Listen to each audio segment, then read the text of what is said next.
Okay. This is a regular meeting of the Hollister City Council on June 4th, 2024. Meeting is now called to order. It is 4 p.m. City Clerk, could you please call roll? Councilmember Perez. Present. Councilmember Burns. Here. Mayor Casey. Here. Councilmember Morales and Vice Mayor Resendez are not present. Thank you. All right. Councilmember Burns, could you lead us in the pledge? My pleasure. Thank you, Mayor. Ready, begin. I pledge allegiance to the flag of the United States of America and to the republic for which it stands, one nation, under God, indivisible, with liberty and justice for all.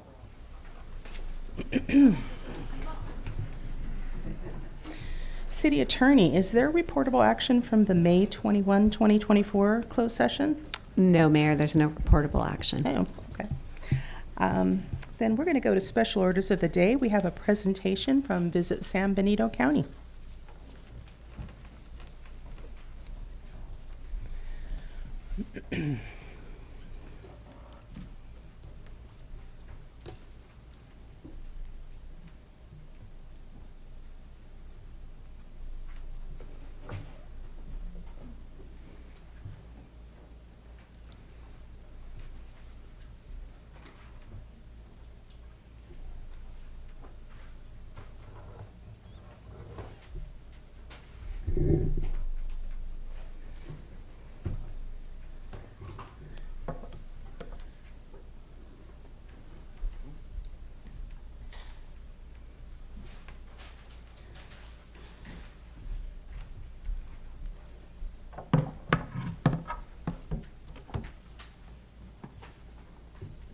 Good afternoon, everyone.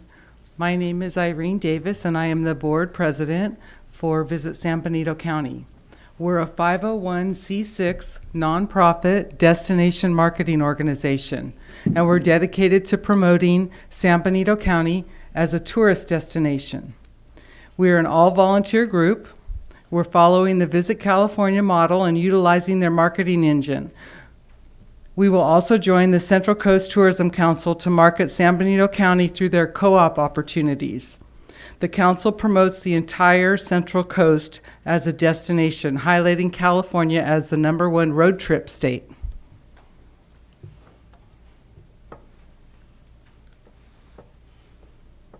Our mission statement is there, and also our hardworking founding board of directors, which includes myself. Tim Borland is the vice president, Mary Rowan the secretary, Kate Modick the treasurer, Carrie Lynn LaFournais marketing, Sally Calhoun, Leslie David, and Chris Waller. And we also have a large advisory group that's in process. Every tourism-related business will be served with no membership fee, every tourism-related business. Tourism is crucial for a balanced economic portfolio. It provides an additional revenue stream for local businesses. A healthy tourism economy creates local jobs and new businesses. Tourism generates local taxes, which fund public services. We are well positioned to generate interest and demand with our unique attractions, including being the gateway to the pinnacles, our rich history, vibrant culture, agriculture, renowned wine region, and small-town charm.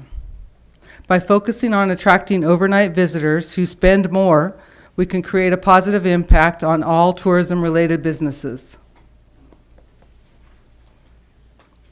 We will have a website and social media presence. We will partner with Visit California and the Central Coast Tourism Council, which I mentioned. We'll collaborate with the Chamber, the Downtown Association, the EDC, and the Spirit of San Juan. And most importantly, we'll be utilizing Visit California's marketing knowledge and strategies.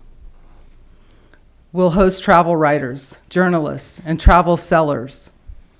We'll attend trade shows to promote San Benito County.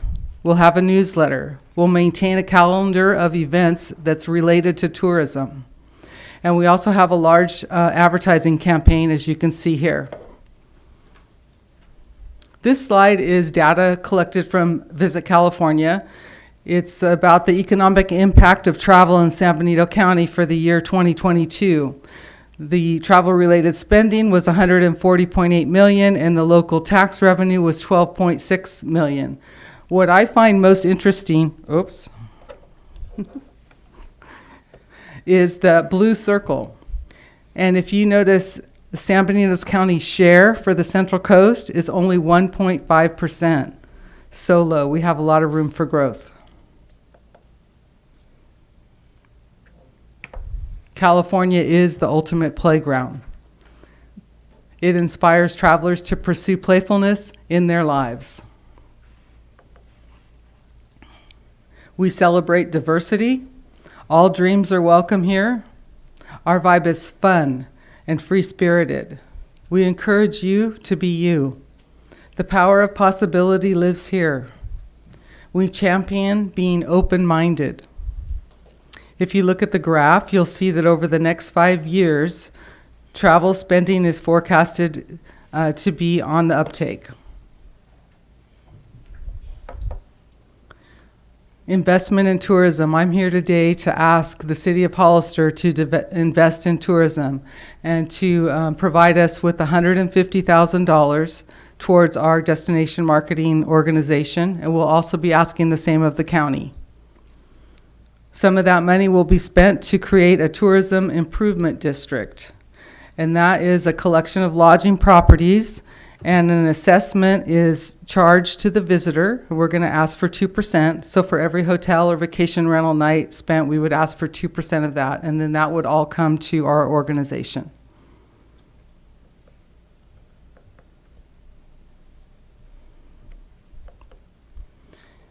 Here's our proposed budget. I'm not going to go line by line, but you could take a look at it at your leisure.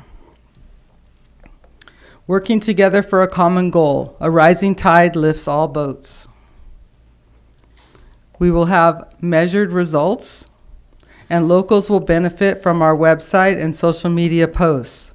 Our website will be a guidebook, not a phone book, for our county, and have the top 10 type lists of what to do, kind of like Rick Steves has. San Benito County offers unique places and wide open spaces to relax and play the cowboy or your way. Thank you very much for your attention today, and do you have any questions?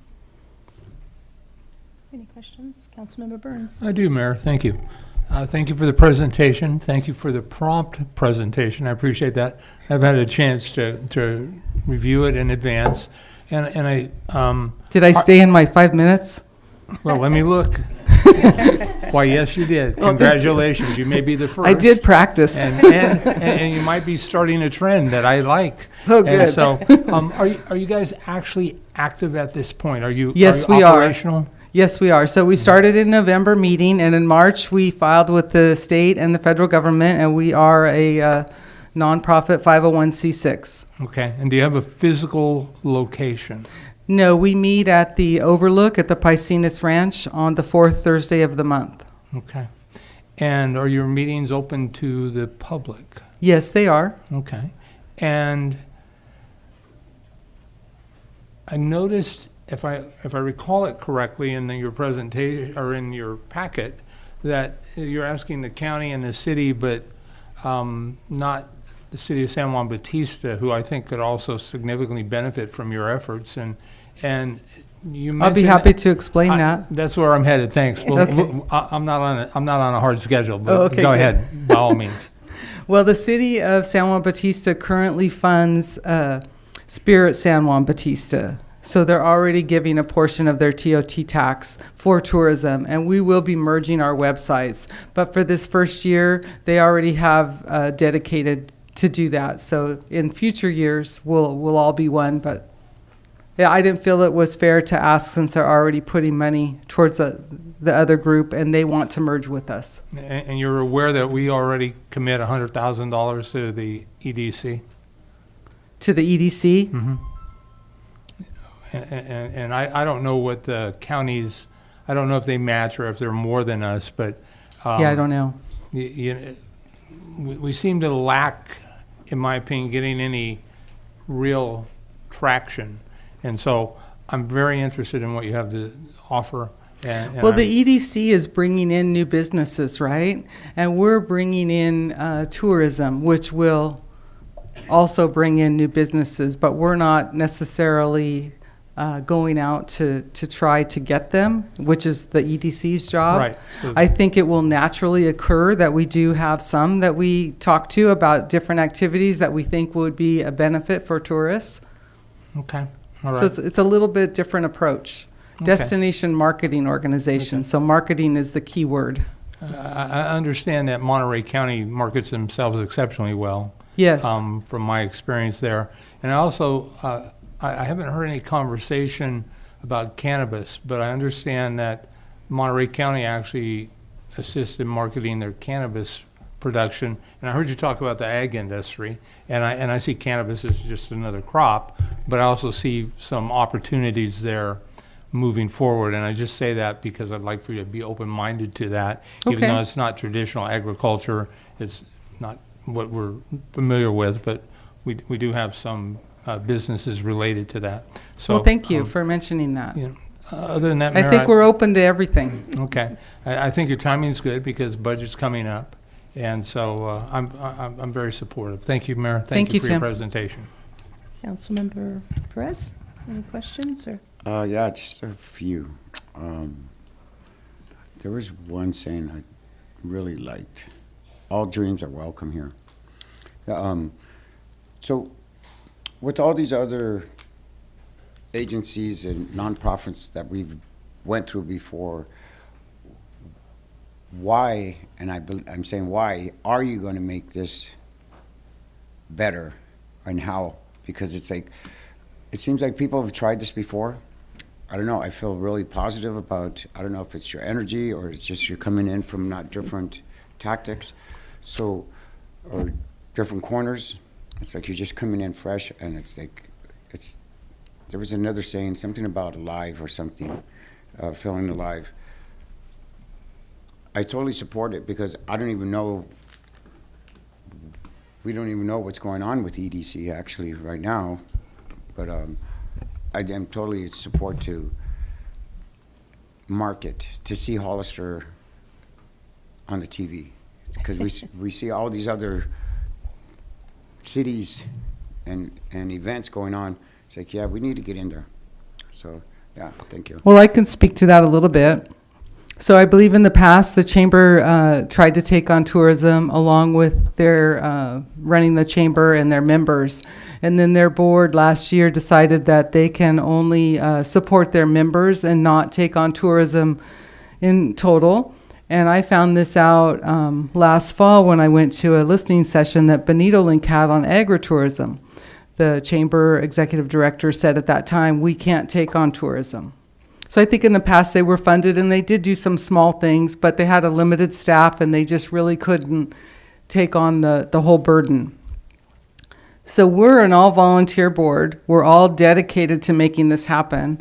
I'm a local resident. I've been here all my life. My mother was here all her life. So I have a lot of ties to the county.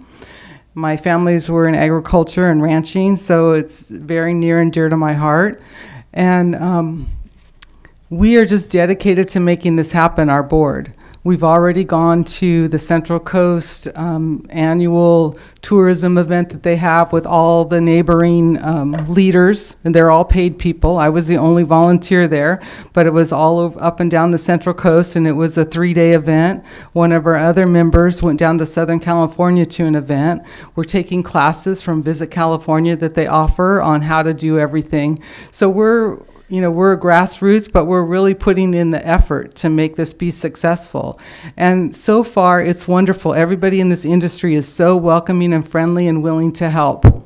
Visit Gilroy, visit Morgan Hill, visit Carmel, see Monterey, visit Santa Cruz. I've been on calls with all of them, and they're all supportive, and they all wish they could be here today. So I'm pretty familiar, having seen your presentation before, and I hope some of your folks are going to speak, because I understand especially your marketing person has done this before in Temecula, sorry. And so I know you've got a very experienced group. I love the model you're using with, why create from scratch when you've got Visit California and you've got all those resources. So I'm pleased that you're forming this way and aligning yourself with all the right groups. So I'm pretty excited about it. I've heard the Board of Supervisors talking about this over and over about tourism, and we've talked about it as well. So I have a good feeling about this, and so I'm supportive as well. Thank you. The unique thing is that we have the Pinnacles, a national park. So many counties would love to have a national park. We don't get any tax revenue because it's a national park. But last year, coming from our direction, they had 300,000 visitors. I look at it like the lost leader in the grocery store, right? You've got something, bread, milk, whatever, you're selling at an inexpensive price to get them in so you could sell them other stuff. That's what we need to do with the Pinnacles. Right. And just the only other question I have, we maybe think of it, Pinnacles. So there's the Pinnacles partnership. Are you going to be kind of coordinating with them as well? I don't know who else. Group Did it is fizzle out, or is it they still- fizzled out, and the park does not want to be the fiduciary for those funds anymore. But there is a National Park magazine that the chamber used to have an ad in, and now Visit Gilroy took that ad. So right now, Gilroy hotels are being advertised with the Pinnacles, and we want to do that ad. But I'm hoping that we can maybe put those funds to that or some other dedicated use just for the Pinnacles. There's a parking issue there, so we want to kind of help them resolve that, whether it's parking in town or at Bellotto or at a ranch nearby and offering transportation in. We're exploring a lot of ideas to see what might work. Great. So we're kind of trying to be a middleman to make things better. Mhm. Yeah, that sounds good. Well, thank you. And do we have, are we going to go to public comment now? Yes, Mayor Casey, we currently have 9 speakers for this item. Thank you. Thank you. So the first speaker is Carolyn Lafernase, to be followed by Violet Lafernase.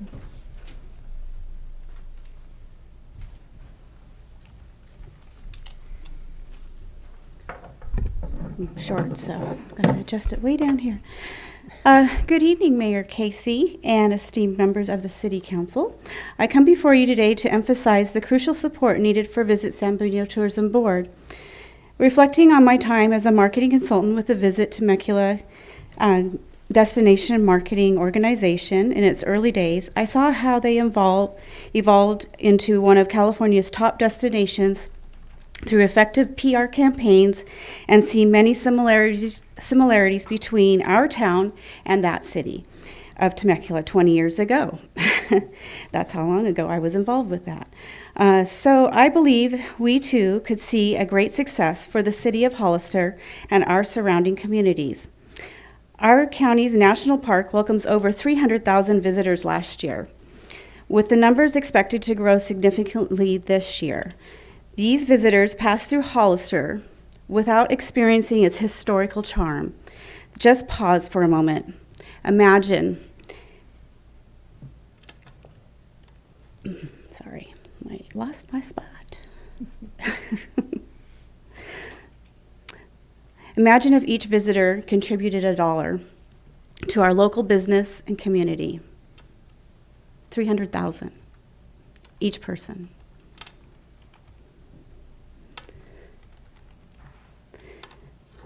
As a small farm owner, I am reliant on agritourism. I see these dollars on agritourism. I firsthand know the impact of these dollars have on our farms and businesses. I understand the value of these dollars in sustaining our farms, ranches, and businesses. Let's work together to unlock the potential of our town, residents, and businesses with the support of Visit San Benito Tourism Board. Thank you for your attention. Thank you. The next public speaker is Violet Lafernase, to be followed by Chris Waller.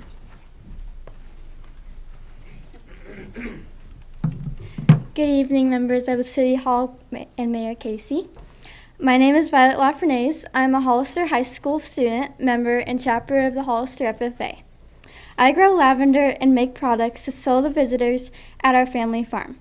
I am excited to be here today in support of Visit San Bernardino County, an organization that I believe can bring significant benefits to our community. As a young resident passionate about the future of our county, I see immense potential in developing agritourism as a key economic driver for San Bernardino County. By leveraging our rich agricultural heritage, we can attract tourists, create job opportunities, and support local businesses. Establishing a dedicated tourism board focused on agritourism can not only boost our economy, but also showcase our county. I understand the importance of addressing any concerns related to infrastructure, environmental impact, and community involvement. I believe that by working together and implementing sustainable practices, we can ensure that agritourism benefits both our residents and our visitors. I propose collaboration with local stakeholders, schools, and local organizations to raise awareness about the positive impact of agritourism. I am here today in support of Visit San Bernardino County, and I believe it aligns with our community's shared goal of promoting growth and prosperity in San Bernardino County. Thank you for the opportunity to speak on behalf of the youth in our community. Thank you. The next public speaker is Chris Waller, to be followed by Leslie David.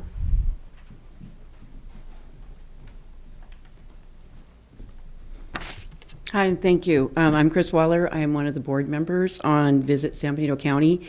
And as Irene mentioned, the group has had contact with many of the groups in California and the Central Coast Tourism Council. And I'm here to read a letter from Amy Herzog, who is the president of Central Coast Tourism Council. Hollister City Council, as president of the Central Coast Tourism Council, CCTC, I am writing to encourage funding of the establishment of Visit San Benito, a destination marketing organization, DMO, dedicated to promoting your beautiful city. DMOs play a crucial role in enhancing a community's visibility as a tourist destination, attracting visitors with unique cultural heritage, vibrant local events, and scenic attractions. By effectively marketing your city's assets, Visit San Benito can significantly boost tourism, resulting in numerous economic and social benefits for your community. The presence of Visit San Benito will directly lead to increased tax revenue. This uptick in visitor spending will generate higher sales and occupancy taxes, providing a revenue stream that can be reinvested into community projects, infrastructure improvements, and public services.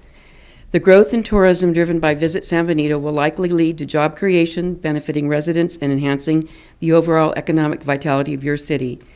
These jobs will not only offer immediate employment, but also foster career development and skill enhancement for your workforce. CCTC is a regional marketing organization representing 7 California counties, including San Benito. We stand ready to partner with Visit San Benito and support the organization in every way we can. Thank you. Thank you. The next public speaker is Leslie David, to be followed by Sally Calhoun.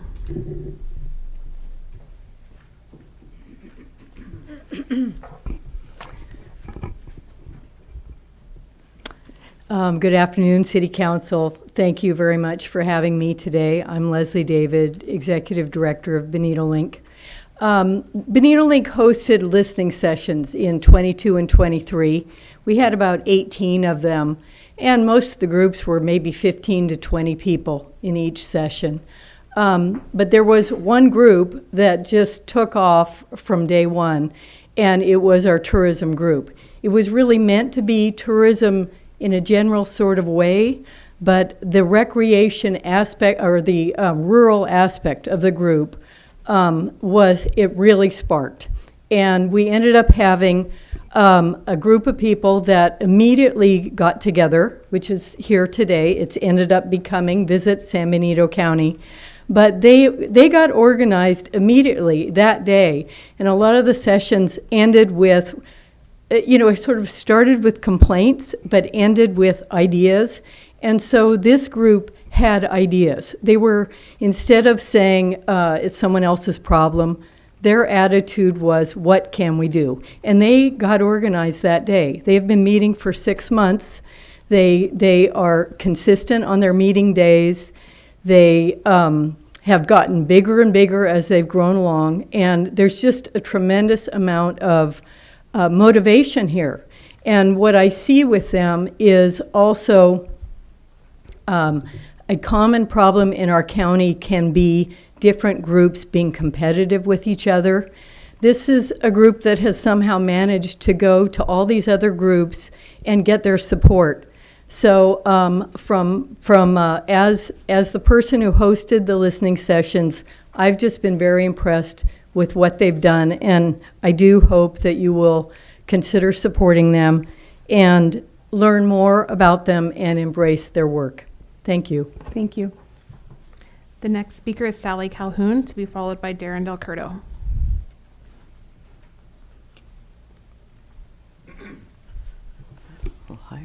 Good afternoon. Thanks very much for the opportunity to speak on this topic. My name is Sally Calhoun, owner of Piscinas Ranch. We've been working in agritourism in the county for well over a decade, and marketing is frankly our weak link. We have supported every marketing effort around agritourism that the county has undertaken and have seen most of them fizzle. A lot of times because there was not broad outreach to the community. And I am really excited about this group and our ability to come together to have the Visit California platform, but really to work together, and just the excitement that we can do something now, especially with Pinnacles being a national park. So I hope that you'll consider supporting this effort, this grassroots effort that we've undertaken. Thank you. Thank you. The next public speaker is Darren Del Curto, to be followed by Kate Modick. Good evening, Mayor Casey and council members. It's a pleasure to be here. I was born and raised in Hollister, San Benito County. I support Visit San Benito County. I highly support it. I'm one of the principals that built a mixed-use project on the corner of 4th and Main, and I'm really active in revitalizing the downtown as well. I want to read a letter from Terry Sulk. He's executive director of Visit Yolo County.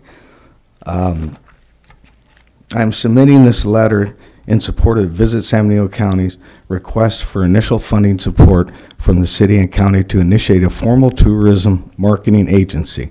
Having visited the area and facilitated tourism synopsis in February 2022, I saw firsthand the opportunity the region possesses to secure thousands of dollars in tourism revenue through the development of formal advertising, marketing, promotion agency. Assets in an area desirable can attract regional and statewide, national, even international audience.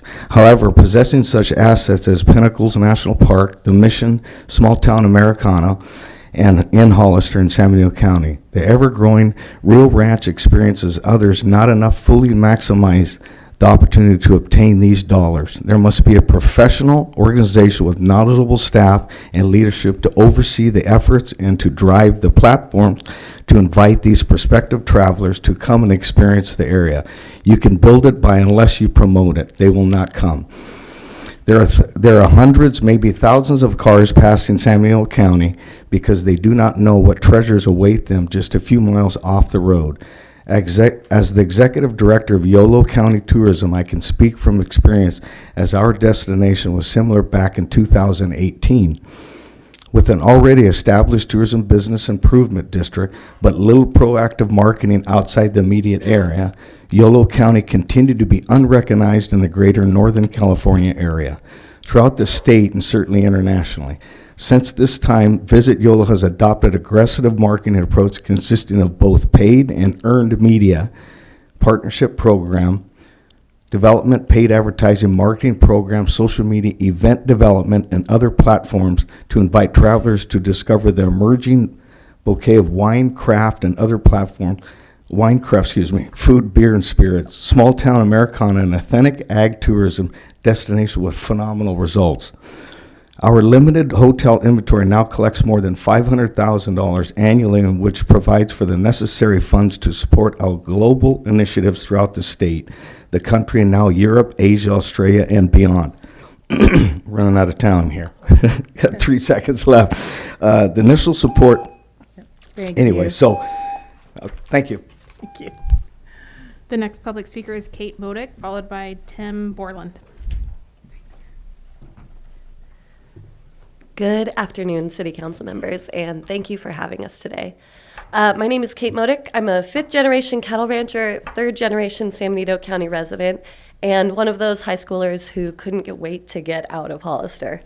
After 12 years of living all over the world, I kind of woke up and realized that we really have a very special community here. So I moved home, and I've been so grateful to be back in our community and see the unique way of life that we have, which is rapidly evaporating around the world.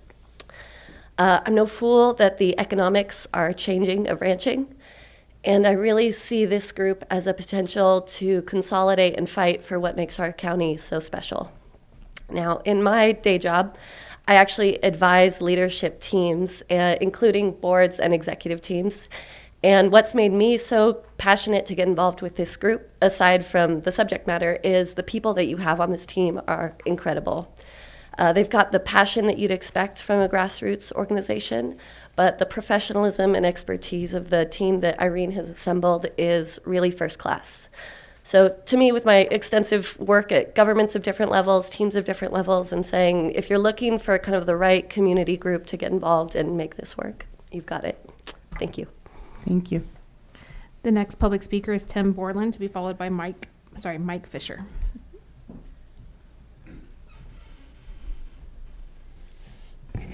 All right. Howdy, Mayor Casey and City Council reps. Thank you for this time. We are first generation family, so I'm Vice President of Visit San Benito, but also represent first generation. Moved my kids out of Los Gatos in 2009, wanted to get out of the city and didn't know where we were going to go. And by God's grace, we ended up in San Benito County, and we haven't left. We're definitely stuck here, and we love it. And there's so much potential. We started with ranching. We had a hard time figuring out how ranching was going to make it by itself.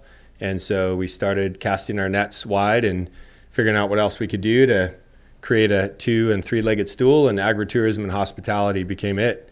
We're just 10 to 15 minutes from the entrance of the national park, Pinnacles. And with not a whole lot of places to stay, we quickly opened up and found that folks loved coming to stay on a ranch outside the Pinnacles, and they love to get their kids out playing with the animals and riding ponies and shooting BB guns and archery. And so we've been hosting guests for quite a while. We've got nothing but raving reviews.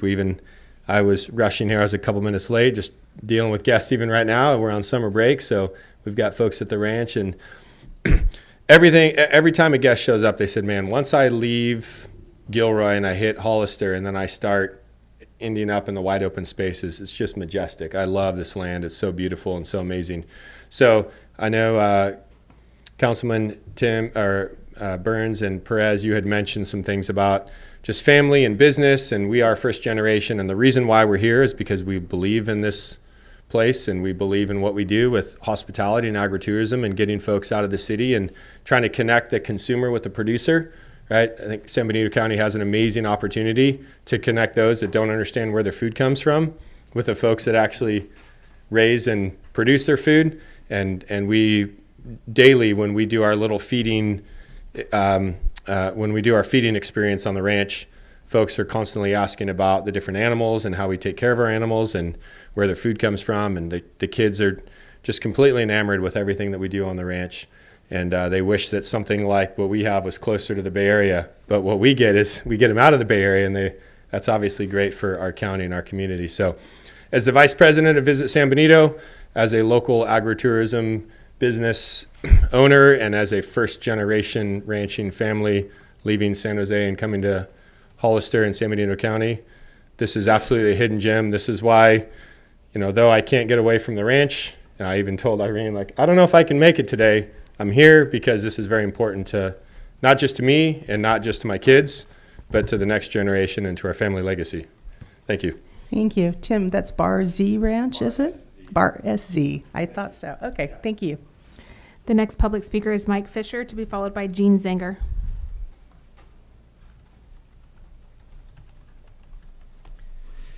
Mayor Casey and council members, thank you very much. I'm very happy to be here. My name is Mike Fisher. I want to kind of second what Ms. Modick said. Almost the same, except in the chef world. I'm not a cattle rancher, but I grew up here, and it took me close to a quarter century to really realize how beautiful this area is.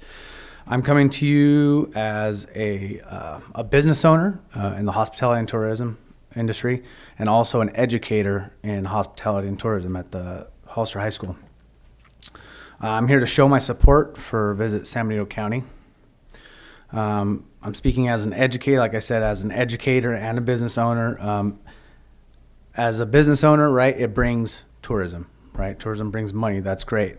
But as an educator, this brings a lot of opportunity for our youth as well. hospitality and tourism is a main driver of employment for all these kids in high school and shortly after.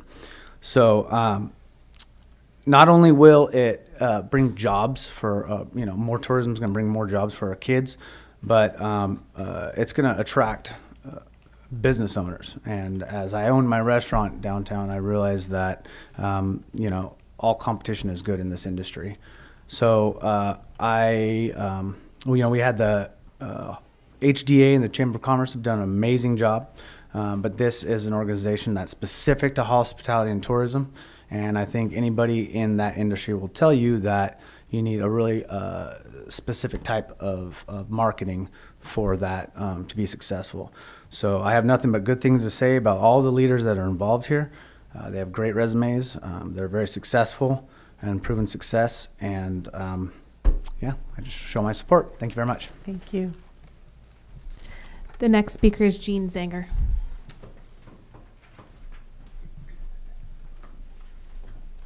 Good afternoon, Mayor Casey and fellow City Council members. My name is Gene Zanger. Thank you for calling the speakers alphabetically. Today, I stand before you in strong support of the Visit San Benito County funding request. Their development as a destination marketing organization for the county is crucial to bringing much-needed economic development to our community. Tourism is a powerful engine for growth. It creates jobs both directly within the tourism industry and indirectly in supporting businesses that cater to visitors. This diversification strengthens our local economy and benefits residents by providing a wider range of services. Furthermore, tourism generates tax revenue that can be used to fund important local initiatives. My personal experiences reinforce the value of community investing in tourism. In the mid-90s, I served as board chair for Visit Gilroy, then a committee of the Chamber of Commerce. As chair, we successfully secured stable funding from the City Council in Gilroy through a percentage of the TO revenue, much like being asked for here today. This allowed us to transition to an independent nonprofit organization. This funding fueled strategic promotion and promoted tourism-related businesses. The Gilroy Visitor's Office began very humbly in a converted city watershed, but eventually it evolved to the thriving Gilroy Welcome Center located in the Outlet Mall. This experience has shown me firsthand the transformative power of a dedicated and well-funding tourism organization. Similarly, on the state level, I witnessed the dramatic impact of strategic tourism investment. During my time as a member and ultimately board chair of Visit California Travel and Tourism, I witnessed the annual budget grow from $2.5 million in the late 1990s to its current $175 million, which supported the promotion of Visit California internationally. This growth stemmed from a focus on adding value and utilizing the strategic funding mechanisms. The result, increased international offices and significantly more robust and thriving California tourism industry, which benefits the entire state. Therefore, I urge you to consider the funding to invest in Visit San Benito County as an engine for economic development. Let's invest in San Benito County's future. Our rich history, beautiful scenery, and growing hospitality and tourism industry positions us perfectly for tourism. Funding Visit San Benito County, similar to Gilroy and in California, will create the ripple effect that benefits our entire community for generations. Thank you very much for your time and consideration. Thank you. Thank you. Mayor Casey, we have another speaker, Mike Cohn.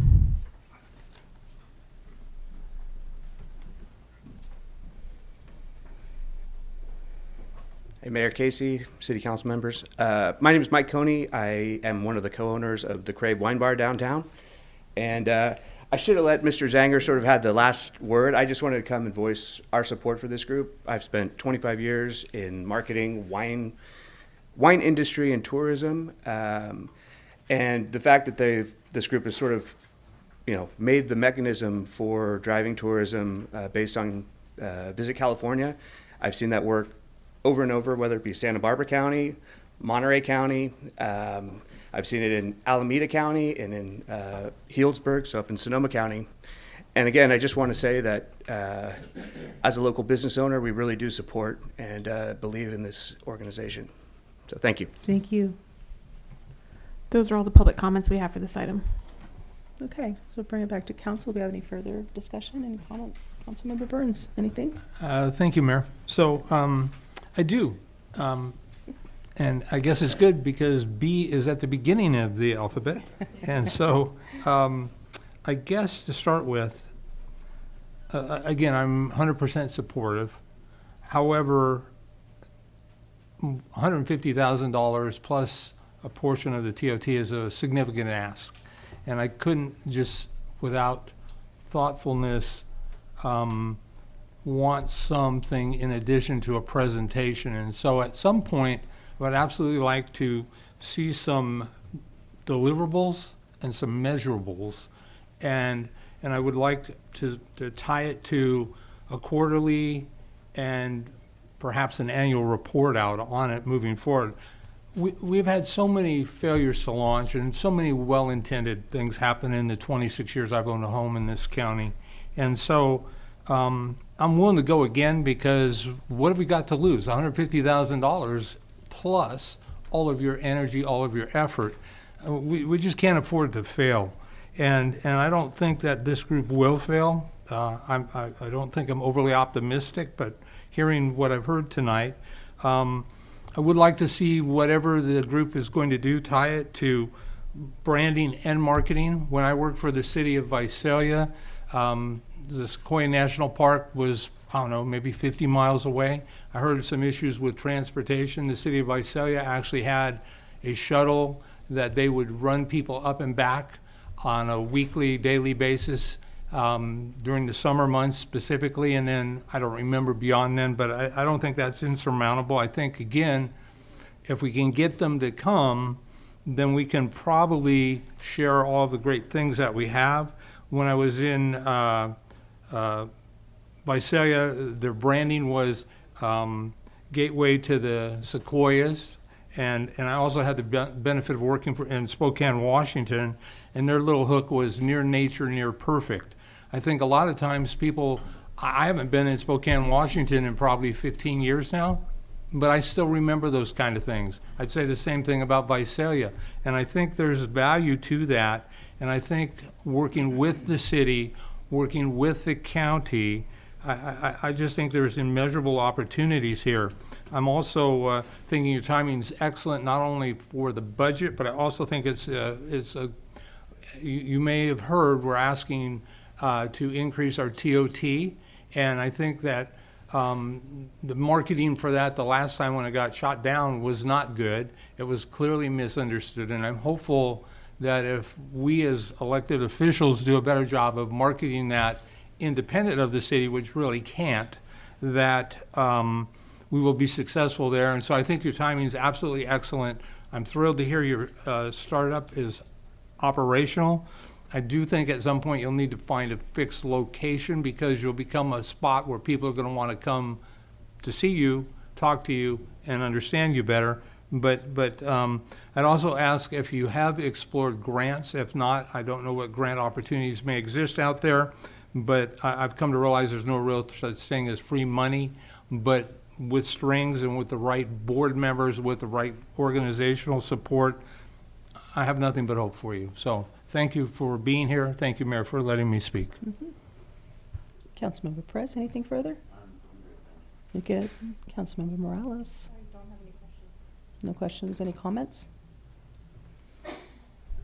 No, it looks like there was a thorough presentation and obviously a lot of support for tourism. So looking forward to discussion on the next steps, and I think it is timely because we're going to have a budget conversation. So I'm assuming decisions about funding won't be made until after we look at the totality of our budget. And I think the only thing I would say is until we get the increase in the TOT, I don't know if it would be wise unless we have a formal analysis on the impact it would have.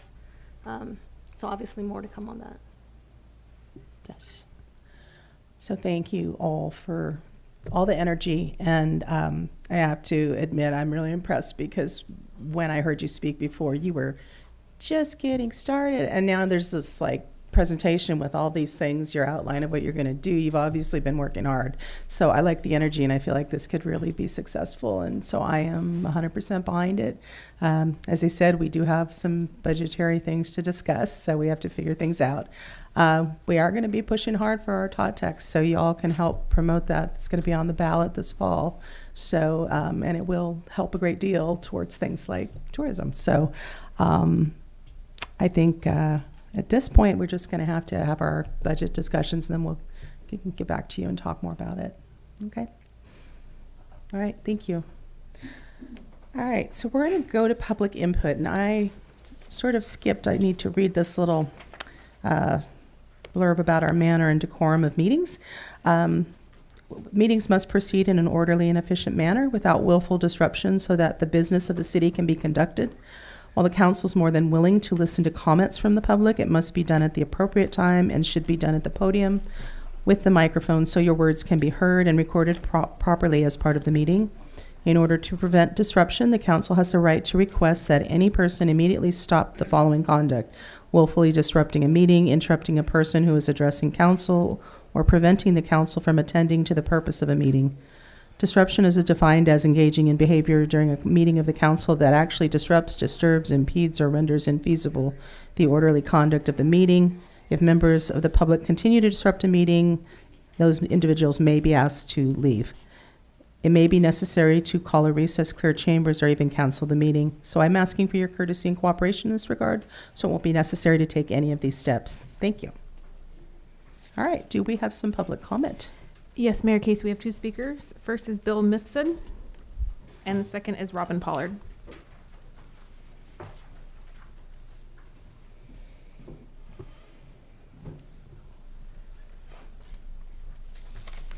Good evening, Madam Mayor, council members. I may have emailed most of you or at least phoned you about a problem that I'm currently having. Bill's Pulpit downtown, by the way, celebrating 35 years downtown with code enforcement. We recently got fined a $500 fine for our A-frame sign. Our A-frame sign was not deemed wrong by the non-permit. It was deemed a right-of-way thing.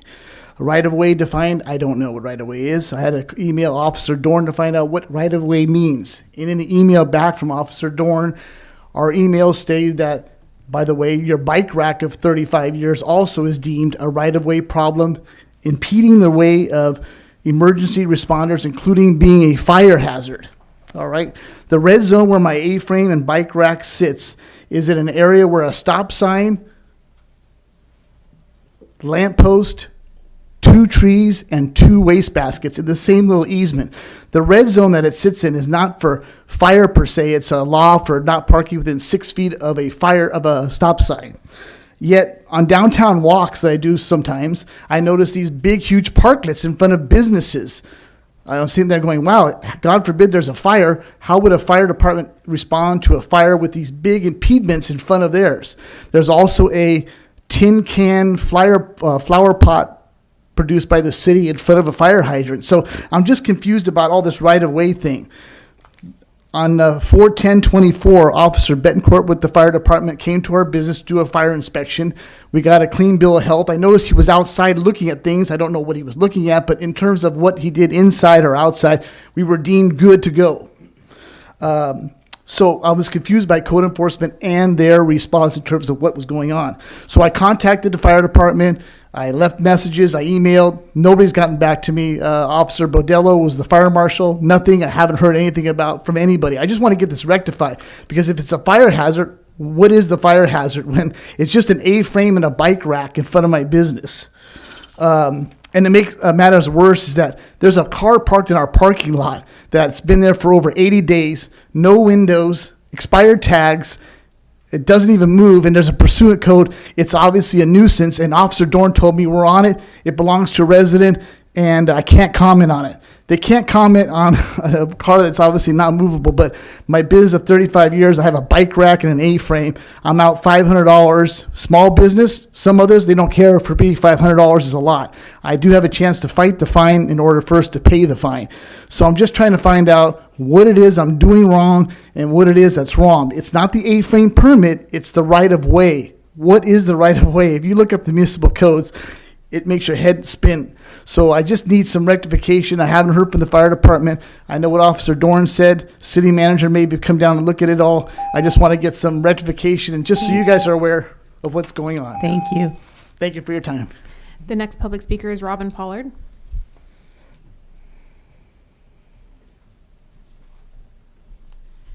Good evening, Council. I came down here tonight to talk about a couple other things, but on my hike down, I walked down the south side of Park Hill, and the ramp there, I actually slipped.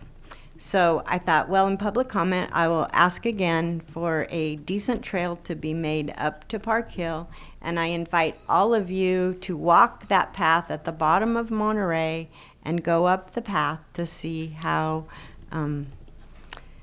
unsafe it is. They used to have railing. It doesn't anymore, and, you know, anyhow. So I didn't really come for that, but I figured, hey, I get my 3 minutes, right? I'm sorry I missed all the Visit San Benito people. Oh, you're still here. Excellent. So I love parks, and you promoting our parks is a wonderful thing, and I hope you consider adding our wonderful disc golf that I will talk about later. Thank you. Thank you. Those are all the public speakers we have for public comment. Okay. All right. So we're going to move on to our consent agenda. Do any members of council have brief questions or comments on items of consent? Councilmember Burns. Thank you, Mayor. I'd first like to visit item 7.3, which was a claim against the city. I understand the process for the claim, but in reviewing the paperwork associated with the claim, it appears to me, unless I've confused things, that in the narrative, it mentions that the property owner that's making the claim approached our public works people and told them that the work they were doing was causing a backflow into their bathroom, as I recall, and asked them to stop. And apparently, if I understood it correctly, I actually asked them twice. They did not. Understand the litigation, the lawsuit part, but I'm still concerned about if that actually happened, why it happened, and why maybe the city staff didn't stop, because maybe this could have been prevented. And so I don't know if city manager, city attorney, you guys want to comment on these things, because it seems like the claim is simply the money piece, and there's potentially a conduct issue, a performance issue, a policy issue that I do think is city council's purview. So the conduct and performance issue was also looked at by your risk manager, and that is one of the basis for the recommendation for denial. So it's not just to get the statute of limitations running in this instance.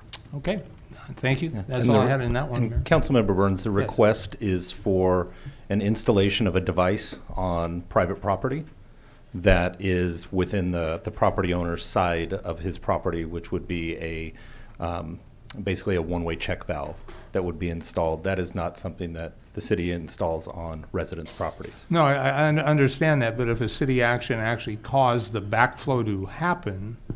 Correct, and it is our understanding that there was not damages, there were not dollars created by that damage. There wasn't a cost associated with that. Okay. The request is, I don't want it to ever happen again, so install something on my private property that prevents a backflow. Okay. All right, thank you. And we did explore the damage piece of it. Okay, I just wasn't clear to me in what I reviewed. So. Any other items? And then Mayor, we went quick. I would like to pull item 7.6 for a brief discussion. Okay. You want to do 7.6 in order, or 7.7 and then 7.6? Did you want to pull 7.7? Oh, I did. Well, I don't want to pull it. I just, again, I have a question that I think can be If you're answered. just asking a question, he wants to actually pull it, so we're going to circle No, back. he's pulling 6. Mm-hmm. So 7.7? 7.7, and I don't want to pull it. I just have a question. Go for it. So again, in reviewing 7.7, the one thing, it looked fine, it looks thorough. The one thing I didn't actually see in the contract or anywhere listed, and perhaps I simply missed it, was, I guess it's a question and a comment combined. Do we require for vendors when they're going to do work for this city to also acquire a city business license? Because I didn't see anything in the document. There was a lot about insurance. There was a lot there. It just, I didn't see it. Maybe I missed it. Yeah, it's not in the contract language, but we do. And we have, and we even with discretionary funds have ensured that the businesses that had provided funding to have a business license as well. So whether it's been a past practice or not, I can't speak to that, but since this administration has been in, we've been checking that. Okay, perfect. Thank you. Thank you, Mayor. But it wouldn't hurt to add a blurb, so I'm looking at our city attorney that maybe a couple sentences helps to solidify it. Stop me from bugging. Councilmember Perez, did you have any quick questions on consent or any? No.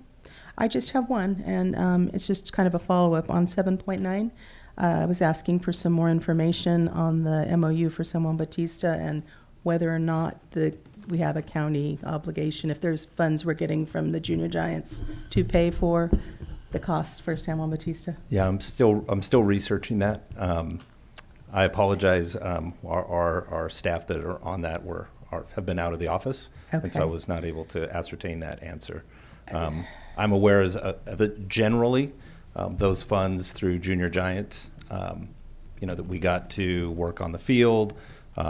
There's typically a county-wide aspect to it, but as for working with our Parks and Rec director to ensure that, that has to happen versus a contribution, I don't have that information. Is there a rush to move this forward, or can we table this till the next meeting so we can get that data? Give me one moment. I'd just really like to see the costs involved, what the city is ending up paying for to provide for San Juan Bautista.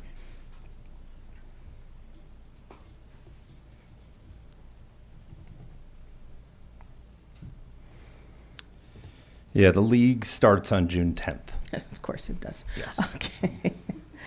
All right. Well, I can certainly continue working on it and work with the team over at the City of San Juan as well. but if we approve it, it's approved. So does that? But we continue can we those pull discussions. this so we can discuss it a little more? I guess I don't want to get into too long a discussion now, so we can pull it and just do the consent, and we can talk a little more about it. See what the council's will is. Okay, are there any other questions, comments? Okay. Then, let's see. Do we have any public comments regarding consent agenda items? Yes, Mayor Casey, we have three for the consent agenda items. The first one is for Bella Rosales for agenda item 7.6.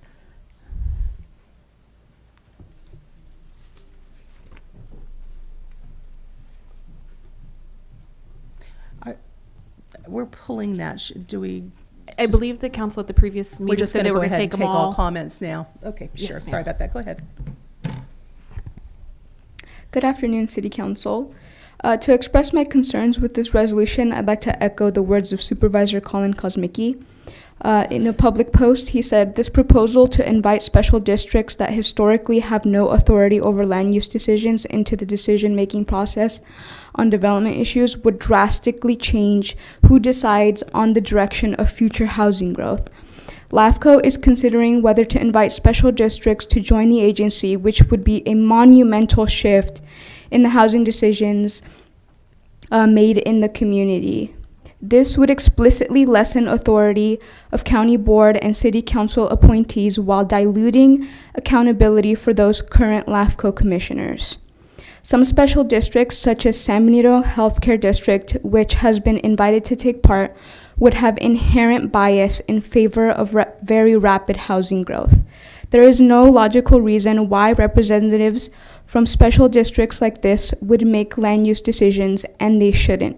I urge you not to go forward with this resolution. Thank you." Thank you. The next public speaker is Robin Pollard for item 7.7.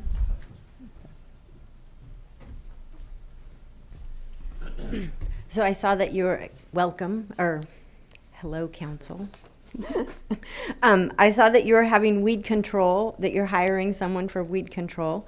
And in the past on Park Hill, they hire someone to cut the weeds down up there, and they disc.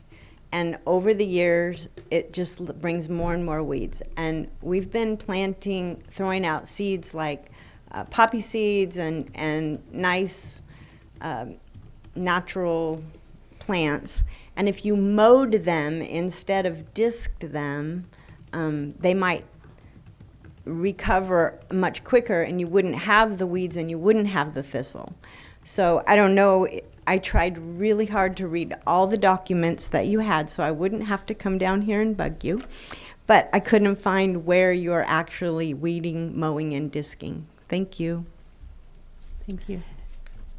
And the next public comment is Robin Pollard for item 7.8. All right, and you got an arborist, which I'm really excited about because I came down here 9 months ago and told you about the trees downtown that were infected. And so I tried really hard to find the answer on my own, but I couldn't figure out where the trees and where the tree work was going to be taken care of. So again, I'm just curious that hopefully you're going to take care of those lovely downtown trees. Thank you. Thank you.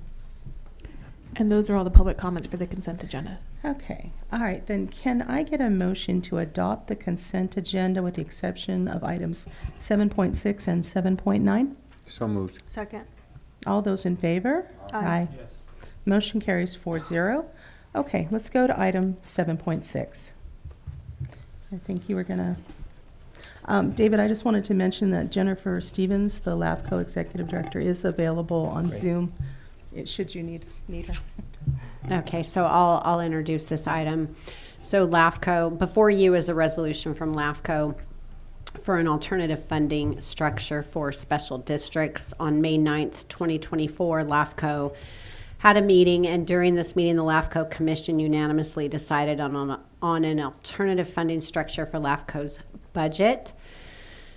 They deemed this action necessary in order to minimize burden on special districts and to enhance their participation. The alternative funding structure must be approved by the current member agencies, which include the county, the city of Hollister, and the city of San Juan Bautista. And so that's what's before you tonight is that resolution. Normally, special districts have to pay a third of LAFCO's budget. The alternative funding structure is seeking to have special districts pay a fifth, and that's what's before you tonight. Not whether special districts can join LAFCO, just the funding structure. Correct. So I was going to add to that, since I sit on LAFCO and was there for the vote. So city attorney's correct. The only thing we are voting on tonight is the structure. If this had been a normal and we just left it, each agency would have a third, it wouldn't have come before us. The only reason it's here is because we're asking the city to consider doing a 1/5 contribution by the special districts. Many of those districts, there's 9 of them, and many of them have very small budgets. So by only requiring them to do like a 20% contribution, it allows them more opportunity to participate and be part of the LAFCO. And I did, listen in on the supervisors also discuss the same item, and there was a lot of confusion, and there was a lot of discussion about whether or not special districts, I think you just heard that, should even be allowed. But the fact is that they are allowed by law, and they do not need our consent, they do not need the county's consent, and they do not need LAFCO's approval either.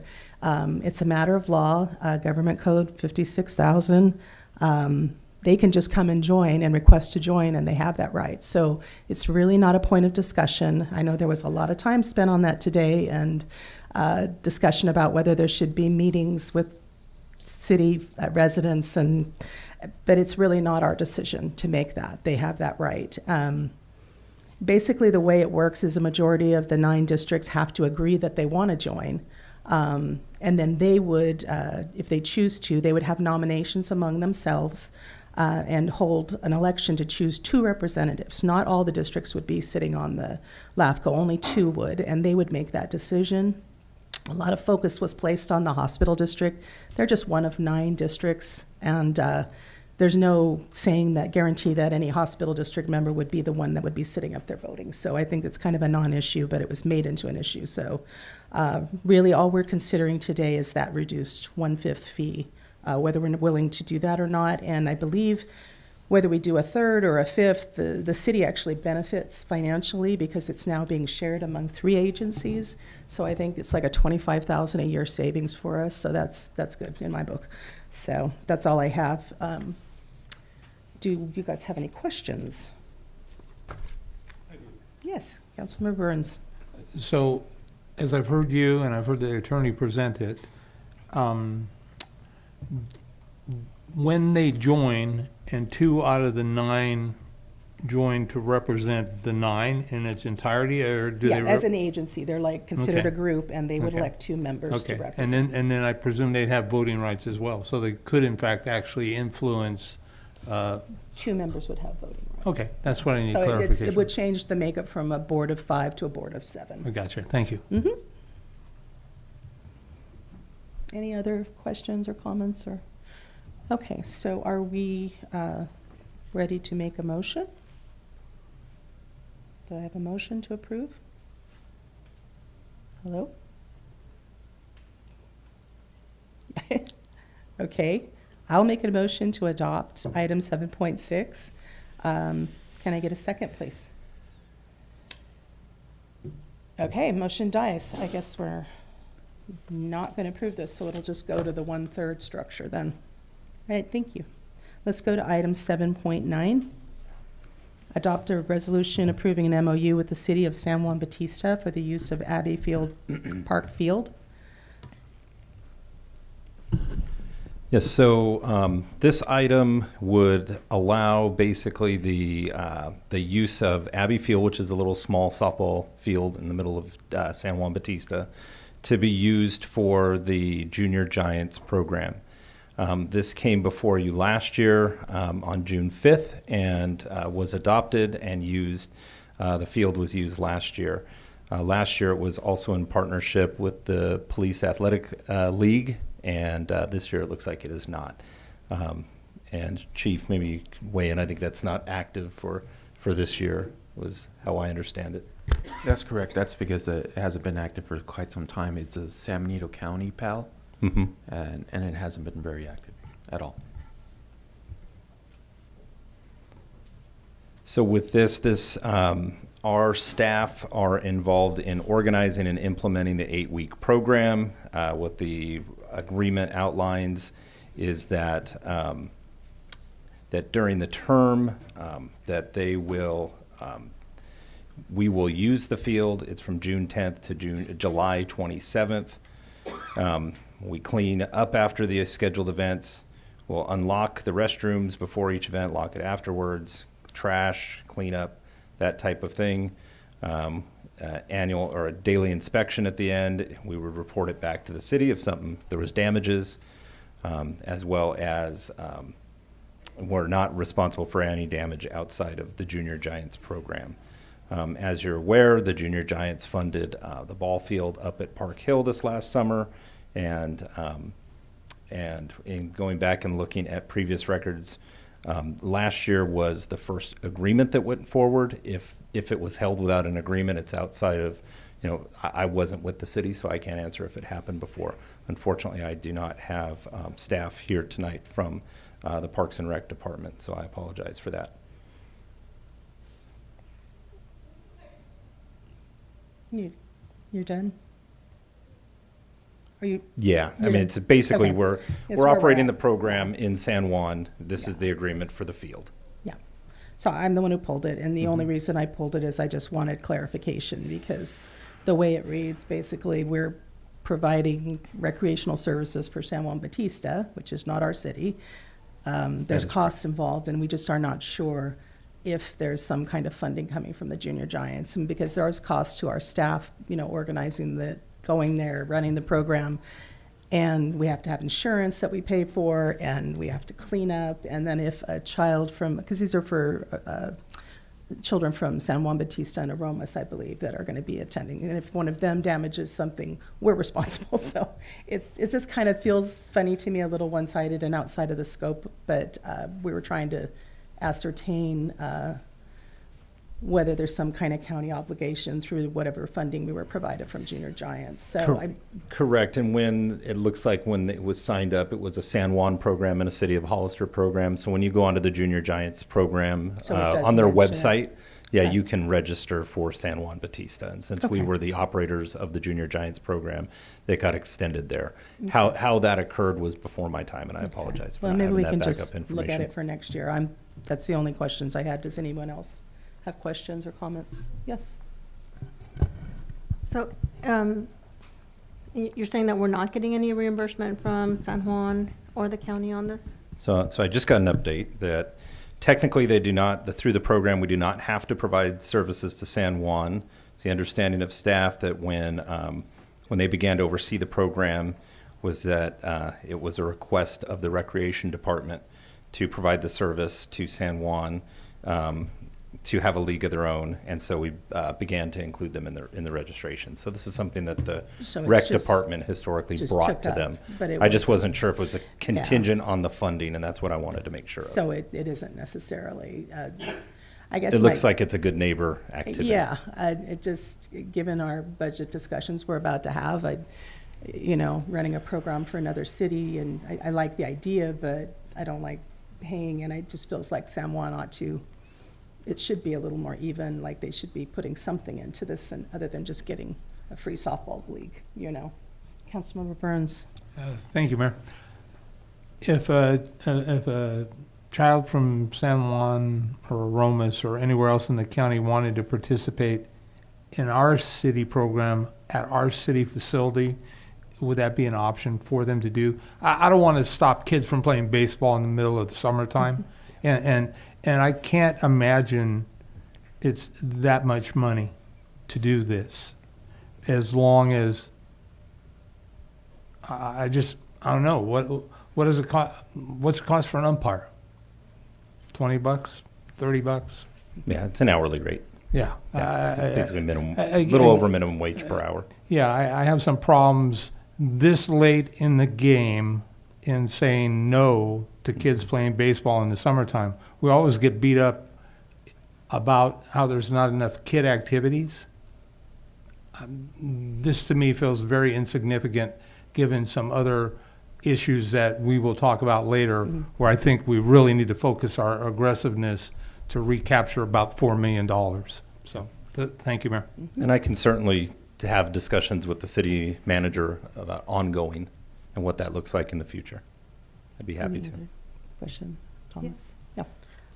I would like to see the cost of this agreement first, and then two, give them notice, like we would like some type of reimbursement, or at least waiver for the liability, or for them to take over the liability, more of a partnership, because, and I agree with you, Councilmember Burns, this isn't, it is late in the game, and we don't want to have a negative impact to our community or neighboring community, especially children that need things to do over the summer. I think for me, at the end of the day, there's a lot of little things that we do for everybody. And I think now that we have a more tight budget, we need to look in-house before we start, funding everybody else. And the reality is, if you add everything up, it does add to a significant amount versus it being, one big thing. I think we need to look at both everything that totals up to the total amount and the bigger things. We need to look at everything so that we can make informed decisions for our community. And I think that's my thinking too. It's not that I want to stop a program, but it's just, we've been talking about budget. We've been looking at all these things that we're providing kind of free, and they do add up. So while I'm happy to, approve this myself, I think going forward, we should have it on the list of things to talk about for the coming years, because you can't keep, providing all the free stuff. Anyways, can I, does anyone want to make a motion to approve? So moved in the ninth inning. Is there a second?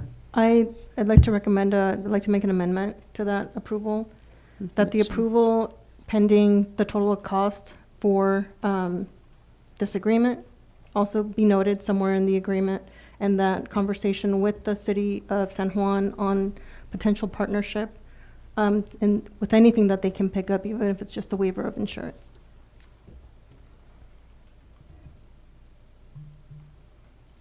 I would accept that friendly amendment.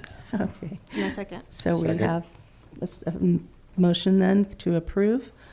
All in favor? Aye. Aye. All right, motion carries 4-0. Let's move on then to item 8, council business. Adopt a resolution approving the Briggs Building Autonomous Robot Security Agreement. May we have a staff report? Good evening, Mayor, City Council members. William Vi, Public Works Director. The item here before you tonight is to approve the use of a cooperative purchasing agency to contract with Nightscope Inc. for autonomous robot security at the Briggs building, the Briggs parking structure specifically. And we do have Mark D'Alessandro online who has a presentation. He's not on? Okay, so we'll just go through the staff report. It's a pretty good presentation. He gave it to us. So with recent development in the downtown area and specifically the 400 San Benito building, which has residential and commercial on the ground floor. And there's an agreement to provide parking spaces for those residents in the Briggs building parking structure. So we were looking into providing more security for that building, possibly 24-hour security. Currently what we have is 3 visits a night from a security provider, and basically they come in, they do a tour of the parking structure, look around the outside, and then they leave, and then go on to other places where they provide security. Then they come back, so they do that 3 times a night. So it's kind of a hit and miss. They do a good job, but it's not a constant presence in the building. So what this program would do would provide a robot that would traverse the parking structure on its own autonomously for 12 hours a night, 365 days a year. There's potential for the for interaction with the police department. So if there is an issue in the parking structure, if let's say somebody was walking from their car to exit the parking structure and they were somehow attacked by somebody, they could run to the robot and hit a button, and it would automatically contact the police department. That would then send police officers to the site, things like that. It would automatically dock into a charging station when it needed to be charged. That charging station would be installed by Nightscope, and then it would continue on. Once it got charged, it would continue on its route. It would all be routed out. It's just not wandering like a Roomba, I think, the carpet. It doesn't just wander around and bump into walls. It's actually mapped out by the company, the route that it would take throughout the parking structure. And basically provide 12 hours of service. So 7 p.m. to 7 a.m. We haven't exactly landed on a time frame, but it would be 12 hours of service, 365 days a year. And thank you to Chief Reynoso, who is the one who found this, and then we went from there. So I'm here for any questions. Do you have any questions? Councilmember Burns. Thank you, Mayor. Do we have any legal obligation to provide security for that parking structure? Is it part of any contractual agreement that we have? I don't think there was anything in the agreement for the parking structure that required that we would provide additional security. No. Okay. Have you considered these costs potentially as a pass along if the tenants actually want it, that are the people that I guess we've guaranteed parking space for there? We haven't considered that, and that's not part of the agreement as far as I'm aware. Okay. So when we did do the parking rate study, it did have the costs associated with the parking garage, which security was, and this is a comparable cost. So if you replace one with the other, technically you're getting very close to the same amount. So that would be my next question. So the current security costs we have for the 3 trips per day would be comparable. Is that what I heard you say, city manager? Yeah, now I think if I remember correctly, it's $30 per visit per night. So it's basically $100 per night. And then, so that's $3,000 a month, which comes to $36,000. And this is about $40,000, but currently we get 3 visits between 10 p.m. and 7 a.m. and this would be for 12 hours continuous security. Do we provide this type of service to any other facility in the city currently? No, not that I'm aware. Okay. And what would it cost to put a flock camera there versus the robot that we're considering? I'm not sure of the cost. I can let the chief answer. He may have that answer. But if you can put a flock camera, but it's stationary. It's in one. Well, I get that, but yeah, pretty much anybody that goes up the stairwell and drives up there, they got to get there somehow. Correct. And to go push a button to call the police, I've got that right here, and so. Well, that's one of the features, and I wish the Mark was here because he had a good presentation. He knows a lot more about it than me. But it does issue warnings, like if there's a car parked illegally, or if there's somebody wandering around when they're not supposed to be there, because the parking structure still closes at this time at 10 o'clock, I believe, at night.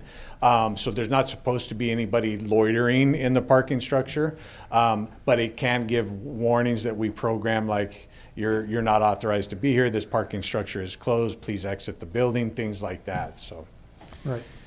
Councilmember Burns, if I could just interject, because we did factor in the security into the rate that was being charged, the security is included in the agreement.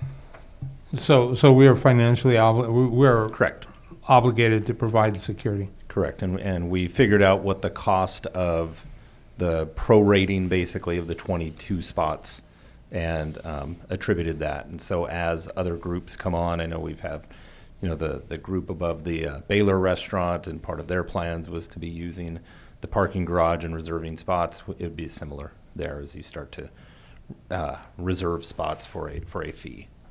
Okay, thank you. And we did do a lot of security. I know that, and Chief could probably jump in, around, when Gavilan went in there, a request for security as well. So, yeah, if I could add, I echo what William was saying. It would be really nice for you to see the presentation. There's a lot more to it. These machines are pretty advanced. They can detect humans versus animals, and when they're doing their patrolling, they can make an alert. No one needs to push a button on it. If it detects someone there, it would alert the police department and show them a live image of what's happening in there. If someone was to be in there, needed help, they could walk up to the machine. It's about 5'6", 5'8" tall. It's a big machine, and they can push a button. They can communicate one-on-one with an officer when that communication link is connected. So if there was an emergency, we could actually speak to them to see what's going on. They could be locked in the facility or not able to get out with their vehicle. There's, besides the 12 hours that they would be patrolling, they would be docked the remainder of the day, but those cameras are still on for the security of the robot. So essentially that area where the robot is, which would be pretty close to the entrance, would also be getting the benefit of having that security function as well. There are cameras there already in the Briggs building. There wouldn't be a need to put a flock type of camera. Okay. A flock camera just focuses on the license plates anyway. But what this gives us is the added artificial intelligence of the machine to alert someone that something's happening. Essentially the same thing a security guard would do, would observe and report what's going on. But this machine would do it for the entire night as opposed to just 3 trips. Thank you, Chief. Final question. Do we have any crime stats that specifically represent that building? There actually, there's reports of vandalism and a lot of people that shouldn't be in there, people on bicycles and skateboards and stuff like that. But it's not a very high crime area as far as the structure is. But a lot of people feel still concerned about using the facility. It's really safe to use throughout the day and into the night. Now we're going to have residents there. And as was speaking with the city manager, there is a requirement to have some kind of security there. So when we looked at the options, this came up as a possibility. Right, and I don't, was there anything, did I just miss it in the staff report that we already had a commitment for security in that complex? Because for me, if the price is comparable and the service is better and we're contractually bound or obligated, well, then it's a no-brainer. But again, it seems like a lot of money for, private security to my perspective. So I just didn't see that in the staff report anywhere. So You were correct. It was omitted in the staff report. Thank you. I don't make much ado about nothing, but I mean, that's kind of a game changer for me. So thank you. Thanks for your great report. And I should have let the chief give it because he knew. Well, it was a team. It was a team effort. There we go. All right. Thank you, Mayor. Any other questions? Yep. Do we have public comment? I have a question. Oh, you do? Okay. So one of my questions was, do we have cameras? And I guess for it is a lot of money. 116,000 and change is a lot of money for robots. I think some things that I've heard in terms of autonomous robots is that they can be easily hacked. And I'm not familiar with this company, but what I've heard in other areas like San Francisco is they can be easily hacked. Depending on what it is, sometimes there's impact to small animals. Again, don't know what that is. Sometimes things are attached to them that cause them to go haywire sometimes. So I don't know if I know the presenter's not here, but if any of these things were talked about or addressed. Yeah, and maybe I could offer a suggestion. So we had the vendor who's on the East Coast queued up to provide a presentation, and for some reason he is not on, which from a sales perspective, not good. But however, one thing I could offer up is if we table this item, then I could bring. And parked in the parking garage. And so my question tonight was, does the robot attack pigeons? Because I took some friends up there and we parked in the parking garage because they don't walk very well, and we rode the elevator and we had to walk through pigeon poop to get onto the elevator. And so instead of bothering my city, because I know you guys are overwhelmed, I went and hung CDs over the top of the door of the elevator so to keep the pigeons away so they wouldn't at least poop where you walked. And 3 days later, they were gone. So I'm just hoping your robot will do pigeons as well. And since reading your reading the agenda, I got the fund for the 680 Briggs Building Fund, and you have a little under $3 million. So maybe we can clean the building. Thank you. Thank you. Those are all the public comments for this item. Okay, is there any further discussion by council? Councilmember Burns. No, I'm good, but I see the city manager's interested in commenting. Yeah. Particular funds from a balance sheet perspective have the infrastructure included. And so when you see $3 million, it's also the valuation of the building, the depreciation, all of those types of things. So from a cash position, similar to if you own a home that's worth a lot of money, but you don't have a lot in the bank, similar. So there's not $3 million in cash to I wish there was, but there's. Any other comments, or is there any motion to approve this item? Mayor, I actually do have one additional question. Yes. In follow-up to Councilmember Morales' comment and the city manager's suggestion, when is this time sensitive? When does the contract with the current security company need to either continue forward, or do we need to give them notification that we're going with a robot? So we're currently in negotiations for a new contract with the current security provider. It has either expired or is very close to expiring. But part of that in that negotiation is even if we don't use them for the Briggs building security, They will provide on-call security services. So if we have an event and we need security guards, it'll be part of that contract that they will provide that security with us. So there for wouldn't be a us. lapse in coverage for security if where I'm going, as I understand, we go dark as a council in July. And as I understand it, currently we have one additional June meeting calendared at this point. And so I don't know. I like the city manager's idea of bringing the representative back and looking a little bit more into the detail. But I don't know if we have time to do that before it creates a problem. And since we're contractually obligated, I don't want to create further problems. We'd be able to make it work if you Okay. came back in a couple weeks. Oh, well, then I would support bringing it back as the Councilmember Morales recommended. Yeah, I would support that. So is there a motion to table then? Is that what we're doing? Yes. So move. Second. All those in favor? Yes. Aye. Okay. Motion carries 4-0. Thank you.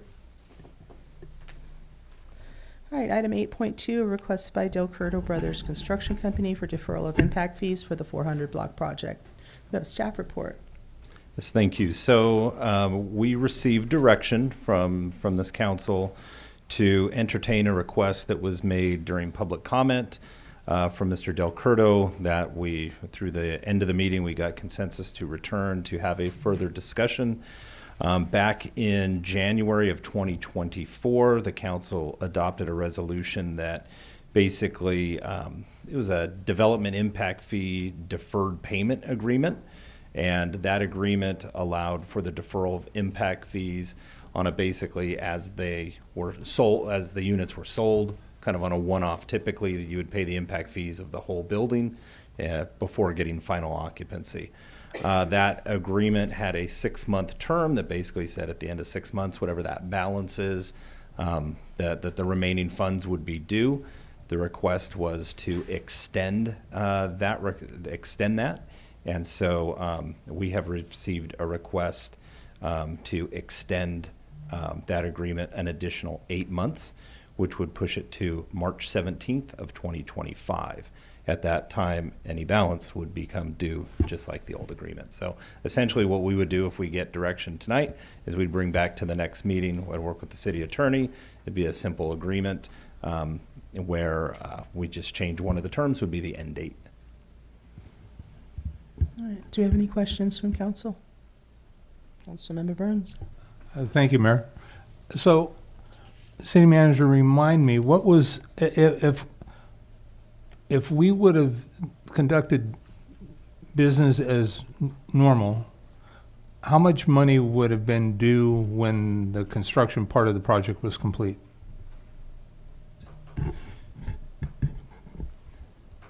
It was just under $900,000.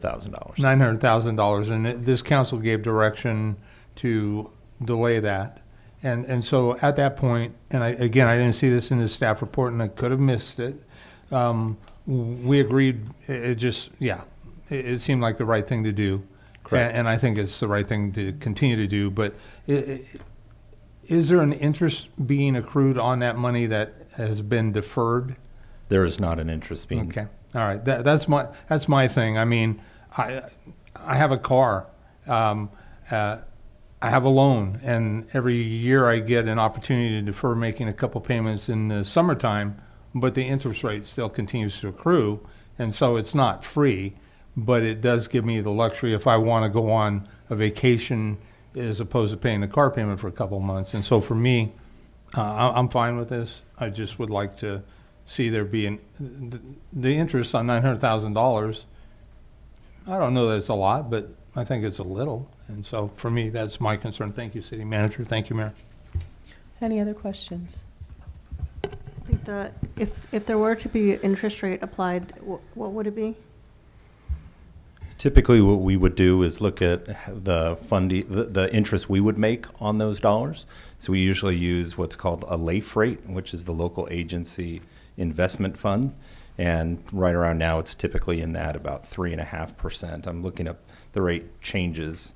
I'm pulling that now, but typically it's been in the 3% range. Okay, thank you. So, I mean, we could frame it when we bring it back that interest would accrue. What I would ask is, does the interest accrue with the start of this agreement going forward for the term of the 8 months. And I would work with finance to update that agreement to ensure that we're accruing that properly. No other questions? Do we have public comment? Yes, Mayor Casey, we have 3 public comments. The first is from Catherine Sanchez, to be followed by Darren Del Curto.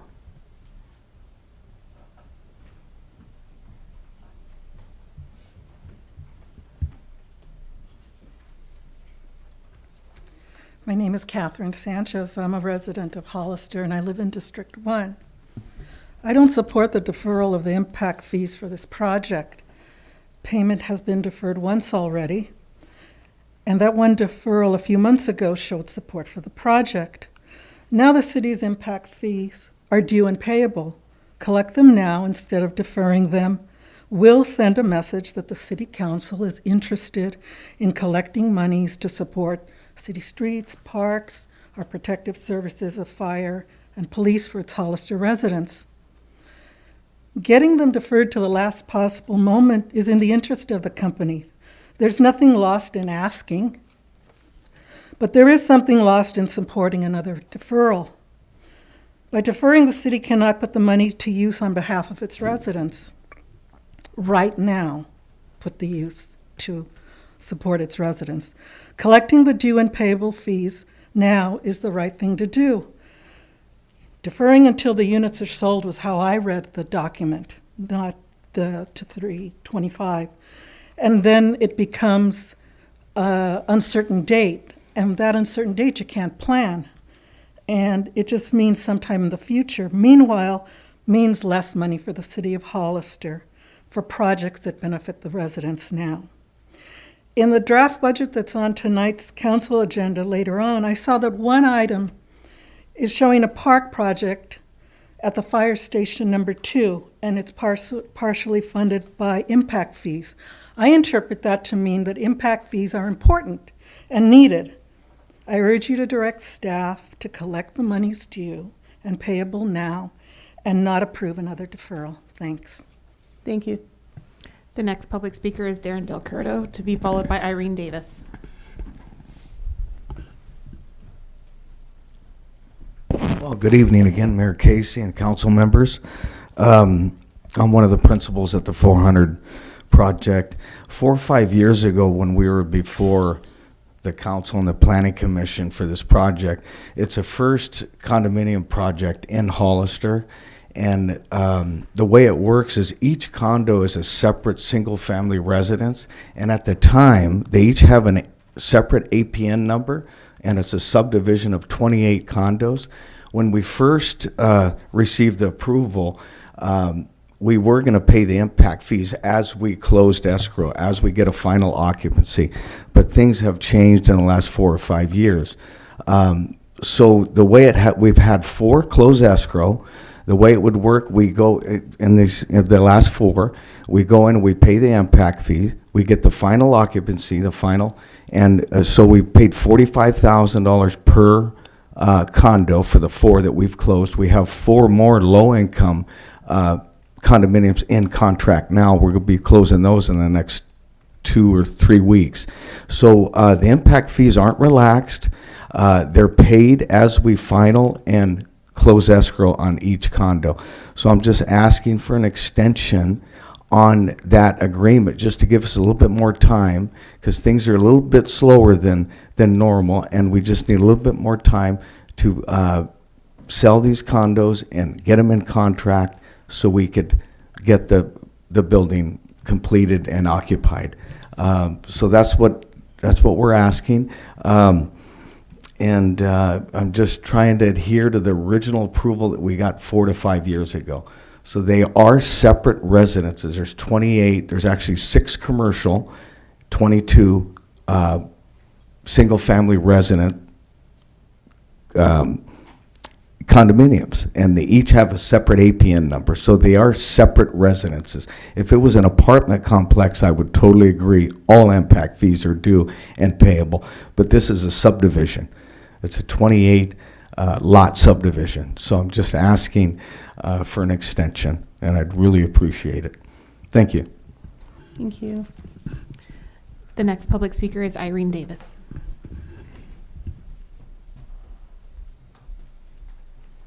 Hello again. I'm here to support Darren in his request for an extension. It's a very unique project that he has brought to Hollister, and I'm very excited that we have this project.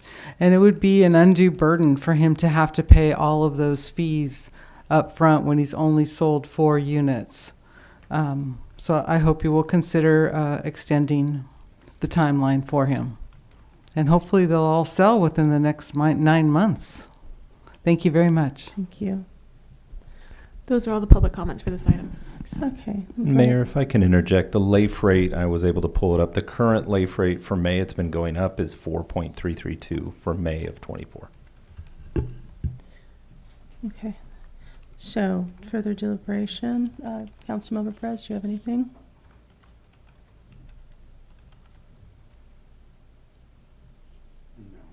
No. Councilmember Morales, anything? It's, City Manager, so can we confirm that the original agreement 4 or 5 years ago was to pay the impact fees as the condos were being sold? I'm confused about that part. Yeah, we had brought that, when we brought the original agreement, one of the conditions was, I'll characterize it as copy and paste from other conditions that would typically be on a housing development as they're selling each home. And so in working with the city attorney's office, it was determined that, you final a building, you don't final bits and pieces of the building. And that was pretty much the basis when Mr. Del Curto came back to get clarity on that and to get this agreement. So that was kind of the premise of why this agreement was approved when we had the discussion before. And now he's simply asking for an extension of time. Yeah. And so I heard one of the speakers say that this is a second extension. Is this the second extension? If approved, it would be the first extension. So his 6-month term will be up during the summer, while you're dark. And so this would be the first extension of that original agreement. So it would be Amendment 1 with a term change. And then if the council so chooses to include interest, we would have a provision added to the amendment for interest as well. I did have a question. Would this be the final extension? I mean, so if basically if they didn't sell and you're in the same position, the city wants to work with you, but we do have bills to pay too. And so it's like, I want to work with all of our business enterprises, buildings, contractors, whatever you want to call them. But there is a line where we can't go back any farther. So that's one thing we can't keep doing it over and over again. And so hopefully this would be the last one. Yeah. Councilmember Burns. Thank you, Mayor. So I'm fine with an extension with charging the interest as discussed. And while I wish we would have had the conversation about interest in the past, I don't think it's fair to make him go back and pay interest for something that has happened in the past. But I would say moving forward, absolutely, because I want free money. And I know it's not really free money, but it's part of, I guarantee you the bank's not going to give him a construction loan for zero interest. It's just, and we need to run the city more like a business as opposed to, a government entity in my mind. So I'm fine with that for that term. Okay. So I have a couple questions for you. First is, so when we have individual houses, when they're sold, that's when the impact fees are collected, even on a subdivision, is that correct? It's when they receive the occupancy and the certificate, right? Yeah, Which and then is they're what sold. he's saying about the condos and having separate APNs. I guess my concern is just that it sounds like, again, 4 to 5 years ago, some kind of agreement was made. It concerns me that are we changing that now? I think that was part of why we agreed to do the deferral in the first place. I don't have a problem with extending it. I know the market's slowed down. I'm not sure about the interest, but I do think we ought to do the extension. Anyways, that's my. So what's the will of the council? So I'd like to make a motion to do the extension with interest. So should we name the interest number? Or are we So talking? you don't necessarily need to make a motion. It We're would not be we're just direction. You're giving going to bring. direction. You're going to Okay. bring a Okay. document back for approval. Okay. And it could be that you approve the extension with the current LAIF interest rates. And So- LAIF was how much again? It's currently at 4.332%. And so typically, if we have those dollars and we choose to invest, that's basically a safe investment tool created by the state and ran through the treasurer's office. Okay, so I think we have then a consensus to bring it back with and look at interest, do an extension, but look at the interest. Okay. All right, so next item, 9.1, we have a public hearing to adopt a resolution approving the final engineer's report, confirm the boundary and assessments, and order the levy and collection of assessments of landscape and lighting district number 93-1 for fiscal year 24-25. Can we have the staff report, please? Yes. Hello, Mayor Casey and council members. My name is Dylan Albert. I'm an assistant engineer with the city of Hollister.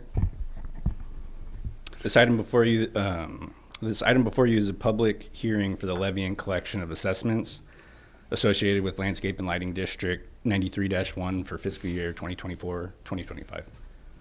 I'll take this next moment to briefly recap the previous council actions that have been completed. The initiation of proceedings was adopted by Resolution 2024-54 on April 15th. The draft engineer's report was approved by Resolution 2024-67 on May 6th. And the final engineer's report and intention to levy was adopted by Resolution 2024-70 on May 21st. This final item will conduct this public hearing, and if adopted, will direct staff to levy and collect assessments associated with the Landscape and Lighting District 93-1 for fiscal year 2024-2025. Are there any questions for me at this time? Is there any questions? No questions? Do we have any public, I guess I have to open the hearing. Public comment? And Mayor Casey, there are no public comments for this item. Okay, then we're going to close the hearing. All right, any further deliberation or discussion? No? Can I get a motion to approve this item? Second. All those in favor? Aye. All right, motion carries 4-0.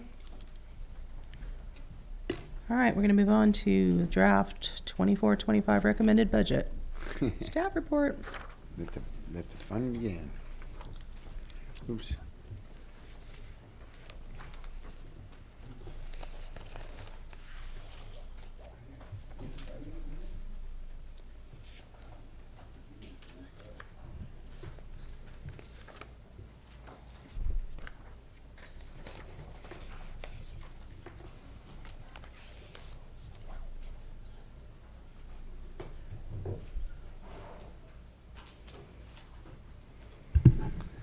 All right, good evening, everybody.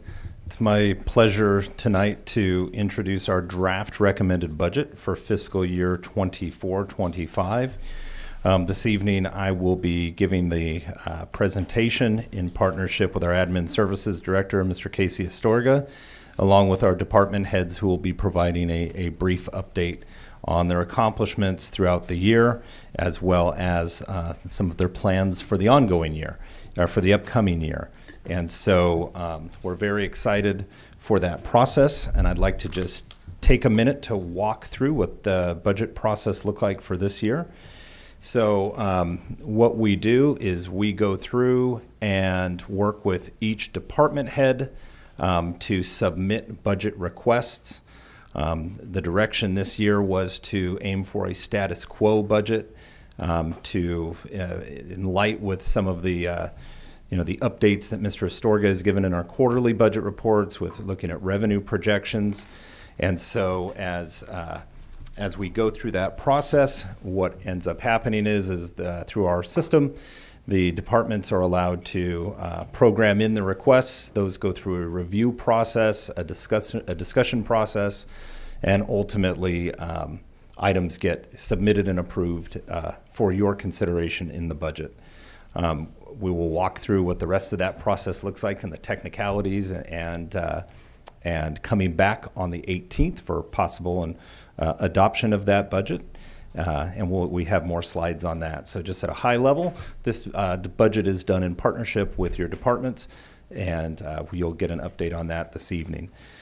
So for a brief economic outlook, just kind of piggybacking on the Q3 update that Mr. Astorga gave a few meetings ago, wanted to talk about a few things. Inflation continues to be a challenge. For the April 30th, that inflation rate was at about 3%, 3.36. At its peak in June of 2022, we were at 9%. And so it's slowly kind of landed in the 3-4% range. I mentioned last year that our treasury yields were on an inverse curve. That has not changed, and that's typically a sign of hesitation of the stability of the economy overall. And that's when your short-term rates are actually paying more than your long-term rates. So similar where we had the interest discussion a few minutes ago, you could look to where a 6-month T-bill is at 5% and then a 5-year T-bill is in the 2%. Typically, you see more of a return the longer you invest rather than the shorter you invest. And that's where, even at a LAIF rate of 4%, 4.32%, you put your money in and pull it out against that rate. We talked at the the Q3 budget about the state budget cuts. And so that is something that's real. Agencies are dealing with that, counties are dealing with that. And again, those are provides a safety net for our most vulnerable residents. And so some of those programs actually are cash aid programs. And so what that does is reduces the cash that is available to them for discretionary spending. When I review the unemployment rate, the county is at a 6.7% rate with the city at 7.3%. The state does round to the nearest hundredth. So when your numbers are smaller, that could be 1,400 or 1,600 relatively easy, which could put you basically right in the 7 to 7.5%. So that's where they come in at 7.3%.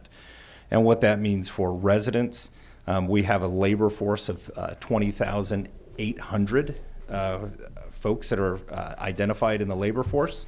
Of those 20,800, 19,300 are employed, with 1,500 unemployed. And so one thing to keep in mind, there are 6 unemployment rates, believe it or not, U1 through U6. And so in this rate, you could have underemployed folks in there as well. And so they do not publish the U6 rate, which is keeping those folks that are underemployed, those types of things, the people that have a part-time job that's 8 hours a week. Those don't come in. They usually only publish those for, LA County, those type of counties. So although, we're at 7%, there could be many of folks that are underemployed as part of that. And so I'd like to just take a minute to, in my update, reflect back. We've had a productive year this year, a lot of progress being made, a lot of projects being done, a lot of work at the department level. Just going back and reviewing not only the items that were brought forward, but even the requests of council that were made to the departments. We're able to get, that we go through the consensus period, we're able to get 73 of those across the finish line throughout the year, as well as 50 updates. And that's in addition to the work that the team's doing. So we've seen a lot of good projects, process improvements, and it's been a real commitment of staff, and I just want to take the moment to thank them. They have worked very hard this year to bring a lot of projects to life and get them across the finish line. We have the 2 water features are open, and I drove by one today, and there was children out there splashing at Whale Park, and McCarthy Park was recently resurfaced and painted and ready for the season, as well as some infrastructure upgrades. As for the whale park, you'll see that we have some budgeted upgrades for that system as well, as we try to ensure that that's open and available all year long for our residents. As far as goals and priorities through this budget, you'll hear a reoccurring theme of strengthening our fund balance, and we'll walk through that, as well as increasing our operating and restricted reserves, an effort to increase and recover our revenues, as well as being mindful of our short-term and long-term obligations. It is something that that relates to this. I did want to circle back. A little late for the agenda item, but the Junior Giants actually supply the ambassadors to run the program. So from the staffing side, they provide staffing through AmeriCorps to run that. So outside of the cost of doing the agreement, because the Junior Giants is with us, those are the costs that are associated with it, even for us here in the city. So my apologies for not having that update prepared, but I did want to circle back on that because that does have a cost implication or a lack thereof. So if we could go to the next slide, Casey. So I'm going to pass it over to Casey to start the formal presentation. So thank you, sir. Good evening. Thank you, David. Casey Astorga, the city's Administrative Services Director. And with that, I will kick off our presentation tonight, including a public hearing. So staff's recommendation as part of this budget item is twofold. First, for the City Council to hold a public hearing related to the draft fiscal year 2024 through 25 recommended budget, receive the information report from staff, and then for the City Council to provide direction to staff. The second element of the recommendation includes a review of the projects that are included in the draft fiscal year 24-25 capital improvement program, which will be presented later during this report. And with that, you will provide direction to staff to then come back for further adoption of the full comprehensive plan. So what is a budget? How do we get here? There are several different principles that guide our light in terms of how do we develop the budget. Then upon budget development, there are strategies, there's timing, there's considerations. As the city manager mentioned, we certainly look at the economy, but also the service demands, what we do internally, what the community is asking for or needs. We take that in mind. But also, after we've developed that budget, we monitor to make sure not only do we have a plan, but how are we doing with that plan. When we develop our budget, we are guided by several different key tenets in that process. The utmost being laws and policies that will sincerely tell us how municipal governments budget annually. There are generally accepted accounting principles, also known as GAAP, which will tell us how to account for the funds that we have. The Government Accounting Standards Board also has pronouncements that'll tell government agencies how to manage costs, both short-term and long-term costs. And then there are several other best practices, including guidance that we have from our external auditor, just based on the Hollister scenario, what we need to do, and the strategies that can be involved in developing a budget. What is a budget? So a budget is an annual plan. It's both that plan and a policy document. As you assign funding, there is a staffing plan that coincides with that, so that sets the policy, the guiding light for the city over this next 12-month period. It is a summary of projected revenues and expenditures, and again, that staffing plan to implement those goals. It is also strategic and disciplined. It helps us invest public funds for both short-term and long-term obligations. That final point is that it is meant to be monitored, but also amended as needed. There are evolving needs, whether that's from the community, from state laws, from local policy that is adopted. Based on those changing targets, the city can monitor our budget and then certainly come back to the City Council to make amendments as needed. In our budget development process, as the city manager mentioned, we reviewed our policies. We wanted to evaluate what the City Council had adopted, I believe in the year 2016, to tell us how to move forward. And those policy documents captured a lot of those elements that I talked before, whether there was a law, a policy, a best practice, a good accounting principle, or a good accounting standard for government agencies. Those are all embedded within our City of Hollister fiscal and budget policies, which are included in the staff report tonight. And from that, the Administrative Services Department coordinated with all of our departments citywide to understand their evolving needs, any changes in revenues, whether that's a new funding source coming in, if there were limitations in revenues, but also the expenditures, whether that was personnel costs or a change in the cost of doing business otherwise. Then from that point, we took that request and brought it to the city manager's office for a second level review. Again, confirming that the draft budget that's presented to the City Council tonight does align with city-wise goals and priorities. So once we have a budget adopted, we jump immediately into the budget monitoring process. So once the fiscal year 24-25 budget is adopted, it'll be effective for spending as of July 1st, 2024. Kind of behind the scenes, but certainly a very important element, is the departments will monitor their budgets monthly, and that's something that's included in our budget policies. So they will monitor all the revenues coming in the door and then all the costs, the expenditures going out the door, to make sure that we are on trend, and if we are not on trend, to have an explanation of why, and certainly a longer term plan to make sure that we are on budget in both the revenues and expenditures side. As we've been doing this past year or so, staff will present quarterly budget monitoring updates to the City Council, and again, with that final bullet point, customarily to have a mid-year budget question of, do we need to make any budget amendments, including if we need to add additional projects because things are going well, or if there's a challenging moment to potentially pause some projects or activities at that point. This slide shows a summary of the organizational chart. You see our community members as the electorate at the top of the chain, city council and city treasurer as the elected officials, and then city attorney, city manager appointed by the city council. And then on the far right of the screen, you have every single city department there. The fiscal year 24-25 draft recommended budget, which is presented to the City Council tonight, has a request for 2 new positions. They are both in the classification of accountants. And that bottom footnote there, the accountants will be assigned to the Finance Division if approved. However, they will be tasked with supporting all city departments. And with that, you see on your screen now the fiscal year 24-25 one-time operating expenditures, and this is across all funds. And I'll briefly read through the list. Sure. Okay. The first item is the city clerk's office at an estimated cost of $25,000 for the purpose of scanning historical documents. The second one-time item is just over $200,000 associated with the 2024 general election. The next is from the city manager's office, roughly $200,000 for emergency preparation planning, having a consultant and expert come in to help with that.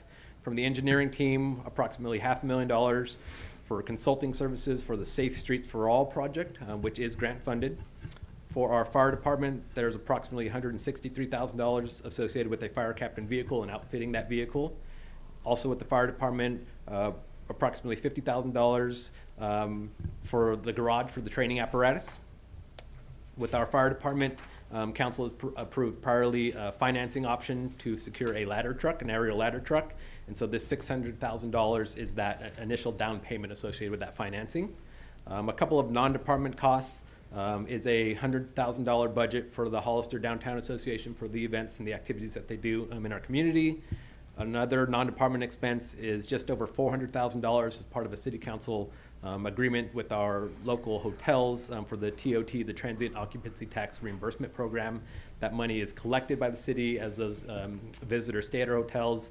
However, there's an agreement to remit a portion of that back to the hotels until that loan has been paid off. And the final 3 items for our police department, just around $450,000 for both facility and HVAC repairs at our police department, about $100,000 for body camera replacements, and the final item, roughly $100,000 for flock shot spotter infrastructure in our community. And Casey, if I can just jump in. So a couple of the items we wanted to highlight on here, and for the city clerk side, I want to highlight that the costs of the election, because it's typically in an even year, unless there's a special, will ebb and flow. And so next year, all things considered, that budget comes down because there are election costs that go along, specialized legal, as well as, working with the county's registrar of voters for costs as well. So you will see that every other year as standard practice throughout the project or throughout the budget years. As for engineering, we did receive that Safe Streets for All grant that we're working to roll out. We did receive about $1 million of revenue, so there are some consulting costs along with staff time that can be studied to that. And then we did have some costs in, as Casey mentioned, on the fire truck that is coming out of primarily impact fees. We're able to look at, how we could use those funds best. And then we do have costs that are associated with the police department for some facility needs as well as HVAC repairs. So we're trying to be mindful of the infrastructure and the aging buildings that we have, and ensuring that the staff have a great workplace that is either cool when it's supposed to be and not 100 degrees when it's not supposed to be. So they've had some challenges there with their HVAC, and we want to make sure that that's taken care of. So Casey, I'll pass it back to you. Thank you very much. So our next slide has a general fund revenue overview. And looking at the chart, the left three columns, those blue columns, show fiscal year actuals starting with fiscal year 2020 through 21. The next is 21 through 22, and then finally 22 to 23. The next column is the black column, which has our fiscal year 23-24, which is our current year budget at just over $41 million. The purple column is our year-end projection for the current fiscal year. And as we've discussed in our budget monitoring over the past 6 or 8 months or so, we do expect our revenues to come in just a hair above budget for that year. That's the purple column. And then if you look at the yellow column, you see $49.5 million included in this fiscal year 24-25 draft recommended budget. That does include both that center column there of the 49.6 in fiscal year 22-23 actuals, as well as the 24-25 budget. That does include some one-time revenues coming in, and we'll talk further about that briefly. But that is how our general fund revenues have trended over the past few fiscal years.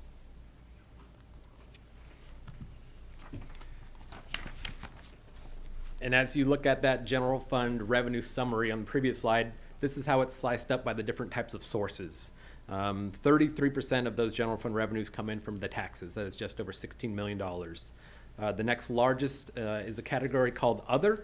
However, that does include transfer-ins from other funds to support general fund activities, as well as the Measure W tax that was approved by voters. It is included in that other side, which is a significant portion.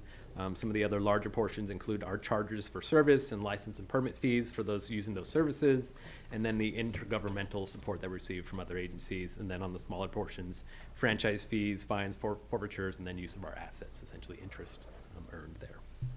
And Casey, if I could jump in. So, and we'll touch on it in a slide coming forward, but as a principle, we always want to be mindful of one-time revenues, one-time expenditures. So as you saw, the revenue looks up. That transfer line will always have the Measure W coming in. That's budgeted at $9.1 million this year. So that's standard business. You always have that transfer in. And then we look at other costs coming in. So we'll touch a little bit. We do have a one-time bump as we work with the Hollister Farms incentive, getting that the revenue, the payment was made from the general fund. We are truing that to a storm loan to the storm fund, which was how it was approved by council, that payment was to be made from the storm loan as a loan against, basically, let me take a step back. Those funds went out. The original approval from council was to be from the storm loan, and then the 75% of the tax revenue from the businesses in the Hollister Farms area, from Walgreens all the way to Quick Quack and the new areas as those new buildings come online. Then we pay that back with 75% of the sales tax that comes in from those. So sort of like the TOT reimbursement program, but it's not a reimbursement. We reimburse ourselves for the payment that we gave out. So that, when you see that come in and then we have the dollars come out, I have to look at that as one-time revenue, as well as some transfers in to offset some of the general fund costs from some of our other funds that could typically be used to provide police and fire services. And so we are leaning on that this year to bring those up to where our fund balances lie in those other funds. And then in future years, we will be more in alignment with the revenues that are coming in on an annual basis. And so when I look at that, Casey will have on the next slide where we look and say, okay, what is our revenue, but how much of that is one time? Because what you don't want to do is get in the habit of thinking you have a certain amount of revenue when a lot of that is one time. So we talked about the Safe Streets for All on Casey's chart here, intergovernmental. That's $1 million. $500,000 of that is the LOTA broadband grant that we were able to secure. So as we have expenses, we draw down against that revenue. So we budget for that revenue. So we have to be mindful of staff when we see a number to ensure that we have our hands firmly around how much of that is one-time versus ongoing, because what you don't want to do is recommend ongoing spending based on a number that's built on one-time revenue. So, Casey? Perfect, thank you very much. So we've discussed revenues in general. Now we'll look at general fund expenditures and that overview, the same color coordination with the different columns. So the first three columns are blue. Those have fiscal year actuals dating back to previous 3 years. The black column in the middle is our current fiscal year, the budget at $48.8 million. As we've again discussed during our budget monitoring conversations, that purple column, we do expect to come in just slightly under budget on the general fund expenditure side. Again, that far right column, the $51.56 million, is included in the draft recommended budget that's being presented tonight. Again, as we've talked about the topic of one-time revenues, the draft budget does include some one-time expenditures as well, to the city manager's point, some deferred maintenance, some grant-funded projects, et cetera. Again, looking through the lens of distribution and the proportion of general fund expenditures, you'll notice here the largest piece of this pie is personnel at 62%. Next is services and supplies at 21%. So you combine those two, it's the cost of doing business, again, with our contractors to support us, the technical experts whenever needed, and then the staff to one, either project manage those third parties that are helping us, or to fundamentally do the work themselves in our different departments. And so there you see the general fund expenditures by type as a split as a distribution of the whole. And if I could just jump in and kind of walk through a few of those. So where you see other on there, those are one-time expenditures. So that $1.5 million, $1 million of that is where I talked about before with the storm of payment back. So that's a one-time revenue or one-time expenditure, basically truing that up. And then going forward, we would have the 75% of the Hollister Farm sales tax going back to the storm fund. So we have to be mindful of that when we are programming future budgets, that only to be thinking about spending that 25% of that Hollister Farms sales tax dollar that comes in. And we've projected that that's probably for another 5 years or so. We'll see what other businesses that are currently under construction and have some plans for some other vacant land there. So similar to the concept of if the TOT tax passes, then the repayment back to, or the time it takes to reach the $2 million for the hotels amplifies, because they get basically 75% of a greater number means that they get it paid back quicker. Same concept here. So we we have to be mindful of that. That also includes $500,000 that we had from a developer account for improvements at the Fire Station 2 park.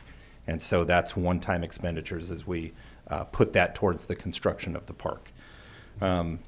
For contractual, some of the items in there, that's where our SCR 911 costs are. That's the dispatch services that we use. Those costs are up 10.5% as we go through and bring back a final budget. I had it budgeted as a 10% increase, so I'll have to tweak that just a little bit when those final numbers came through. That also is where you'd see things like the elections contracts.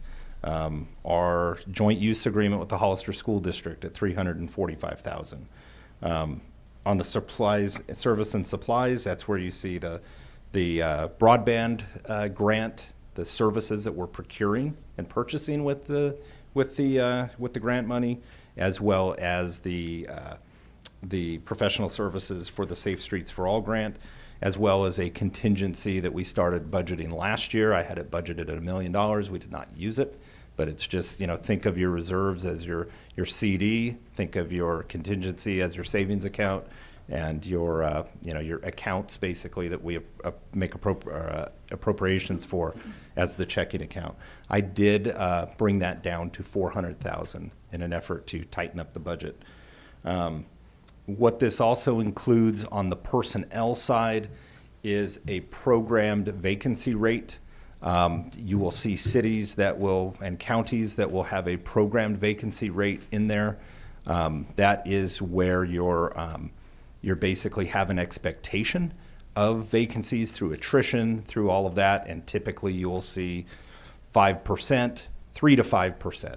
So it actually comes in as a negative expense, right? So if you have, in this case, I have a budgeted vacancy rate of $2.2 million in here. So that's different than in years past. So as I did, with the team did the budget last year, we did identify positions that were not funded, that we brought them in, and that showed the budget increasing. Where on this side, I do have that budgeted in there. So had I not had that budgeted in there, that 31.8 turns into roughly 34 million. So I want to be transparent with that. That is programmed in as a strategy to help give us some breathing room through this budgeting period. Casey? So the next two slides will show this same data in a couple of different lenses. So we see the personnel, services and supplies, and contractual, a couple other categories, now split by function. So if you look essentially by department, generally speaking, there's some clusters here that are all part of the same department. But you see here the police department, fire department, et cetera. Each different department has a dollar value associated with that. However, I think the next slide is more helpful because it has percentages associated with that. They correspond, you see it's the same pie chart where you get to see here the percentage of our general fund expenditures by department, with the lion's share being our public safety, the police department, and our fire department.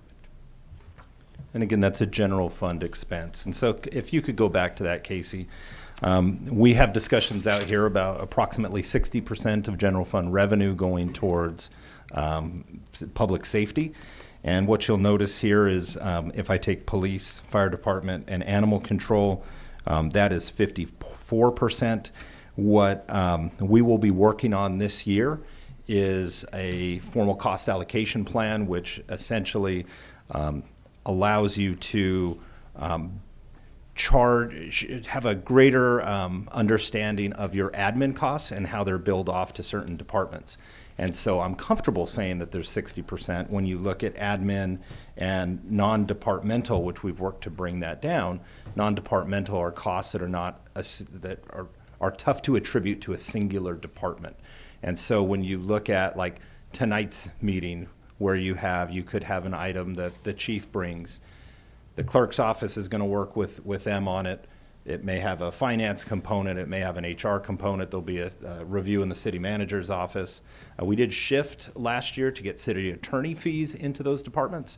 But as you shift the true admin rate into those departments, you get a better understanding of the true expenditures per department. You see that that's typical and something that we'll be working on as a recommendation through our audit process. Alrighty, those last few slides talked about expenditures, and the next few will talk about revenues. So as we've heard through our budget monitoring for the current fiscal year, we have similar trends moving forward for the subsequent fiscal year, which coincides with the idea of this being a status quo budget and the economy, generally speaking, being flat. So we've worked with a consultant called HDL to monitor both our sales tax and the TOT, the hotel tax. And what they're seeing with the sales tax is our general sales tax and our Measure W sales tax are both generally flat. And that is reflected in the budget that's presented tonight. The TOT projected slight growth, especially with the addition of the new properties in the last several months. However, there is that footnote that our budget does not project any changes to the TOT as they relate to the item that's subject to voter approval at the November 2024 election. So that nothing is assumed there, so that it's not been baked into the draft budget that's before you tonight. We have worked with the county office to project out property tax. They are projecting a slight growth in property tax, and so we've included a moderate growth in the draft budget that's presented to you tonight.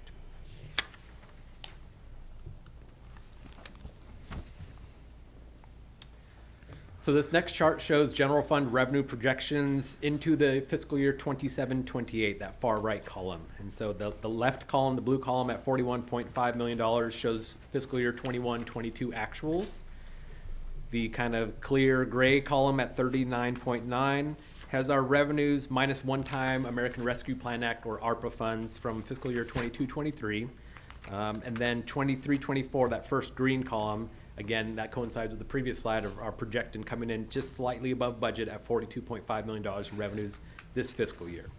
The draft budget that's presented for fiscal year 24-25, removing those one-time revenues, as the city manager mentioned, that number becomes $44.7 million.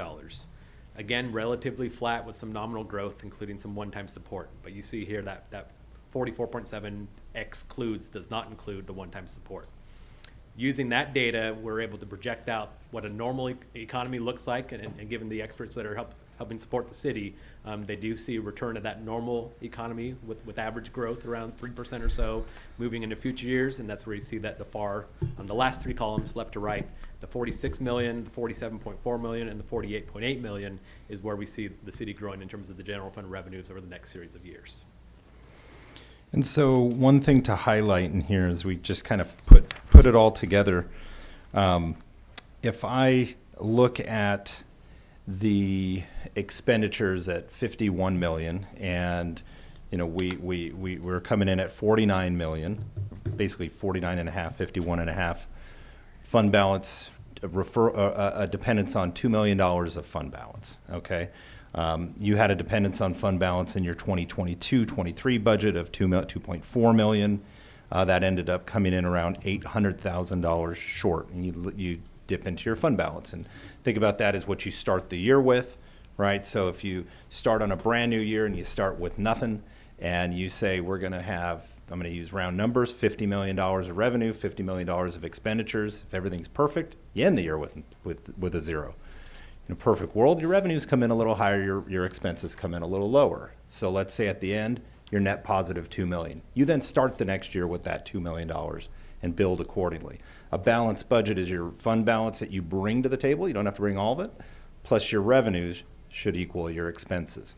And so when I go through that process and I look at this slide here and I say, okay, 46 million, and we are budgeted at 51 million with some one-times, right? So I take those one-times out and then I look at a natural growth. I'd estimate around 52 million. So that puts you at a $6 million shortfall. And what ends up happening is each year you work your way, you end the year with what you got in your hand, you start the year with what you got in your hand, and you work your way forward. And so if we continue down that trend without addressing some issues that we'll go over, you eventually run your fund balance to a negative position, and that's not something that a city can do. And so as we go through and dig back into previous budgets and look at actuals and do a deep analysis, which the admin services director and I have been doing. As we brought the budget last year, there were positions that although approved, if they don't go into the budget if they're not funded, then you technically don't have a vacancy savings to use. And so if we've trued those numbers up to align with previous council action and the positions that were approved, that's where we brought you last year, where it was a reliance on fund balance of about $8.5 million. We've had some amendments throughout the year that have pushed that to a reliance on fund balance of $9.2 million of general fund. We're talking general fund on this side. So we have to be mindful. I'm always looking years down the road, not to the end of the year as through the budgeting process, but what happens if you continue on the trend you're on? What do we need to look at? Do you look at revenues? Do you look at expenditures? Typically, you look at both. And so with that, I'd like to pass it back to Mr. Astorga to start talking about the revenue side. So the next few slides talk about our revenue policies as they are embedded into a variety of city policies, but also given the direction that City Council provided to staff.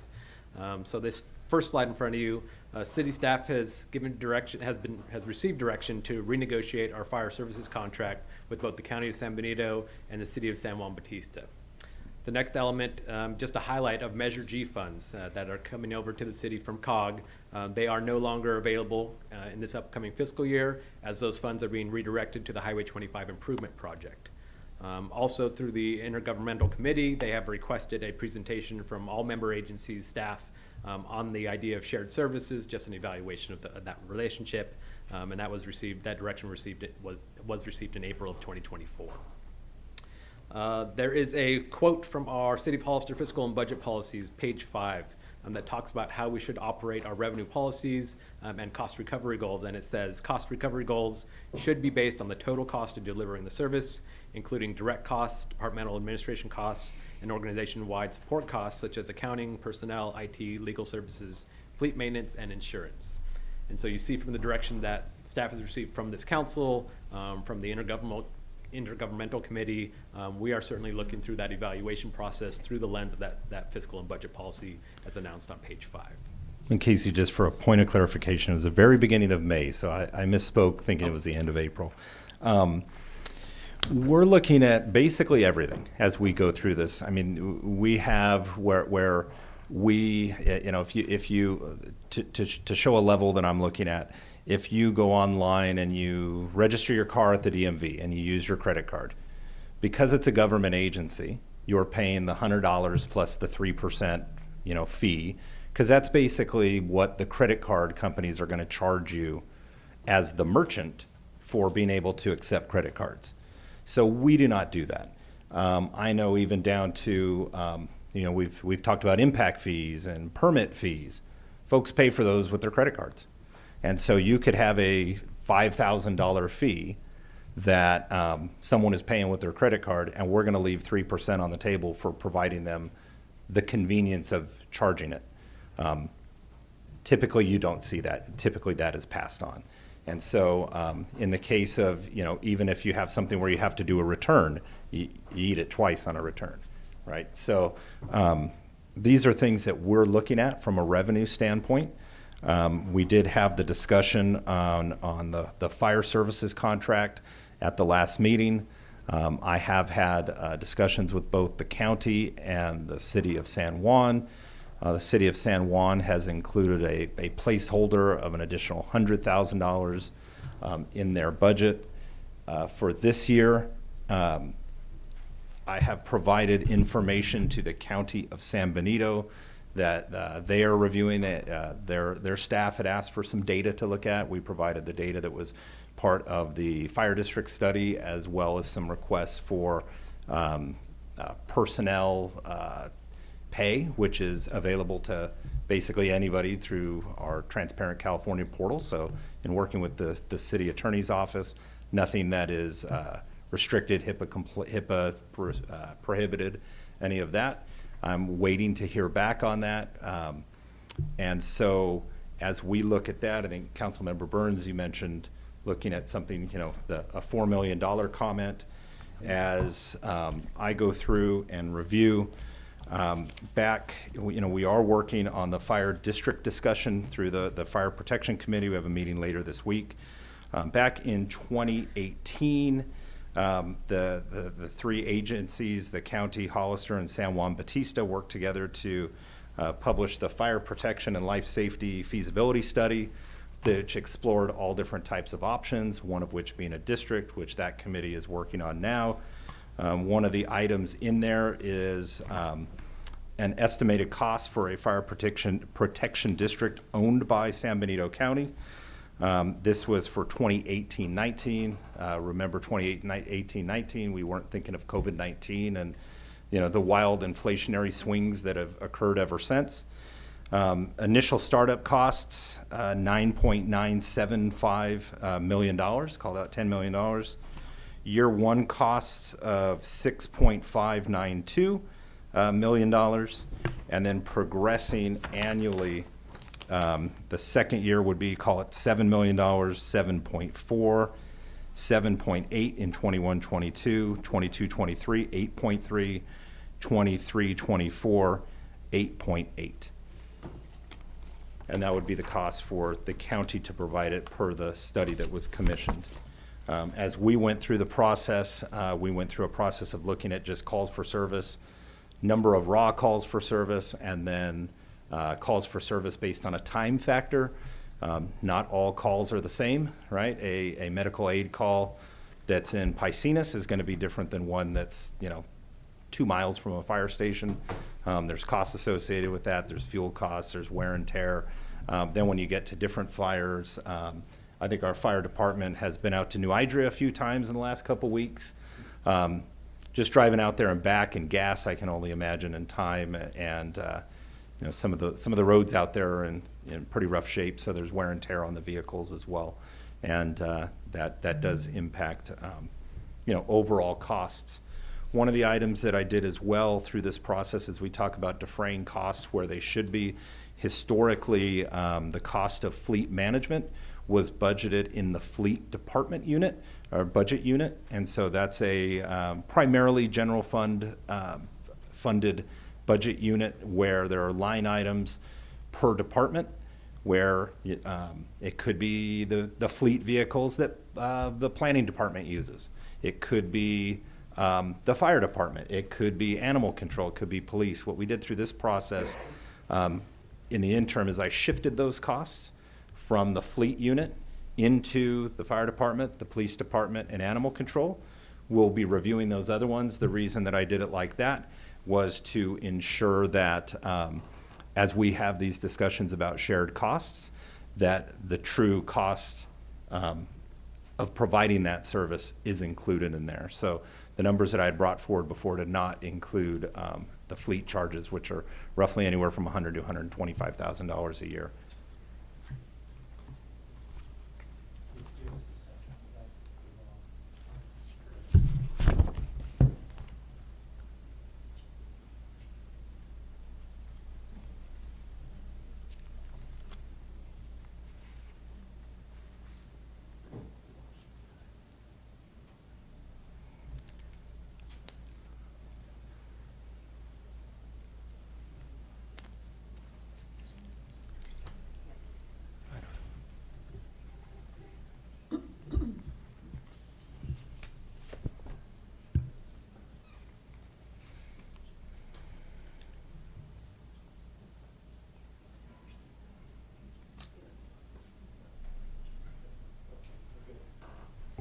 Perfect, thank you very much. So that previous discussion was related to, as we talked about the fire department and general services for the broader community. This next slide will talk about user fees, and it is on schedule to come back to the City Council at the June 18th meeting. Based on our budget policy, which we'll discuss at that bottom portion, will be a recommendation to increase our annual user fee schedule by the CPI, by the Consumer Price Index. That will be presented in its entirety for consideration at the June 18th meeting.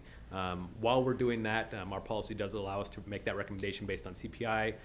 City staff does have ongoing efforts to work with Wildan Financial Services to complete a comprehensive user fee study, do that calculation, identify that nexus using that methodology. That coincides with this bottom portion of the budget policy, which I'll read in its entirety, where fees will be reviewed and updated on an ongoing basis to ensure that they keep pace with changes in the cost of living, as well as changes in the methods or levels of service delivery. In implementing this goal, a comprehensive analysis of city costs and fees should be made at least every 5 years. In the interim, fees will be adjusted by annual changes in the Consumer Price Index. And that's where you see the 2 bullet points above coincide with that City of Hollister fiscal and budget policy. Yeah, and so I would just highlight that, the fiscal and budget policies are what we work with throughout the years to ensure our credit ratings. This is what has been approved in 2016. What we are bringing forward today is in alignment with that and efforts to get towards that. If you advance to the next slide. Casey, I'll pass it back to you and then I'll chime in.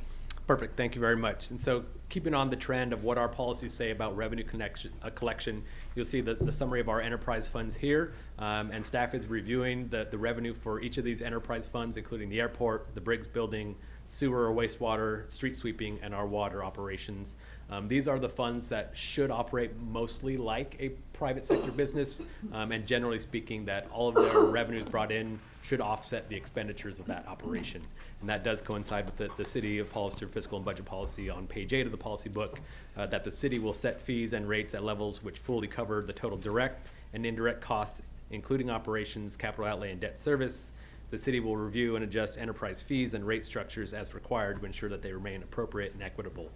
So essentially, for these enterprise funds, they should be a 1-to-1 offset based on our city policy, which aligns with the best practice. So as I review these, Jeff will be talking about it during his presentation briefly. We are looking at, and there's been discussions with the Airport Commission regarding a rent study out there. We have to look at the cost of doing business, as Casey pointed out, all of the different costs, not just the costs of doing business today, but we have to be mindful of the maintenance, the projects, all of that. Because otherwise, when you hit those milestones where equipment breaks, a roof goes out, a piece of equipment goes down, then we're coming back to you for huge one-times that we haven't contemplated, where we should be contemplating that, because we know that if we're running an enterprise, machinery breaks, right? There's wear and tear, there's damage, there's, end-of-life issues. So we need to be mindful of that. As far as some of our costs that are associated with that, we will be looking, your council in 2021 approved a rate study. And so that was very close to being completed under prior administration. Myself, Casey, and our Public Works Director are working to complete that study. We need to look at the costs of doing business. And what they are doing is they're looking at reevaluating those numbers. So we're providing them with new information, and then they'll come back with a recommendation that we would then bring forth to council. And so we have, just like any other business, we hear a lot of news about, the $17 Big Mac meal at McDonald's. It's the same concept. We're in the same boat. Our costs are going up, and we have rates that are to offset not only the cost of doing business, but to be mindful and plan for the future. And so we will be looking at that as well. The cost of raw water has gone up significantly, and so that will be baked in as we look at our evaluation as well. Alrighty, so we just discussed revenue, our policies, and our efforts moving forward to identify and capture the appropriate revenues. We're going to pivot a little bit to look at the general fund summary at this 30,000 foot level, at the highest level. And you see the blue column and the black column there. The blue column is all available funds, which would be annual revenue and fund balance. So available funds in the general fund, and then the black column is the expenditures for that year. And so the last two chunks of columns, you'll see both our projected year end in 23-24, and then the recommended budget that is for consideration to the City Council tonight, the draft version tonight. With that footnote in red at the bottom of the screen, showing that through the draft budget, it does have an increase from what used to be a restricted available fund balance of $1.94 million up to $3.34 million in restricted general fund revenues. Correct. And so what that will do is, as we program for next year, if approved, then we bring that forward and we show you what's restricted and what's available, and we build going forward. Sound budgeting practices are 17.5% of your operating expenses that you have in a reserve. Our policies actually call for a 20%, and so that is what we're striving through this process. So think about your restricted versus available. So as we go through the year, you may have, in this situation, if we have, say, $5 million available, we have this 3 put aside. Any supplemental appropriations requested through the year will be reviewed against that, because as you pull that and expend it, if there's not the savings somewhere else, then that ends up not being available when you end the year, and then we start less that going forward. And so what we're trying to do is to ensure that we are moving towards adding to that restricted, the restricted reserves, because it's been basically set at $1.94 million. There have been discussions prior. This would actually formalize and start moving that forward. So I know there was discussions of trying to get to, going from 300 to 900, then to 3, back to 1, and land in 2. 2 was on the rainy day fund. Rainy day fund doesn't get to 2 in this, but overall collectively, you would get to 3.3. And then through the year, your budget policy calls for certain specifications to be, or conditions to be met as you lean into those reserves, including a plan to pay it back. And so you want to have a nice balance of restricted reserves versus available reserves, knowing that, at the end of each year, we can revisit that, But if you need to lean on your reserves during the year, there's a process for that. Alrighty, the next portion of the presentation will include presentations from our departments. So what they will be discussing tonight is a discussion of their operating budget and other activities, a summary of their core services, essentially what each department and their divisions do, a summary of the current year, which is the fiscal year 23-24 accomplishments, and some of their operational priorities that are embedded in this draft recommended budget for fiscal year 24-25. And we will be moving through the departments alphabetically, and I have the pleasure of starting first. So again, I am the Admin Services Director, which has 3 different divisions. We have a Finance Division, a Human Resources Division, and a Risk Management Division. The Finance Division administers transactions related to your utility payments, including for water, wastewater, et cetera. We cut every check that is paid by the city. We pay every bill. We work in partner with our departments to do that. We also collect every revenue that is owed to the city, and in doing so, we protect and secure the public dollar. We are very mindful of that as we engage in all these activities.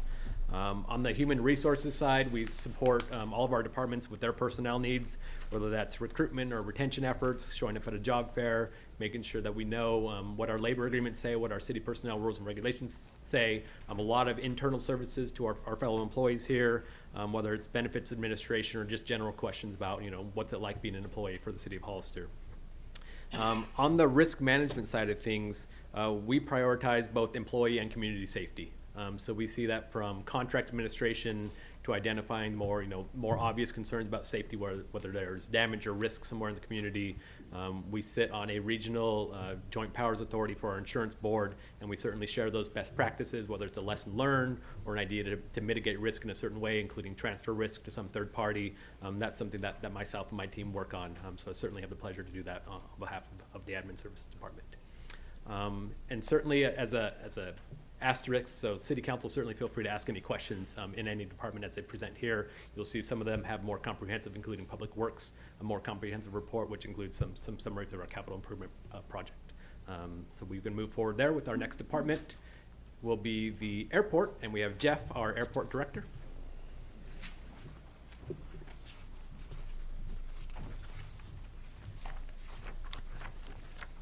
Good evening, Mayor, council members, and members of the public. So the airport, you have a federally obligated general aviation airport, meaning that we don't have commercial traffic. So everything that we do out there is under the guise of the Federal Aviation Administration rules and regulations.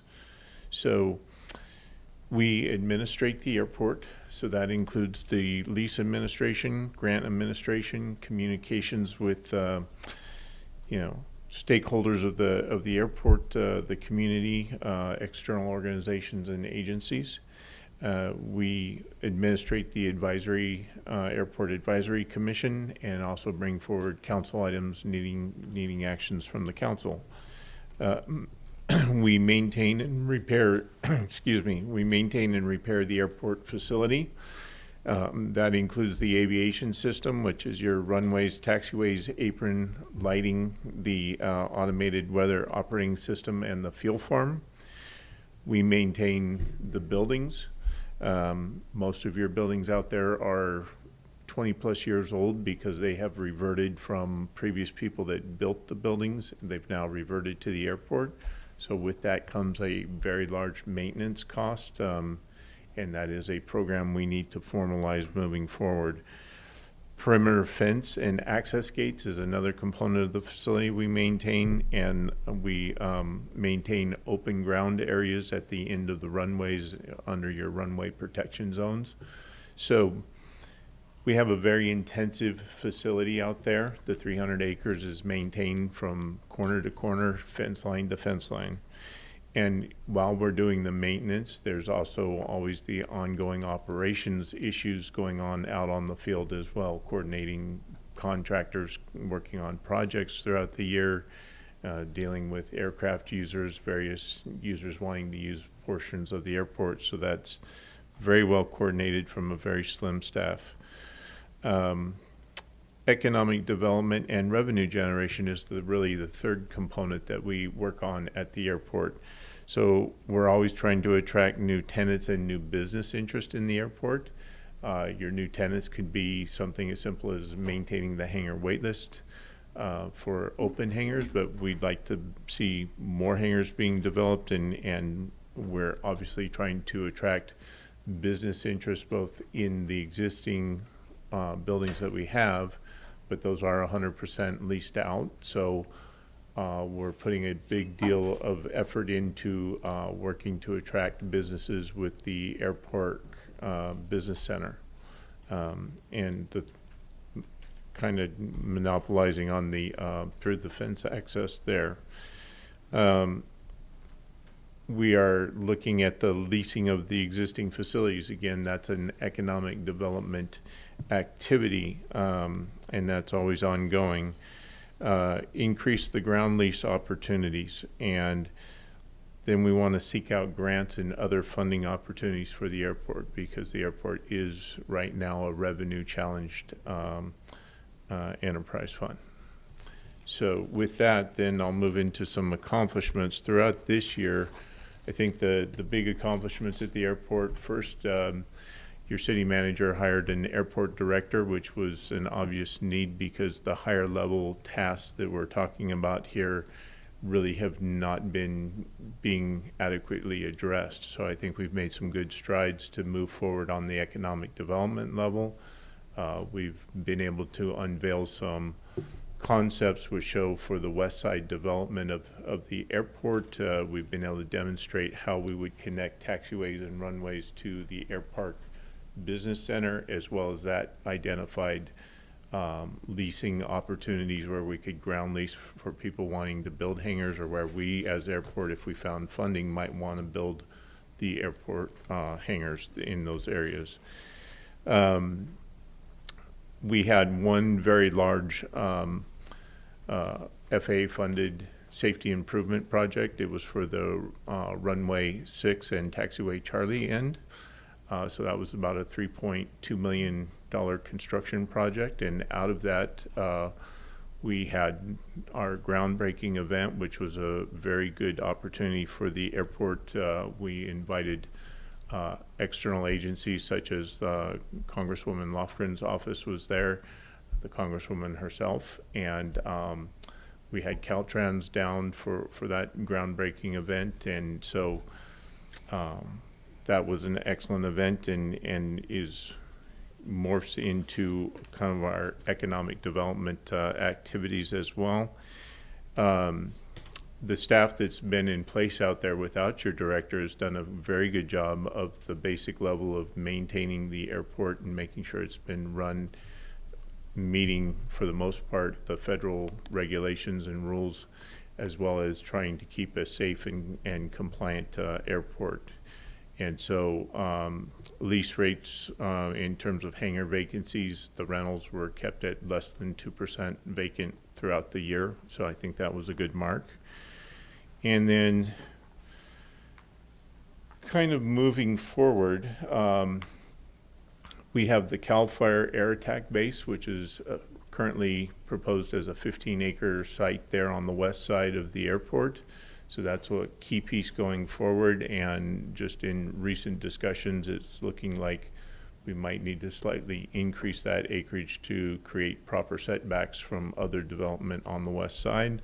So again, we may be increasing some lease revenue there. We anticipate 2 FAA grant funded projects going into 24-25. That includes a design of the taxiway Alpha, which is your primary parallel taxiway to the main runway, so over 10,000 linear feet of paving. So it's the design for the reconstruction of that taxiway. And then relocation of the airport perimeter fence project, which is much smaller. It's about a 300-foot section of fence, or 300 yards of fence, that needs to get relocated outside of a safety area. We are going out to consultant selection, which for federally funded projects, FAA likes to see us go out every 5 to 6 years approximately and do a consultant selection. So we'll be going out for both engineering and planning consultants there. And then city manager mentioned earlier that we'd like to accomplish a rent study. Those can be fairly comprehensive, so would like to get started with that through our planning consultant when that's selected. The rent study will help to make sure that we are recognizing our fair market values for the tenants that are in the hangars, as well as making sure our building rents and our ground lease rates are appropriate and can be administered in a fair and indiscriminate manner.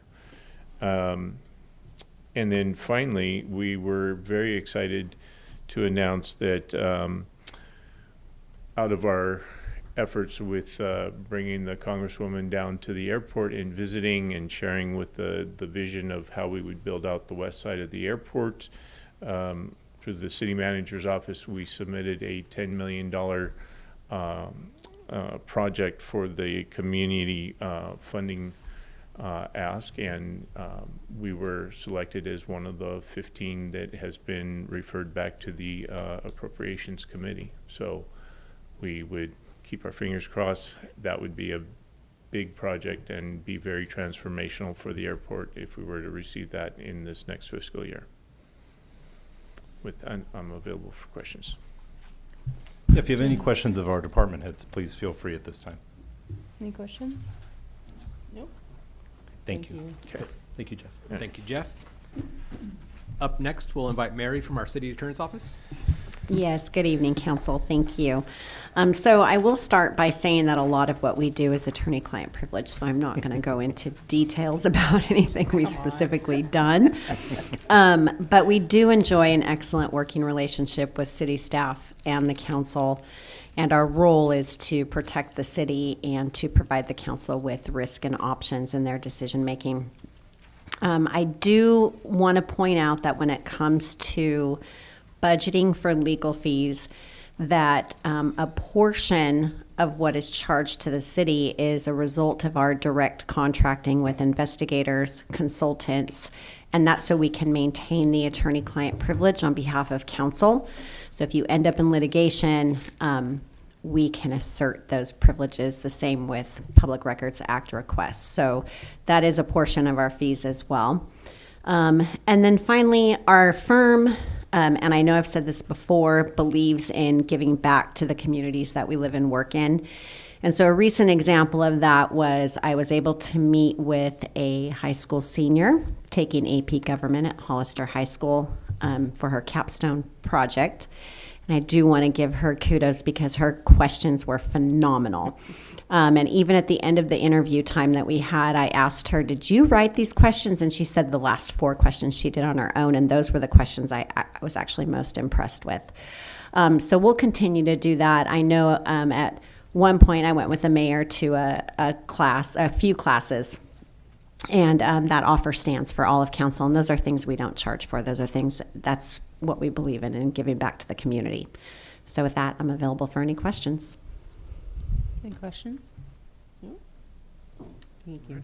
Thank you, Mary. Next up, we have Jennifer from our city clerk's office.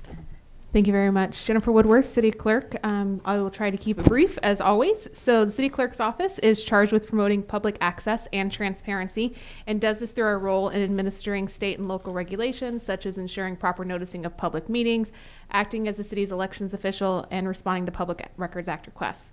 In the current fiscal year, the City Clerk's office implemented several new processes and programs to increase transparency and public access.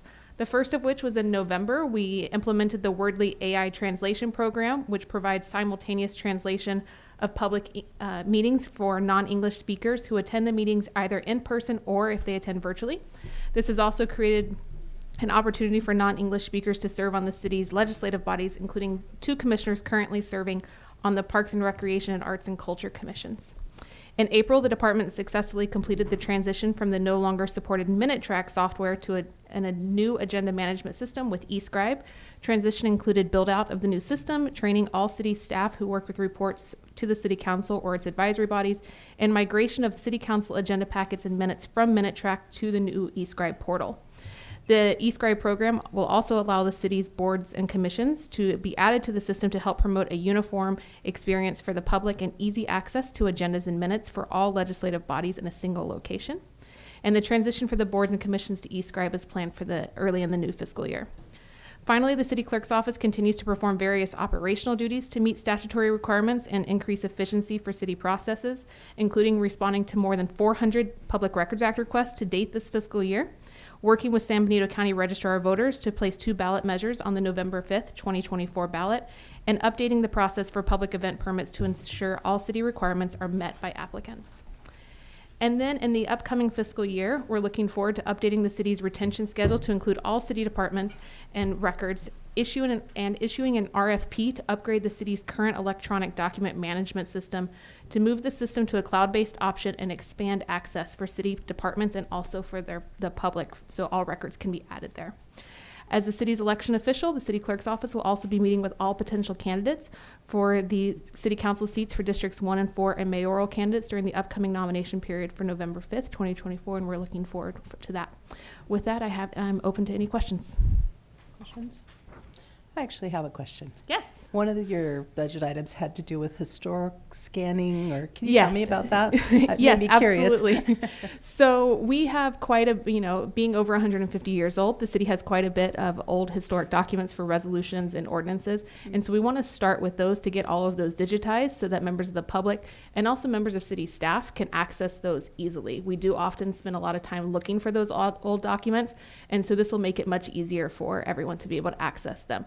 That does cost money, and so we plan to send that out for scanning to be able to add them to our electronic document management system. Great. And the only follow-up question is, we talked about public records requests. Can you give me an idea of the cost we've had for these public record requests?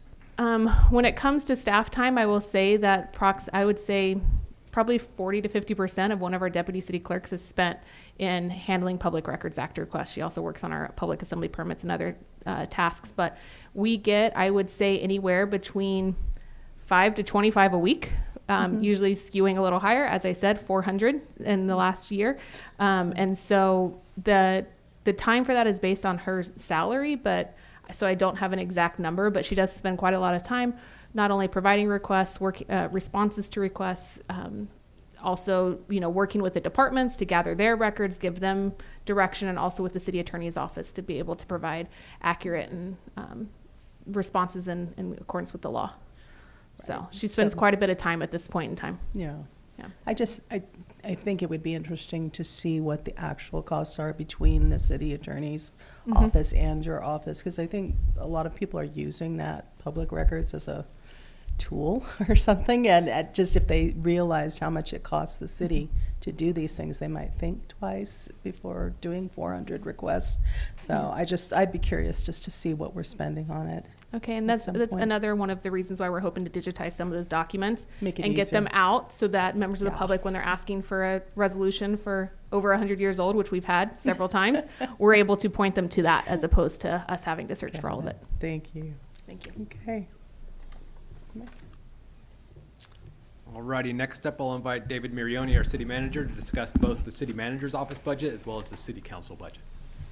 Thank you, Casey. So quickly, the office of the city manager, and specifically my position, community, or from the community through our city council. And so we have a team of 4. We have our assistant city manager who joined us a few months ago, as well as a management analyst and an executive assistant. They were all hired. They all started since last year, since I saw you last time for budget. I believe when we first did the budget in June of last year, there was an office of 1. So I appreciate the council's support on helping to get those positions filled. And so our budget is relatively status quo. We do have some, other than personnel costs and the costs of just personnel increases from merit increases and standard business, we do have a contract item that continues our services with our grant provider. We do have a grant writer that's on board. They roughly about $50,000 a year. They were the ones that helped us with the Safe Streets for All grant, as well as a handful of other ones. So in that first year, that Safe Streets for All grant was $1 million. So I think that that's been an investment that has paid off well. And so we will continue to try to bring in additional revenue there. Additionally, I do have for City Council, if we could advance the slide there, Casey, as a highlight of the budget. So we do have the costs of personnel, the health benefits. We do have, for discretionary funds, I have budgeted at $20,000 rather than the 50, but wanted to get input from your council. That is a reduction of $150,000 overall. I would like to see if that's something that we want to keep at the $50,000 mark, bring it down to $20,000, bring it down to, I mean, it's ultimately, your call. I did budget it at $20,000. One thing that I would point out is that if that continues, if this is a policy that you want to continue forward, staff would like to also take into consideration when we price out the discretionary requests, the cost of staff time as well as city attorney time as we prepare these items. What we've found is that, a $3,000 discretionary fund might result in a contract that we're working on, to help memorialize what we're actually doing. And so that ends up being costs that are associated with that aren't factored into the request. And so as we go through that process, a $3,000 item really could end up being, with staff time and everything all in, a $5,000 item.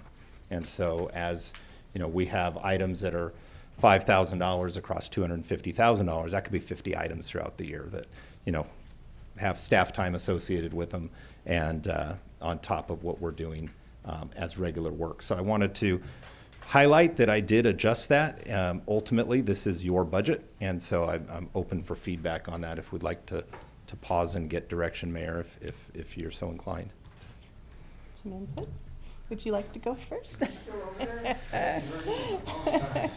ahead, Jim. You go first. So you're asking for direction specifically with the discretionary fund?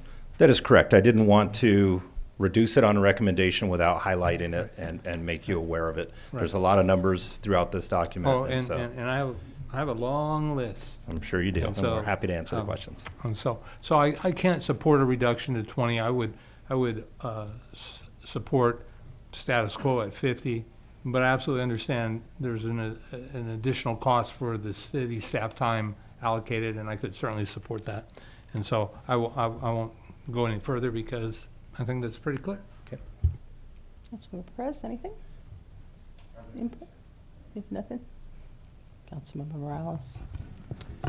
I'm in agreement. I think I would support the status quo, including the cost of staff to move forward. That's it. Well, I was going to support a little bit of a discount, but it sounds like with the building in of the costs and with the everything costing so much more, it seems like some of our items that might have been $5,000 once upon a time are more like $10,000 or $11,000 now. I don't want to be able. I still want to be able to do things with the community and for the communities, but I would also support building in the cost because I know you guys do end up spending time, especially on contracts and things. So, so I think that's. So I've heard from 2 at go back to 50 with staff time budgeted. I agree. So that would be a policy update as we do have a policy, so we would look to amend that policy. We can bring that forward. Okay. And what I'll probably do is work with the city attorney to look at a couple operational items when we bring that policy back now that we've worked through that and bring that back for adoption. Okay.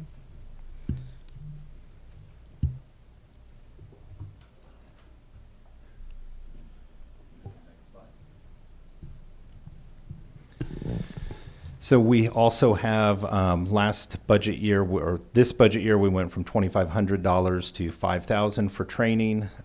We did have some direction to come back and look at our training policy. And so that's something that's on our to-do list to look at, the difference between a committee assignment that results in some travel versus a a discretionary travel request that, of course, is related to the position. But there are some assignments that end up resulting in, like League of Cities, from a delegate standpoint. There's an expectation that the delegate would attend, the annual conference at a minimum. And so I know that was a request that the Administrative Service Director and I are looking at bringing a policy discussion back. But we did want to discuss that. We brought that back last year, and so we were bringing it back just to make sure that you are in the same position, or if you want us to adjust that, we can go ahead and adjust that when we bring it back on the 18th. Any thoughts? Yes. Thank you, Mayor. I just have a question. So now, I'm into my 4th year on council, and I know this number has fluctuated. It's gone up. And so I've not used any of this in the entire time I've been on council. So my question is simply, in this example, that $5,000, when I don't choose to use it, what happens to that $5,000? That becomes fund balance savings that we look at for the next year when we're building the budget. You're welcome. Thank you. Any other thoughts or? Yeah. So I would urge the city council to make sure that we separate mandatory versus items that we are assigned to, so that it's very clear in the policy moving forward. There isn't room for dispute or whatever. Anything on this? No? I have a question. Go ahead. So I haven't looked at this recently because it's not something I focus on. But when it's mandatory, does that cost still come out of the $5,000, or is this $5,000 in addition to the mandatory costs? Well, I think it would be in addition. So But I think is it there goes that into clarity? the $5,000 first. I agree with you, but Yeah, I and don't know then- that there's that clarity, and so I think There isn't. So- And then that's what I would like to make sure that there's clarity, Oh, I because support we've that. had many discussions here. Yeah, that's one of the items that we got consensus on to bring back that we're working on. Okay, thanks. No. Did you have anything? But Are you the good? budget assumes 5,000 across the board for a total of 25,000. There's Yes. not a I would- separate call out. But we do Don't- have that line item for other departments. Other departments do trainings all the time, and that's how we budget it there. So it would, we would track it separately. So I do have a question. So so I took more training than $5,000 worth. Could that come out of my discretionary, or do we do a special one-time ask from the council to go to another? If it was, Yeah, the way the discretionary policy is written right now, it does not allow for that. It's your policy, so if that's something you wanted to revisit when we brought it back, we could discuss that. If it was something that you were looking for a supplemental appropriation to go to something extra, then yes, that would be something we would look at and one, evaluate if we're in a position to support it from Yeah, I a think the financial supplemental- standpoint. Yeah. Yeah, but I mean, if it's something that you're approving at, where we're having a discussion and saying it's $5,000 and it's going to go over, then that would be something to come back and get council direction on. Okay, good. Yeah, and I think it's fine. Leave the budget as is with the Yes. cost of Great. Thank you. planes these days. Yeah. I believe I got consensus to leave as is. As is. Alrighty, thank you very much. Next up, we will invite Rod Powell, our Assistant City Manager, to provide a summary about sorry. development services. Casey, would it be all right to just take a 5-minute break? Some of us need to. Absolutely. Sorry, Rod. We'll be back in 5. It's okay. Yeah. Started the budget, but this new timing is messed up. I understood the assignment. Well, after the day, I spent all day county.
All right.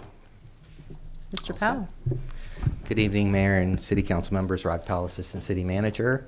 I want to quickly acknowledge the very hard work and effort that Eva Kelly, the former acting Director for Development Services, put in on this budget. Just wanted to call that out to your attention. Development Services provides assistance to the community in matters relating to construction, development, affordable housing, and cannabis regulation. The department consists of 4 essential divisions: building, cannabis affairs, housing, and planning. The Development Services Department also manages matters related to the successor agency of the former City of Hollister Redevelopment Agency. The Building Division in particular regulates construction and use of buildings and structures through the application of adopted codes and ordinances to ensure life and safety standards are met. It issues permits for residential and commercial construction, performs inspections during all phases of construction, and also coordinates with code enforcement on the investigations of complaints for illegal construction and use of structures. The Cannabis Affairs Division is responsible for processing all applications for cannabis regulatory permits, as well as monitoring active medical and adult use cannabis facilities within the city for compliance with state and local regulations, and is also working in collaboration with the police and fire departments. The Housing Division is responsible for increasing and preserving the community's supply of low and moderate income housing, and it operates various programs as funding is available, which include rehabilitation loans, first-time home buyer programming, self-help programs, and all are in support of providing safe and decent housing for the citizens of Hollister. Planning is responsible for carrying out long-range planning, current planning, and zoning activities within the city's planning area. Long-range advanced planning activities include the preparation of planning policy documents, such as the city's general plan, which provides decision makers with community-wide vision and a guide for future land use decision-making. Current planning activities include interpreting and enforcing planning, zoning, and subdivision regulations, reviewing and processing development proposals and other land use permits, technical and demographic research and analysis, and interdepartmental and intergovernmental coordination.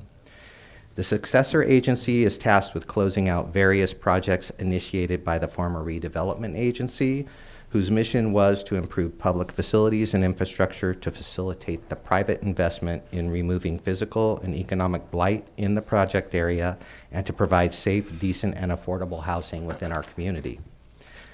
Some of the accomplishments of the department this past year included finalizing development agreements for 2 new affordable housing projects, submitted applications successfully for the PLHA home grant to the State Housing and Community Development Department, completed annual housing loan monitoring as required by our agreements, submitting the draft 6th cycle housing element to the Department of Housing and Community Development, which we are currently awaiting the state's response, hopefully by June 11th. Updated application forms and submittal checklists applicable to department applications, adopted mobile food ordinance for food trucks and implementing a mobile food application program, adopted accessory dwelling unit, density bonus, SB 9, and planned development ordinances. In the planning area, there were 169 projects completed. Of those, 63 were over-the-counter permits, 62 were administrative permits, 40 were discretionary entitlements, and there were 4 zoning amendments. We did hire a building official this past year, and he is on board as your singular permanent staff in that building division at this point. Within the building division, they issued 783 building permits, and they closed 614. And those are not unique to the specific year. They tend to go over fiscal years. Our goals for this year are to hire additional planning and building personnel and to work on our job specifications accordingly to become a desired employer and attract and retain staff. To complete and bring forward your 2040 general plan update, to complete the 6th cycle housing element, hopefully with HCD's recommendation, implement the Excella Civic platform for permitting, and that will coordinate and consolidate our process and improve it considerably. To finalize and implement an inclusionary housing ordinance, to implement the out of jurisdiction ordinance, to implement a pre-approved ADU program, to continue to update applications, forms, and other handouts for the public and for those in the development community, to move forward on revisions to the city's zoning ordinance, develop objective design standards with the use of our awarded REAP funding from AMBAG, continual process improvements to make sure that we're as efficient and time attentive as possible, to reconcile GIS zoning updates. There seem to be some discrepancies with GIS from time to time. We're in the midst of a website update throughout the city, and so we'll be attentive to the pages applicable to the department. We're looking forward to user fee updates, and also filing, organization, and digitation of our historical records within our department. We continue to work on internal procedural manuals as we onboard staff for resourcing. We look forward to home program updates, particularly the first-time home buyer program. And we will continue to apply for continued supportive funding such as PLHA, and to create administrative guidelines that are applicable to the affordable housing units that we monitor regularly. And with that, I'm happy to answer any questions. Questions? Mr. Burns? Thank you, Mayor. Thank you for your presentation, sir. What's the, I don't remember, we've seen so many numbers now, they're all blurring. What is the proposed budget for community development moving into next fiscal year? Was it $10, $11 million? So give me just one moment. Across all funds, affordable housing is budgeted at $387,000.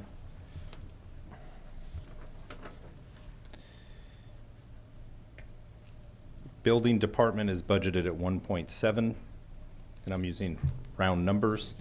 The planning department is budgeted at 3.75.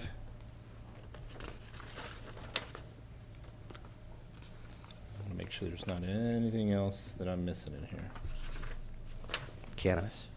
Yeah, cannabis is within So within the plan. somewhere between $6 and $7 million. Correct. Okay, and so one of my questions is how many? If I recall, you're authorized for 10 full-time employees. Did I see that correctly? Correct. And so, of the 10, how many do we currently have?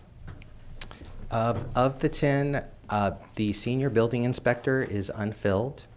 I believe we have a senior planner that is unfilled, and to my recollection, that is it. So we are substantially subsidized by consultant staff assisting us with our projects. Right, which is actually, you're reading my mind now, because of that $6 or $7 million proposed for next year, does that also factor in the cost for consultants for I think it's 4 leave, for building assistants and planning assistants? Seems to me we had at least 2 or 3 or more 4-leaf employees that were, in essence, full-time employed here.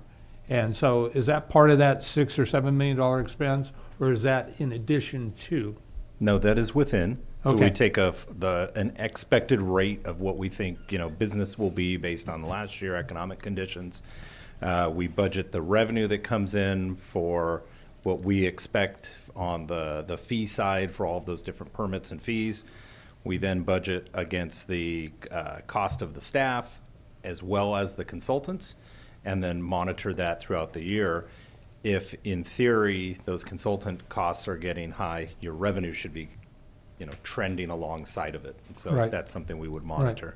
So now, prior to this current administration, as I recall, with 4-leaf, we had some sort of an agreement where when they were doing the majority of the building review, plan review, it seems to me that it was like a 65-35 split, or I don't remember what it was, but now that we have our own building official and we're in a recruitment phase, as I recall, for a combination building inspector, does that agreement still exist at that level, or are we just now paying for staff time to fill current vacancies? So in the interim, we are under an RFP and staff are evaluating for those services. We put those out to bid. And so as that process finalizes, we'll come back to you with, whoever rises to the top through that process. As for the building official side, I worked with 4Leaf to ensure that they're not billing us for any of the time associated with their previous building officials, which has brought that down. So we're not getting double charged if they're not charging us at the same rate as they were before, because that assumes that we're now taking on the cost of that. I can add a little bit to perspective of that. So the current structure is that, yes, in the building division, the fee to 4Leaf is compiled through the valuation of a project, where they get 60%, we retain 40%. Under these new agreements, we're moving to an hourly scale. That allows us to better determine the actual fee cost, get our fee schedules righted, and really present the information in a clearer way so that we can really look at how much are we being charged for a consultant as opposed to onboarding our own permanent staff. And so the value that we have with these relationships is that they can fluctuate with our workload. So 4Leaf has risen to the occasion of providing us with that staff and processing documents and plan checks really efficiently on the building side. And in the planning side, there's no loss of emergent projects coming forward there with all of the development initiatives that are coming forward in the community. That is on an hourly basis. So those planners are working under hourly. So we're looking to take, and that's a specific discussion and initiative in reviewing the RFP moving forward, the proposals that were presented that we looked at. What is the hourly rate going to bring to us? Okay. You touched basically on plan check. Are we doing them internally, or are we sending them out for review? We do a little bit of both. So our building official is very well qualified to do that. So if he has an emergent project or something that is kind of stalled and he needs to get into the middle of it, he will pull it and he will do the plan check. But the typical process and kind of the design of the RFP is that people would be submitting their plans electronically, and we'd have a very quick turnaround on those plans, and it'd go back and forth. But we have the ability to pull them. We also have the ability to prioritize with whomever we would select to expedite what we need to. Great, thank you. So now on to the conversation about the cannabis manager. I don't remember. Cannabis affairs manager. There we go. It feels to me like that's a position we could probably reappropriate. And from my perspective, I would think it could be absorbed into our police department, because I know there's a close relationship there, and I don't know what the total comp is for that position, but it feels to me like that position is probably working a lot with the PD, the fire department, the city attorney's office, and so I don't know what total comp is, but I got to believe it's probably north of 200, and so in my mind, just the cannabis things we've gotten involved in as council doesn't feel like there's a lot of volume to that work, and so I don't know that this is a point or place or time, but I do have interest in maybe looking at that and seeing what the rest of my council members' thoughts are in regards to that, because it just feels to me like it's more of an enforcement position, and the few times it's come to us where there are problems, it's typically the police department taking lead with the city attorney's office, and so I would just throw that out. I don't know if you want to comment or need to comment, but I can offer some quick perspective on that.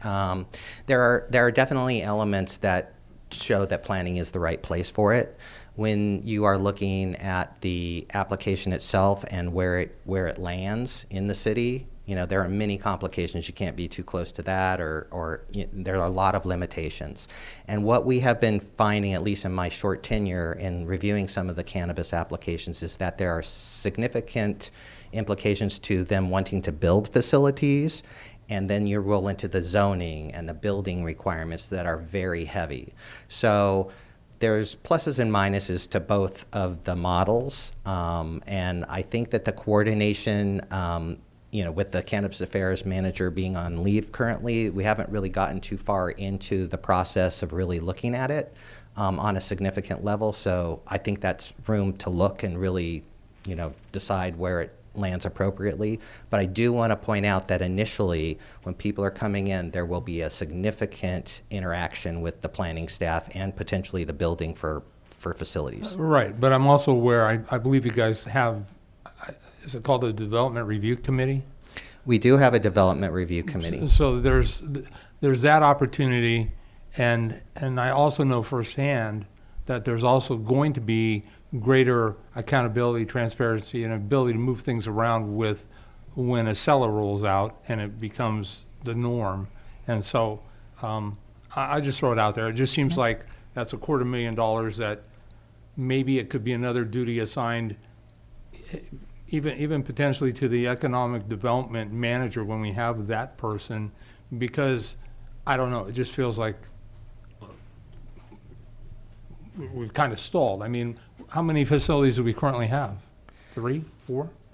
Yeah, we have a couple that are kind of in flux. Like Right. they have been dragging along for various reasons. And we all know that the cannabis environment has changed over the course of its implementation. So there are some complications there. We've actually had projects that were intended to be cannabis projects that are now flipping over to more of an industrial use. And it's more viable for them with the environment that's there. Sure, I get that. So, yes. Okay, I just wanted to throw that out. Thank you. That's the only questions I had. Thank you, Mayor. Any other questions? No, thank you, Rob. All righty, and next up, I'd like to introduce our Fire Chief, Jonathan Golding, to discuss the fire department.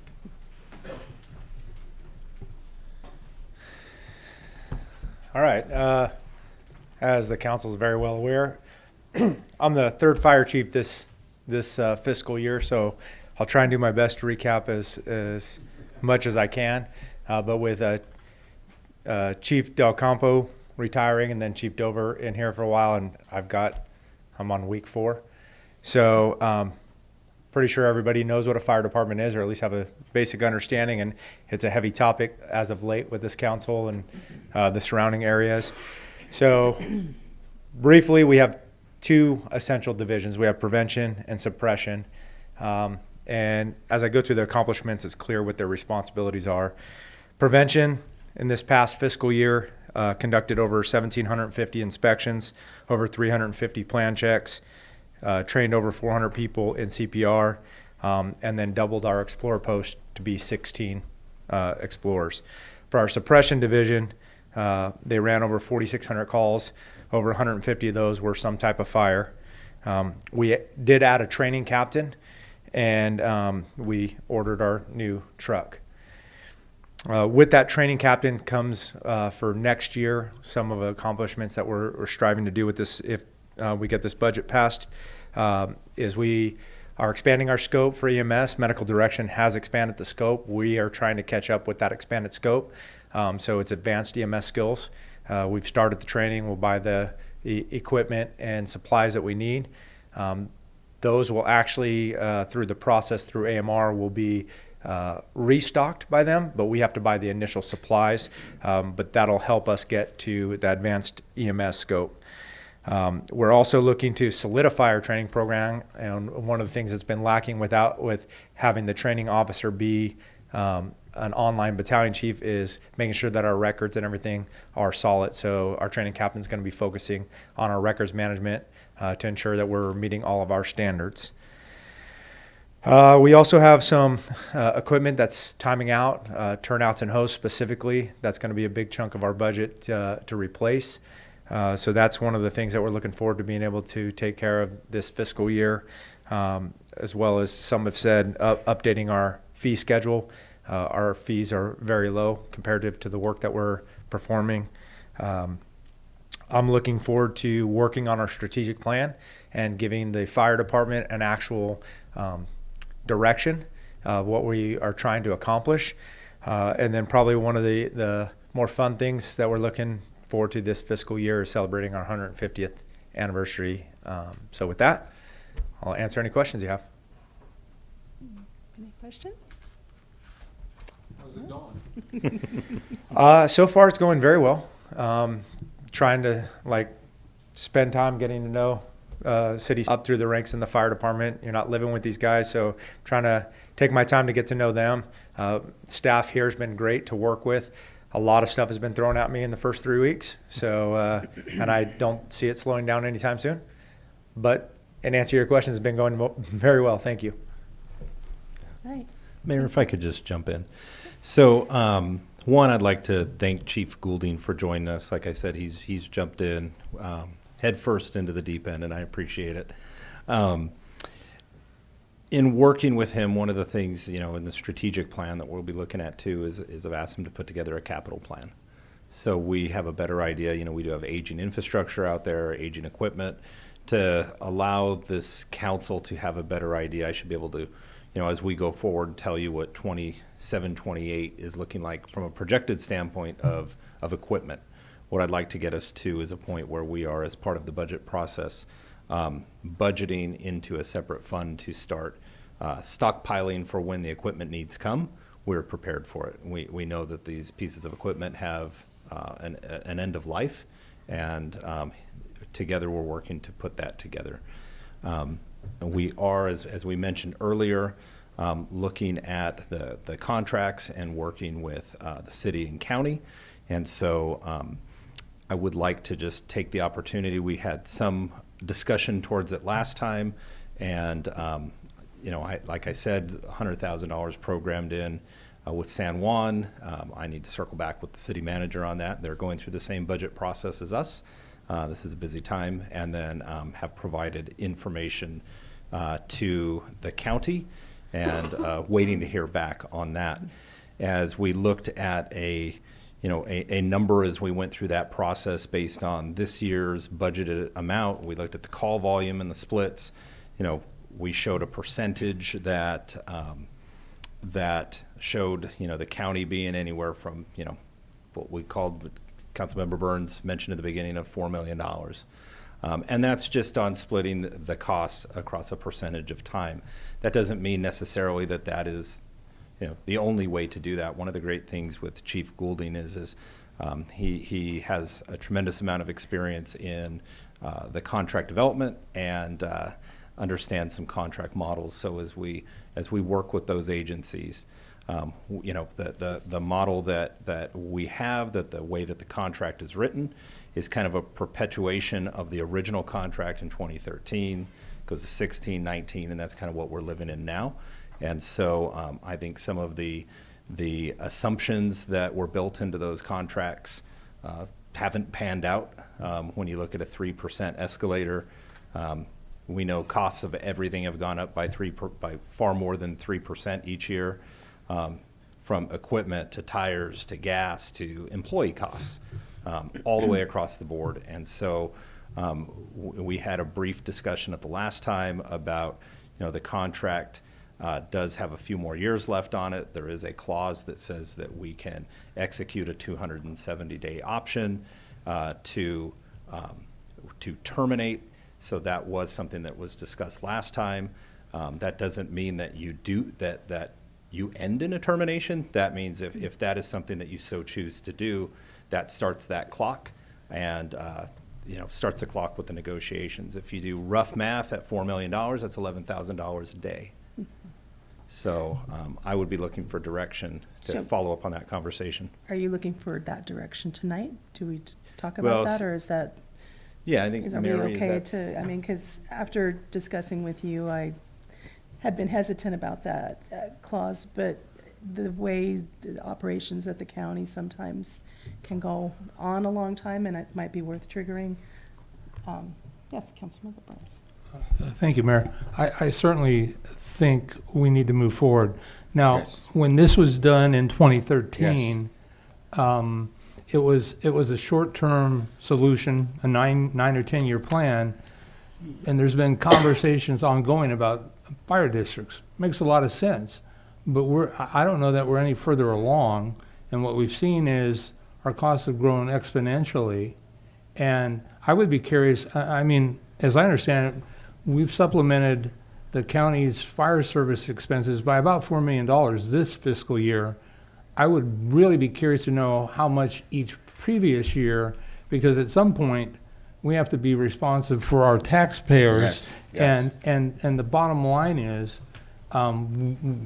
we hope we can reach some sort of an agreement, but when I look at, I don't know, what's the total projected budget for this 14. next year? 41 million? 51 million? Of expenditures? No, not for the fire department, for the city budget. What? 49. So on the general fund, it was at 51 million. 51, so that's gotta be like 8% if it's $4 million bucks. Yeah, I mean, on your revenue side, it's basically 10% of your general fund revenue using rough numbers. I mean, that's outrageous. And even the city of San Juan Bautista, I really appreciate the fact that they've heard what you've said and they're setting aside $100,000. But as I recall, I heard you say, I don't know, was it 250, 300, 400,000? It was in the $300,000 range. Yeah, I mean, that's a good starting point. But at the end of the day, you know, we're paying for, as I recall, we're paying to put our firefighters in their fire department. And we've got I don't know, $40,000 a year, we're paying for that too. And that's just crazy. And then we've got firefighters working out at the airport in portable buildings that have been in that situation for a long time. Yes. That have done $1 million worth of damage to your roads out there. Yeah. At the airport. We just got to move forward. I want to move forward and, you know, extend an olive branch, but I'll give you the branch, you give me $4 million and we'll call it good for this year. But we need to move forward. Yes. So. Yeah, 'cause if we take that exercise that you mentioned of just going back, and if you used a round number of $3 million over 5 years, right, that's $15 million. The fund balance we were talking about ending with, we talked about it at the end of 2023, outside of reserve, 11.8, starting at the end of 23, or at the beginning of July 1, 2023, 11.8. At the end of this year, 7.8. At the end of this projected 2025, 5.8. You drop $16 to $20 million in there over the last 5 years, and you're talking about a $25 million fund balance. You're talking about doing much different work. Yeah. I mean, at the end of the day, and our fire department's needs are only going to continue to grow.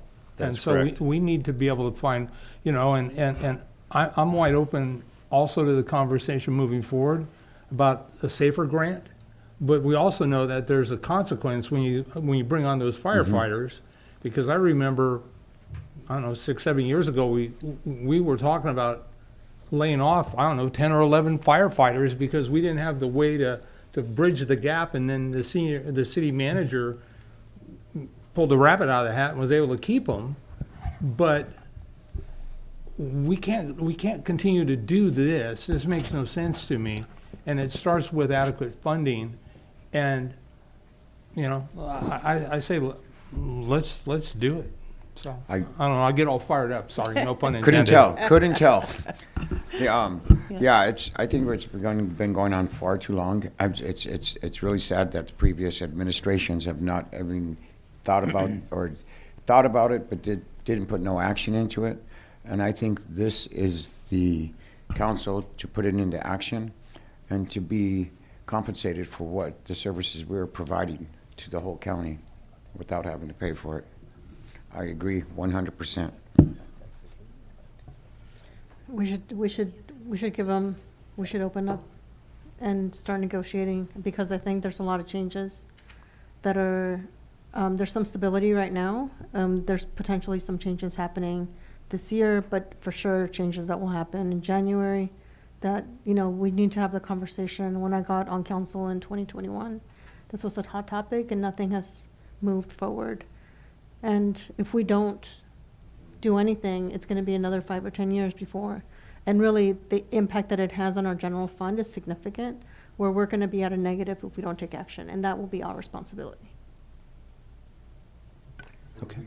So we're giving consensus then on the termination clause. To Right, move you forward gave with that. direction. You guys and are all okay with that? Dave will Okay. work on it. Yeah, Okay. I think Thank you. that's perfect. I think we've got to keep moving forward. You guys have been doing great work getting our contracts in better order, and it just seems like there's just a number of them, including animal control and other services where we're sharing. We just have to get those to where they're, fair, so that we don't end up subsidizing everybody, so. Yeah, and with those other ones, we'll be, working together through the intergovernmental process as well. Okay, thank you. Thank you. Thank you, Chief. Next up, we will have Paul DeSilva, our Information Systems Director, to talk about our IT department. He's so shy. Told you. Thank you, Mayor and Council. Paul DeSilva, IT Director for the city. What the IT department does. So we support network infrastructure, communications, and applications for all city departments and public safety. We also provide data management and security for the infrastructure. And we partner with city departments to leverage technology and innovation to better provide service to the residents of Hollister. Who we are. Well, it started off with myself and Eric Estrada, information systems technician. So two of us. We recently hired an assistant director, Ravi Kumar Danthi, who just started late April. So he's on board and he's already involved in a lot of the Excel talks and discussions and also website stuff as he's learning our environment. We also are currently recruiting for an IT analyst, so that'll bring our staff from 2 to 4 this coming fiscal year. Going into some of the stats for 2000 and calendar year 2023. So from January to December 31st, we had a total of 1,968 service calls. That's help desk related calls outside of the projects and stuff. What was that number? 1,968. And that's for 2 people handling this. With 28% of those calls being public safety related, so between PD and fire. Out of those calls, we closed out 1,960, and we had, at the end of December, 8 open calls. So between the two of us, we were able to close out most of those calls. And total service hours that for these calls, 1,645 hours.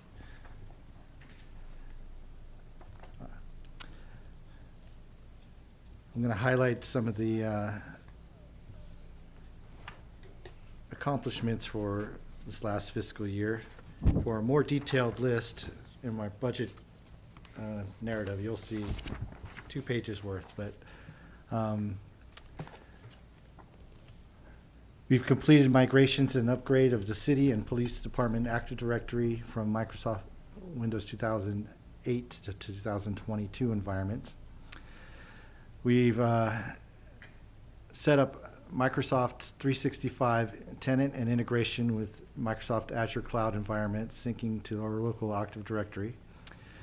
We migrated from on-premise Microsoft Office products and email to Microsoft 365 and Teams. We replaced end-of-life wireless access points throughout all city buildings. We implemented CrowdStrike endpoint security applications for all devices across the network. We assisted the city clerk's office in implementing the new agenda management application, eScribe. We also assisted the city clerk's office in implementing the Wordly translation services for council meetings and also commissions. And we also installed a microwave equipment to provide network connection to the new 190 Maple Street building for HR staff to do business from there. So, for this coming fiscal year, we're we'll continue working with the departments to build out the Excella Civic platform for planning, engineering, building, code enforcement, cannabis, and housing, and fire. We are working with the city manager's office on the new city website design, where we're currently updating content and also fixing a few formatting changes. So that city website will, in the next couple of months, will start coming out and going live. I have a couple of capital improvement projects. One of the things we're working with, funded through the LATA grant, is a fiber optic expansion design to expand a fiber optic network to city parks throughout the city. And along with that, along those routes, we'll be able to connect the Fire Station 2 building, which is on a wireless connection right now. Wastewater treatment plant, which is, we're currently paying charter for that connection for fiber. And connecting to the city parks will allow us to provide more infrastructure for cameras and Wi-Fi, and also provide termination points for eventual connections and working with internet service providers to provide expanded internet connectivity to homes and businesses throughout the city. And then we're ensuring that we keep that the city's keeping pace with the technology changes. Continue software and hardware replacements and upgrades, increase network and application security platforms, update our outdated IT policies, and replacing end-of-life networking equipment to keep up with the security requirements. And with that, In the budget, I don't recall seeing any additional budget line items for Acela, so are there, or are we pretty much paid up and? for the Excella, that's out of the planning and engineering budget, not Okay. necessarily IT related. I mean, Okay, that explains that. All Yeah, right. we've spread the costs throughout the different users. Oh, nice. Okay, thanks. That's all. So, great job, as always. My only question is, and I know you're working on it, was one of the first things that I got to approve when I came on board, and I'm still excited and waiting to see more of Excella. So how is it going, and at what point will we start seeing things on our new website where people can access? It's an ongoing project. It's a very complex project involving a lot of departments, inputs, and staff, and the limited amount of time staff has to do both normal operations and work on the project. We're at the point where we're still kind of building out some of the permit types for some of the departments, and also the interdepartmental communications, and also the connectivity to online payments, connectivity to the finance system for over-the-counter permitting payments and stuff like that. So there's still a lot of work to do. There's a lot of stumbling blocks, as I'm sure Councilmember Burns has experience in. So it is a complex project, and it's coming along slowly, but it is coming along. Okay. On the website, there's been a little bit of a lag there, but we have renewed focus, and especially with Monica from the city manager's office, and Ravi Kumar now being kind of the focus on working with the vendor to kind of get some of the formatting things that are kind of tweaked, that came out weird, worked out, and also updating some of the stuff that's been updated on the website since the initial migration. Some of that content has to be updated too, so we're working through all that. Right. Helps to have staff, doesn't it? Get more done. And Thank one you of- for the update. I appreciate it. One of the things that we're looking at the website that we're just about done with and in testing is our contact form right now is very general. It says, what department do you want to talk to? And then what do you want to ask, or what's your question? What we're doing is using a logic-based form system that will ask a few questions, so the end user doesn't have to know our org chart to figure out who to ask a question to. So we're working that through, and then depending on what they select, email would go to not only the city manager's office for overall monitoring, so we have a better idea what the community is looking for, but to the appropriate departments as well. And if we start to see the same question come through all the time, then that's where you get to your FAQs and start putting information out there. So Monica's been doing a great job working to get that going as well. I know everybody's working hard on it. I'm just excited because I know when you can start automating these questions that you get 100 times, it just, you know, it's going to be great across the board. So I'm just excited about it. But thank you for the update. I appreciate it. And next up to provide the update for our Parks and Recreation Department will be our city manager. Okay, thank you, Casey. So the Parks and Rec Department, just from accomplishments this year, the transition of the parks into Parks and Rec. You know, we had recreation before, and so in partnership with the Public Works Department, a lot of the park work, as well as the landscaping and maintenance of sound walls and the landscaping contracts, the arborist contracts, those types of things transitioned over to that department. Just from some so let me take a step back. So the Parks and Rec Department not only handles, you know, the activities at the park, but they're handling the maintenance of the parks, as well as working when new projects come in to give input into the design of future parks. And so when items come before the Planning Commission, they'll actually have feedback given into the type of parks that are being requested or the amenities at the park, whether it be a walking trail or a half court. So there's that piece of it that folks may not know that goes on in a Parks and Rec department. As far as the recreation side, the leagues, you know, they're operating rec sport leagues, adult and youth, with softball, flag football, basketball, the junior giants that we spoke about earlier. And as we reflect back, it was a very busy year for the Parks and Rec department.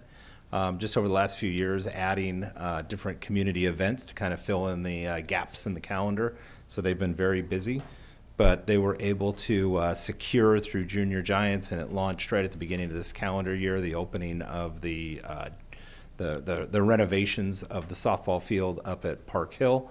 And so that was done with a match grant. We put $50,000 into the pot. They put $50,000 into the pot, and got that project across the finish line. It's absolutely beautiful. They were able also to get the roof and the interior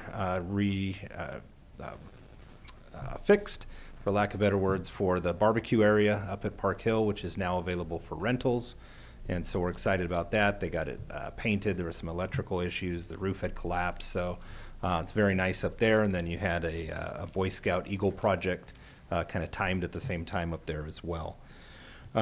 We had the resurfacing of the pickleball and tennis courts out at Dunn Park, along with the installation of lights out there. So it'll be lit up and ready to go like it was, 20 some odd years ago. That used to be a lit court.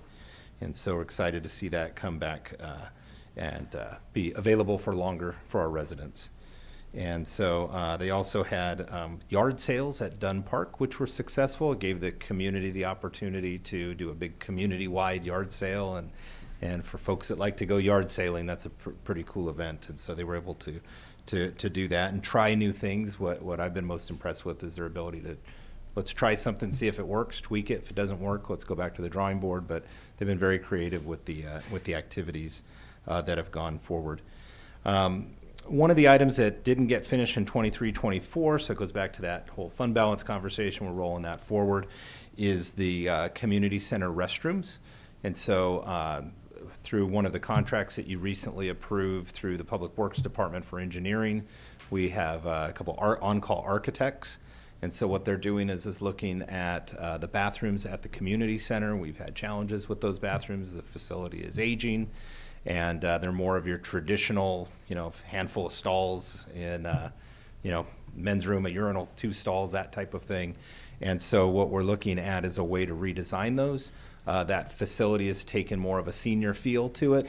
And so, as we replace the bathrooms, looking at more of a family-style bathroom where, one person would go in at a time, but with the ability to have some assistance when they go in there as well.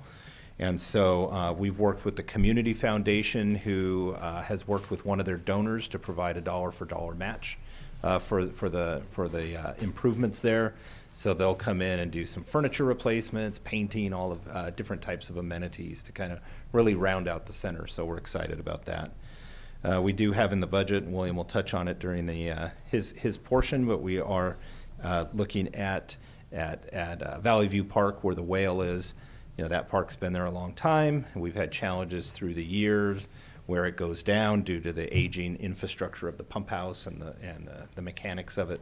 And so we're looking at replacing that throughout the year and going out and doing a CIP on that. We did do some upgrades to and some strong maintenance over at McCarthy Park. That is a newer facility, so looking to kind of bring the other one kind of up to that standard and use some newer technology there. So both of those water features are open. We also have the Prop 68 projects. We have a construction manager on contract that's been working with the Parks and Rec Department as well as Public Works. And that would be for the fire station, the park out by the fire station, as well as the roof and some improvements for the clubhouse over at Dunn Park. And so that was something that was that we received a grant for. And then ongoing funding of the arborist contracts and the maintenance of the sound walls, those types of things. I will say as we look at some of those, like the Light and Landscape District conversation, I will be looking going forward. We do bit charge to those accounts or to those funds as services are provided, and we're going to need to be mindful. Those are always going to be probably operating at somewhat of a loss just because of the way that they're developed. And so as they grow into the negative, you need to eventually budget in and bring over general fund to offset that.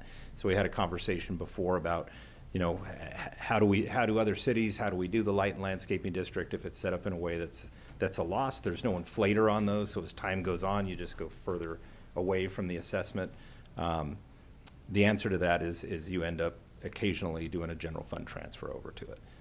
So town is set up in a way that, and it's same with most cities, where you have different funding mechanisms for your maintenance throughout town. So now as we do the CFDs, there is a process that we go through for each development that comes through based on the amenities that they have that we'll end up having to maintain, and that rate is figured out and adopted through the CFD process with the escalator on it. So going forward, those neighborhoods, as long as the elements are pretty much stay the same, that should follow in a perfect world.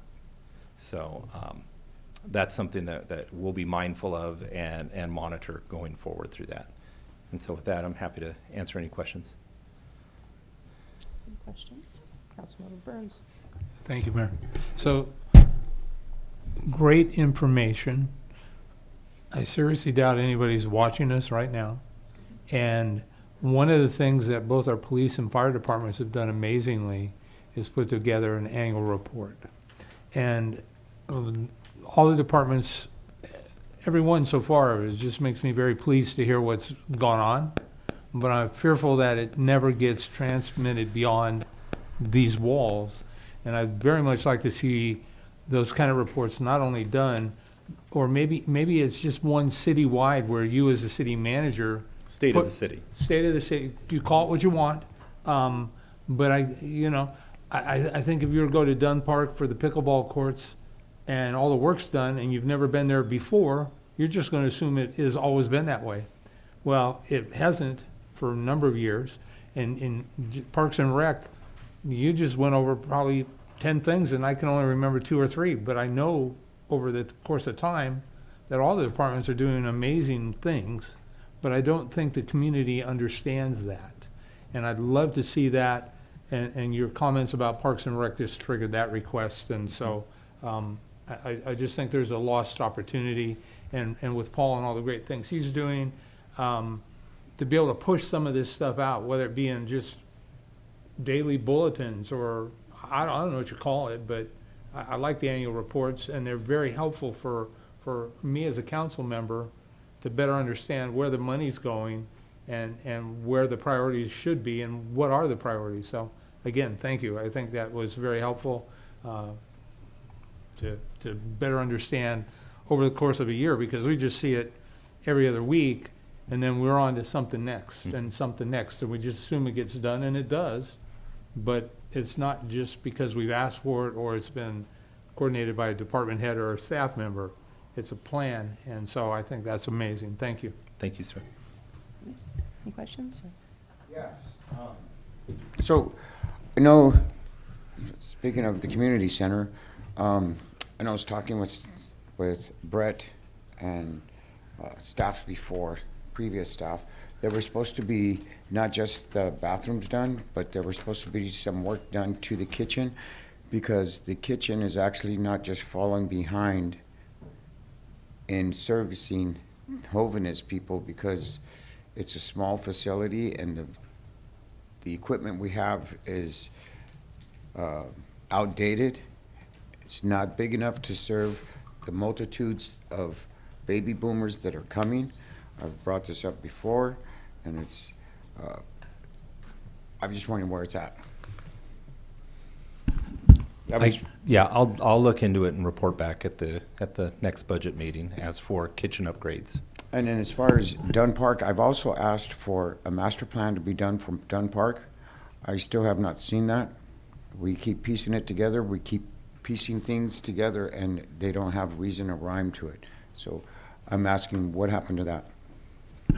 So if that's something that we want to get consensus for me to try to work into the budget and come back with it at the 18th, I'm more than happy to do that. You want to do it? We have a park master plan already, though, do we not? No. For Dunn Park? Well, for all the parks, I thought. Don't we have a master plan for all the parks? No. Yeah, there was for your park impact fees overall, you go through that process. I know for Park Hill, there was one that's maybe from 2008, I want to say, 2009. Okay. I think what the council member is referring to is a specific plan similar to Vista Park Hill. Since we're doing so much work on this park, we might as well have a well, plan. and it is our signature park. Sense. I agree with you. I just thought there may have already been one, but oh no, I've been asking for a long time. You have my support. All right, thank you. Yeah, I think we had talked about that before. I think I even mentioned a master plan for Dunn Park as well. So I definitely think it needs some attention, so.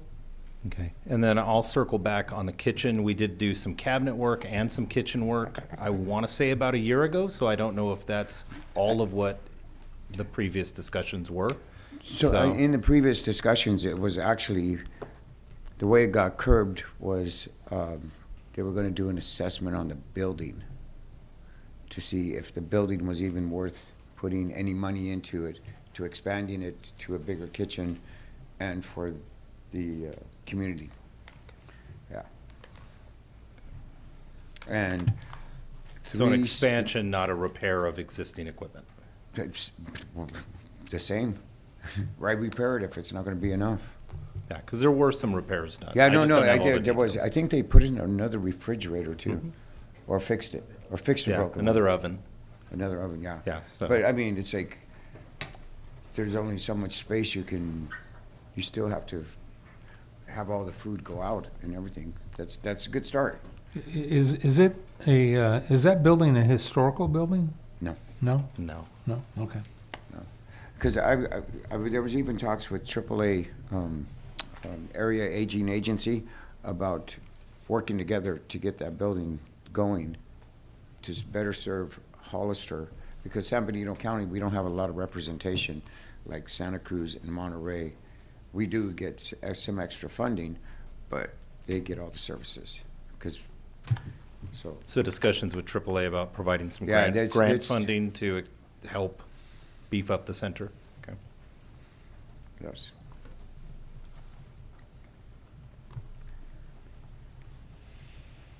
And this was mostly previous council. I think it was before you got in. Yeah.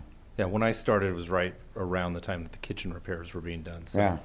So I just don't know if what was done is what you were thinking what was asked. So that's why I wanted to just circle back and dig in a little more. Okay. Any other comments, questions? Oh, I just have one quick question for you, because I actually got a letter from a young man about Whale Park. Do you want me to talk about that later, or do you want it now? Sure. This is 10-year-old Jedrick Wazowski wrote me, and he was talking about Whale Park. and he loves the baseball field there, but there's some issues. And he wanted to let me know that it's kind of being overwatered and it gets wet and squishy, and he's fallen several times slipping on it. And also that the, where the bases are supposed to be, there's just metal posts sticking there, and he's fallen on one of them once. But he said he didn't break his arm, so he was hoping maybe we could get some bases there or something to cover him, some kind of plastic. And then lastly, he just suggested that maybe instead of all that lawn, you could just put dirt in the field, and that would save water. So that was his suggestions. I know you said something about a capital improvement plan, so maybe we could, you know, the overwatering, I think he could probably figure out. We'll figure that out. Because he said it is a breeding ground for mosquitoes and earwigs, so it would, you know. Sounds like a very intelligent young man. Oh my God, it's a wonderful letter. For a 10-year-old. We'll get him on the Parks Commission. For a 10-year-old. No, I'd be happy if you want to share the letter. Sure, sure. How did he sign it? It's all typed up. Look at this, it's like a whole page. It's pretty cool. I can't even do that.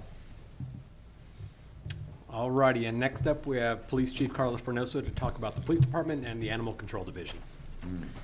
Yes. Thank you, Casey. Hollister Police Department consists of several different divisions that address the needs of the public and address overall public safety and quality of life issues in our community. We have two main divisions in the Police Department: Operations Division, managed by Captain Olson, which is responsible for patrol functions at the department as well as code enforcement. The Support Services Division is managed by Captain Pitano over there, who is in charge, consists of Records Division, Bureau, as well as the Investigation Bureau and Animal Control. You can see them triangulating us right now. We're really safe right here. Together, all the sworn and professional staff at the Police Department work to provide services to our community that range from enforcement of vehicle code, penal code, other state laws, and even the municipal code, and even some building codes with code enforcement, and animal welfare laws. I know the city manager advised that he's a tax collector. Well, I'm also the pound master.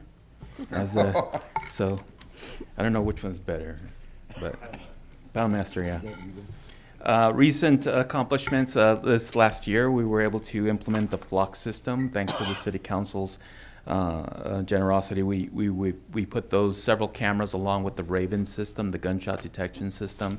They're still installing some of their microphones that detect that, but the system is operational. We've actually had some gunshot detections where our officers have been able to respond. Up to this point, luckily there hasn't been the shootings where we find victims of shootings. It seems to be people shooting their guns into the air or other activities, but we are responding to those calls already. In particular, the flock system, within the first month of use, we were able to use it to solve a crime. There was a report of a shooting with there was suspect vehicle information, but it was wrong, because you can expect that. People are shot at for no reason whatsoever out of the blue, and that the flock cameras were able to capture the vehicle, the license plate, and within 48 hours our team had the vehicle that was located in Wattsville and the suspect in custody, thanks to the flock system that was in place. What we've done also accomplished this last year was our increased efforts in recruitment have resulted in new hires, reaching the point where we're almost completely filled. So the vacant spots, the only vacancy we have right now is the lieutenant position. But we also have the other vacant positions we have 3 recruits at the police academy. So once they graduate, they will be able to fill those other vacancies at the police department. And the city council, once again, was very instrumental in this with their assistance in supporting the department's effort to attract lateral police officers, which were a significant amount of those new officers that we were able to get. Some other accomplishments are reflected in the following statistics that I'm going to share with you. And it shows how hard our team has been working for the city and their increased efforts to be vigilant and proactive in our city. In 2023, our 911 calls increased 29.8% over the previous year. The number of calls for service also increased by 25.8% for a total of 35,876 calls for service. Our increased efforts in traffic enforcement resulted in 5,797 traffic stops in 2023, and with 4,103 traffic citations issued. And the most important statistics, which is commonly connected to this kind of traffic enforcement, was in 2023 we had 0 fatalities, accident fatalities in our community. One of the biggest ways to keep crime down and to make a difference in our community is the self-initiated activity of our officers. This is the time between calls for service and report writing where their officers are actually out there patrolling and making contact with people, making the traffic stops, and also investigating what could be described as suspicious situations or such. That's where they make the most effective difference out there. And in 2023, our officers had an 84% increase in self-initiated activity over the previous year. As the team hitting the streets, we've been able to hire more people and holding them. They know the duties and the responsibilities to be out there. So that's in between not getting a call for service. That's on their time that they're out there patrolling, an 84% increase in self-initiated activity. And that just shows how hard and dedicated these great men and women are at the police department. One of our top concerns for next year or coming up is we really believe it's important to keep track, pushing forward for the dispatch center, a real crime center. Mm-hmm. And you notice in the budget another increase in what we're paying for Santa Cruz 911. The next step is to hire a project manager. That project manager should be working with an architect, with the city's architect, to design what a potential dispatch center, live crime center would look like, and also to work with the Department of Justice in the state to start with the application process to see if there's any other roadblocks or anything that we need to consider before coming back to the council and advising and reporting back and seeing if there's any next steps that we go towards that. Chief, if I could just hop in there. Yes. One of the things that we'll be doing as part of that process too is working with the other participating agencies in the county to ensure before any significant funds are incurred that we have an idea of, if this pans out, what a cost share looks like that is fair to all parties.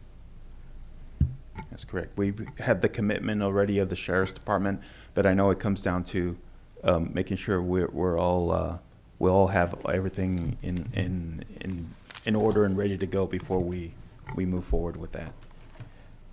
Also, our plans is to continue with hopefully hiring a veterinarian or vet tech. There have been some movement in regards to the spay and neuter. There's been some negotiations back and forth, and so nothing's been done this year, but we're hoping that next fiscal year that we have some kind of movement towards that.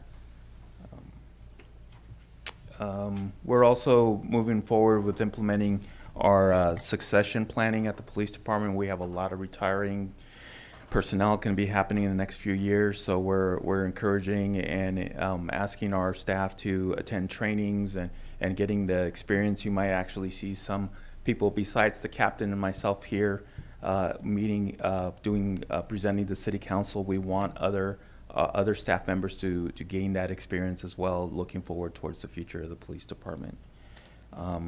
And we're committed to doing more community engagement. We're creating a community engagement team. We've already started our Citizens Academy, our resident community academy. That's in full force right now. It's going to be a 6-week academy. And our team's going to be out there. You should be seeing them more visible at public events and being out there and engaging with the public. We're also, then the next meeting you'll have before you proposal for our replacement of our body cameras. The company that we had before, it no longer exists. They've been bought out. So this is a company that will replace the majority of our body cams and vehicle cameras, and it's pretty much one of the state-of-the-art modern cameras that are going to have a lot more features for us, including license plate reading capabilities on the vehicle cameras. So every vehicle will have a license plate reader camera facing towards the front. So it'll alert our officers if the car in front of them is a stolen vehicle without them having to run the plate. And that's pretty much it. I think we covered the HVAC system, 30-year-old system. It's kind of hard when it's a enclosed building, you're designed not to open a window, and it's 80 degrees inside and only 73 outside sometimes. So that's on the budget. But if you have any questions. Any questions? No, no questions. Thank you. Alrighty, next up is our final department, the Public Works and Engineering Division, is William Vai, our Public Works Director, who will discuss the department's operational goals, just like you heard from the other departments, as well as a brief update on our capital improvement program, which, if you're looking at the packet, is on page 680 and 681. So with that, William, thank you. Okay, thank you. Good evening again. So I'm going to talk very fast. I've got 7 divisions to cover, and I'm trying to give it at least each one a little bit. So department-wide, these are some of the things we've accomplished in the past or are still working on. We began an implementation of a cartograph asset management software. That's scheduled to be live in September, and that'll allow us to track all of our work orders, all of our assets in public works, water, sewer, utilities, buildings, all of those things. And then we'll expand on that to include more things in the city in the future. And I kind of initiated this, but this is a citywide. It's the implementation of the BidNet Direct Contract Management software. I've had some assistance from city clerk, from IT, from some other department heads, getting that started and getting that rolling. So that should be ready to go live here very soon. One of the big things that happened in Public Works this year is we integrated engineering into Public Works. That was kind of a big step for them and a big step for us, and we're still working on fully integrating them and getting things working properly. We issued RFPs for engineering and architecture on-call services and executed contracts with 5 firms for engineering and 3 firms for architecture services. We negotiated and finalized, with the assistance of the city manager's office, obviously, agreements with the San Juan Oaks, San Juan Bautista, and Sunny Slope Water District, that's Gavilan College, to provide sewer services. And then in the future, we're gonna continue on cartograph and expanding that. Next year, we're looking at some facility condition assessments. I know Councilmember Perez mentioned checking the facility of the community center and see what condition that was in. The goal is to do that for all city facilities citywide. That's what it was. We're starting with, I met with one of the architecture firms, we're starting with 339 building, the old city hall, as like a test run to see how it works, see how they present that assessment and things like that, and then we'll move on to other buildings as we go forward. I just wanted to mention some certifications that have occurred this year within my department, and I don't think I've got them all on here. I'm going to miss something because I got a lot of stuff to cover, but within Public Works itself, George Torres got a water distribution operator grade 3. Wow. Isaiah Hernandez, sanitation collection system maintenance grade 1. Daniel Rabiscus, water treatment operator grade 1. Rodrigo Aguilera, water technology education certificate, and Benji Cesares, collection system maintenance grade 1. So the collection system maintenance is something new that we started implementing, trying to get people a little more up to speed and certified on the collection system. So we'll dive into the actual divisions. So we'll start with water. Last year we delivered over 1 billion gallons of potable water to customers on our side of the city. Sunny Slope has one side and we have the other, so 1 billion gallons of water. And we installed a mixer tank in Park Hill to improve the water quality. For wastewater, we cleaned more than 30 miles of sewer mains.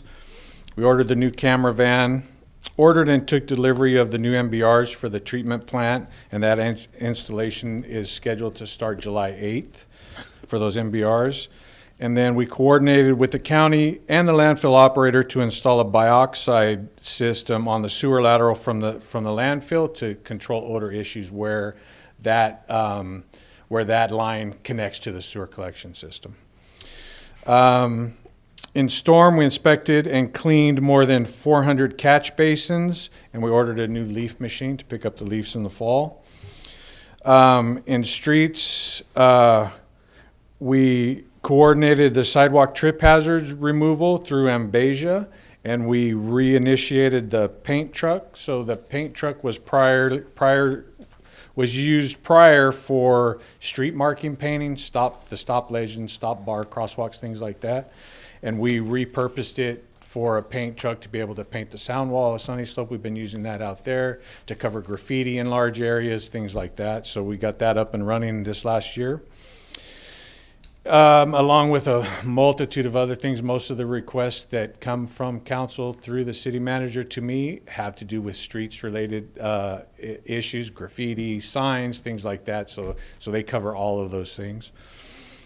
For environmental programs, we implemented a new tracking software for fats, oils, and grease, and we have an 85% compliance rate. And that's basically when does your grease trap need to be cleaned and when does it get cleaned, and we need that information. So that software kind of assists us with that and getting the businesses compliant. And then we tested 100% of the backflows in the city, got tested. We didn't test them necessarily. We tracked and notified the owners of those backflows if they needed to be tested. And we completed a citywide water quality investigation that included the Sunny Slope side, both of the treatment plants, and our side of the city. In engineering, they developed, negotiated, and executed subdivision improvement agreements for Project Almond, Clearest Park, and other developments. Completed numerous plan checks for developments and CIP project plans, and delivered multiple plan sets for those CIP projects, including the street rehabs that are out for bids right now. For fleet, processed more than 1,400 work orders for maintenance and repair of city vehicles. And in administration, processed more than 300 packets, which included more than 2,000 invoices for payment to finance, and answered more than 1,600 phone calls last year. And 800 of those were from me, I think. No, those were the ones I handled, not the administrative staff. So with that, I will answer any questions, but most of these statistics that I have here are kind of gathered from different places. With the implementation of Cartograph, it's going to be a lot easier to come up with those statistics. At sitting at my desk, I could just pull it up at any time and provide it to anybody who needs to see that. So that's going to be really helpful once we get that completely implemented and start using it and start gathering a lot more information. It'll have all of our assets on a GIS map. I was speaking with Eva about including our CFDs in there. We could put every tree that the city owns. We can put every park bench, everything we can put in that, and then track when it gets maintained, replaced, repaired, its condition, all of those things. So it's exciting, but that's a difficult project to get kicked off to, kind of like with Excel. There's a lot of moving parts to it. So.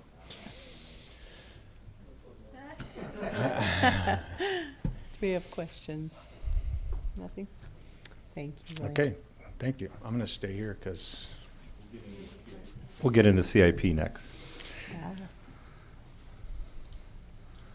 Wow, I can't even see that. I should have printed that out. Do you have it printed out? I even have my glasses on. Here, John.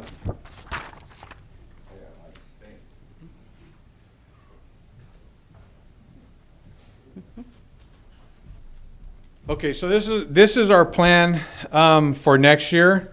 It is a 5-year CIP plan. The goal for next year is to revamp the entire plan. That's my goal, because it is a work in progress. It should be updated every year so that it's a true 5-year ongoing.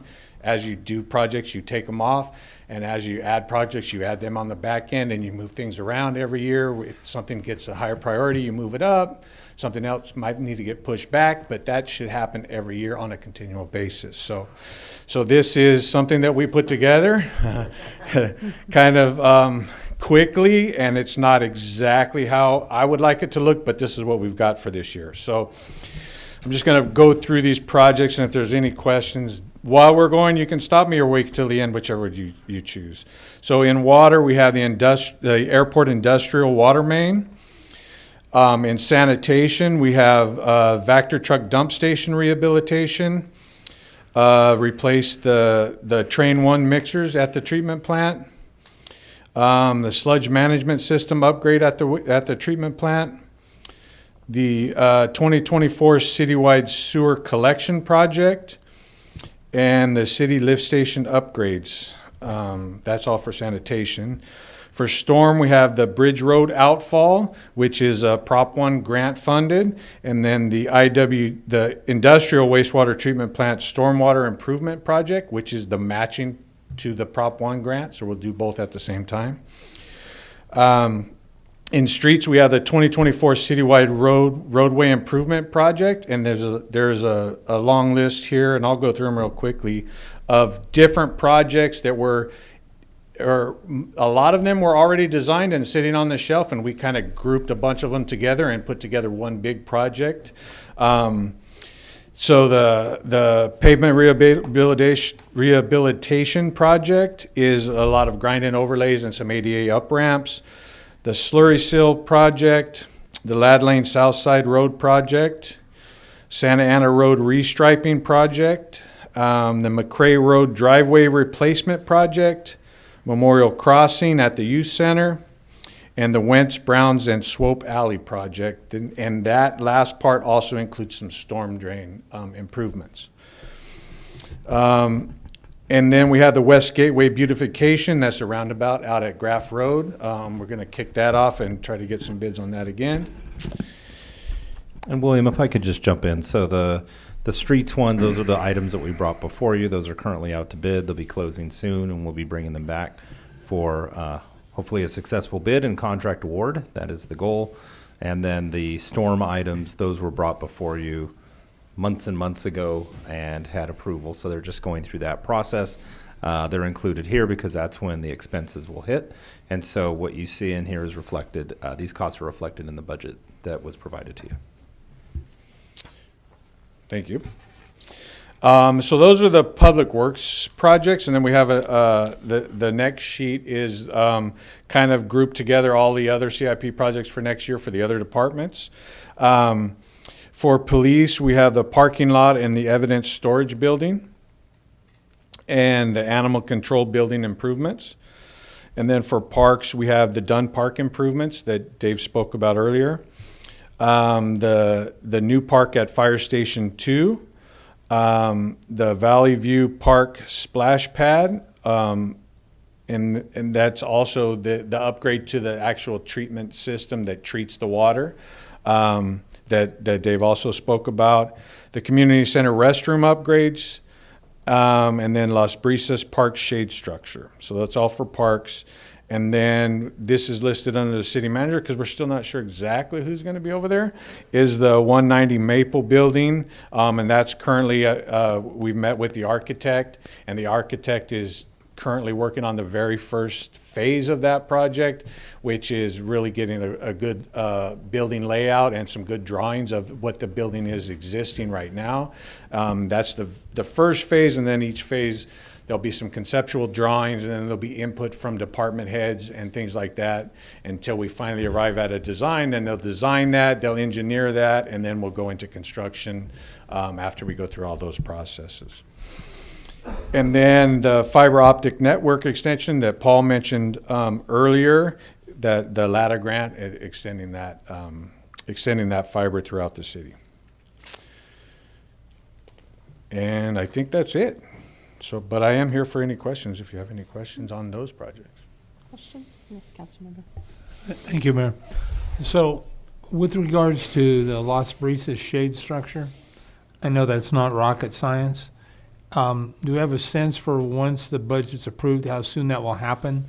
Ultimately, what led to my request for that was we had, I don't know, 7 or 8 city trees in the park that were diseased, that were reasonably mature trees that did provide some limited shade.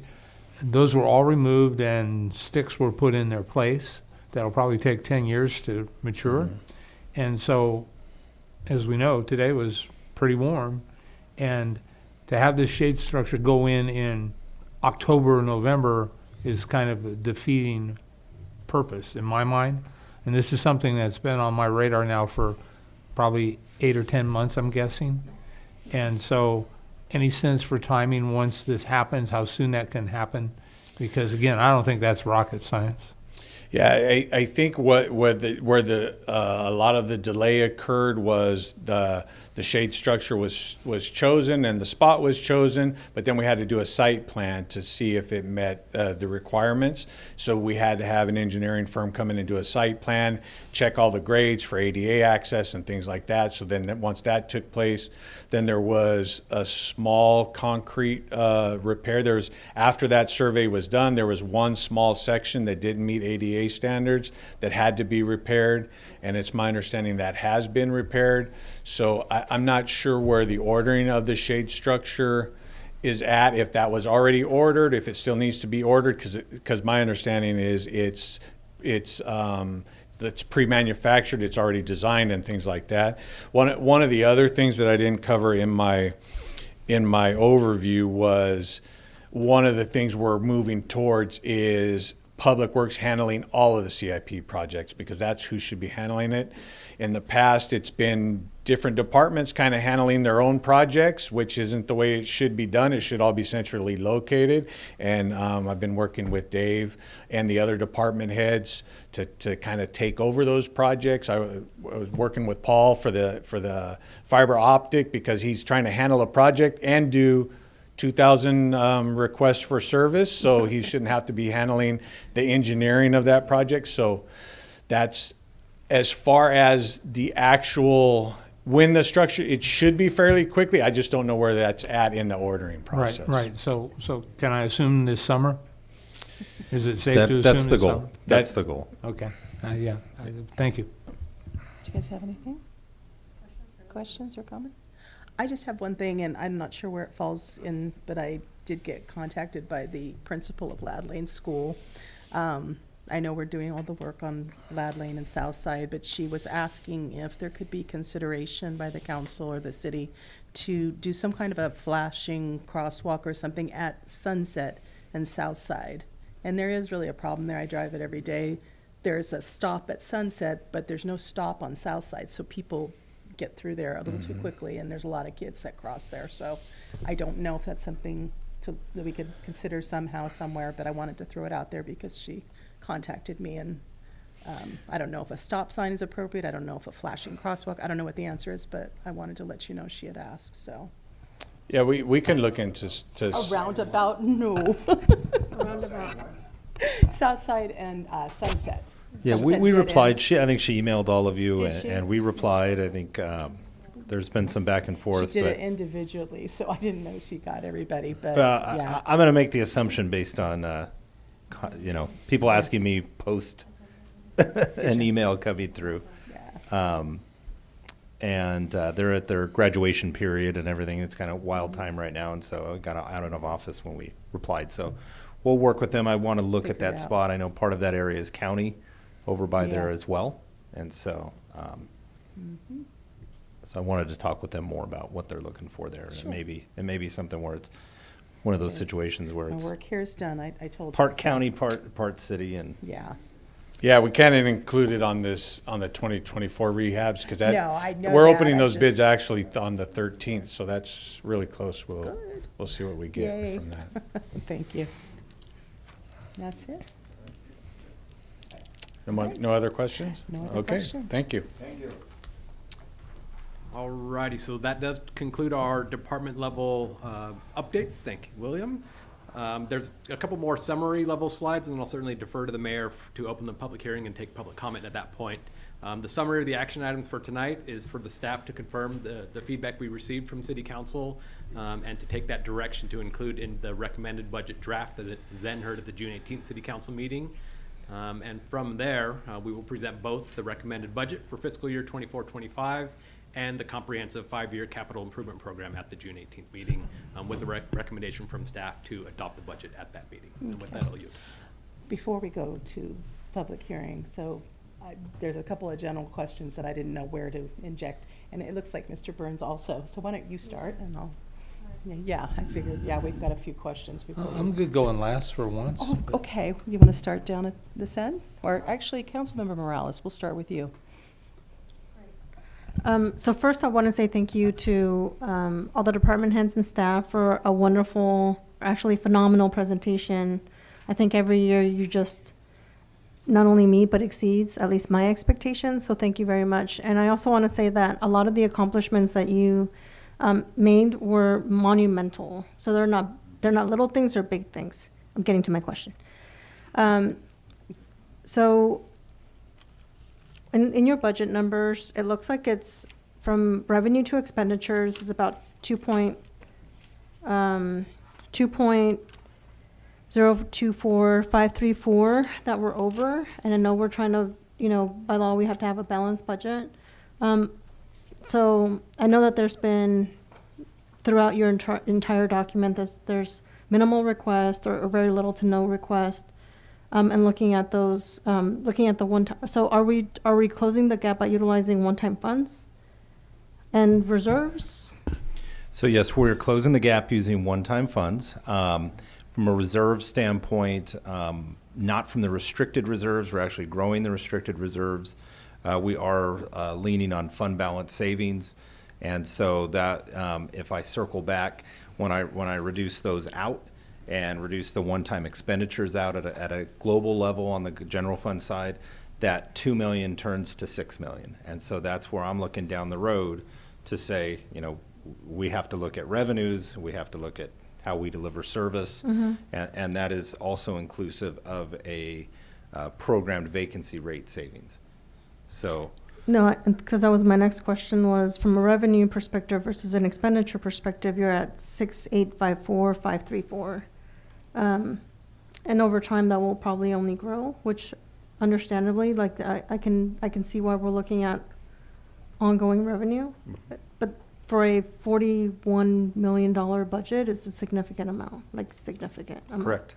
And then for the vacancy rates, do you know what percentage we are? And are you saying that you're going to be out? There's a comment that you made that I didn't really catch that I wanted to ask you. The vacancy rates are going to be used to reduce the amount that we have moving forward. So that was going to be part of that reduction that you're considering? Correct. So the way that the positions work, and in my position, you could have a vacant position. The departments will put in a requisition to request to fill it.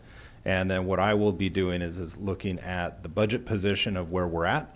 So let's say you have a position just in general terms of it's open May 1st, right? And we're going to fill it. And then I'm looking at revenues and saying, it's going to be tough. You're going to take a look at that and say, do we want to fill that or not, even though we have a vacancy? If I have to make adjustments down the road, do we want to fill it only to turn around and have to have a more difficult discussion? And so as I look at the vacancies that we have on the books, Casey, we're at about 12%, right? 12% floating in there.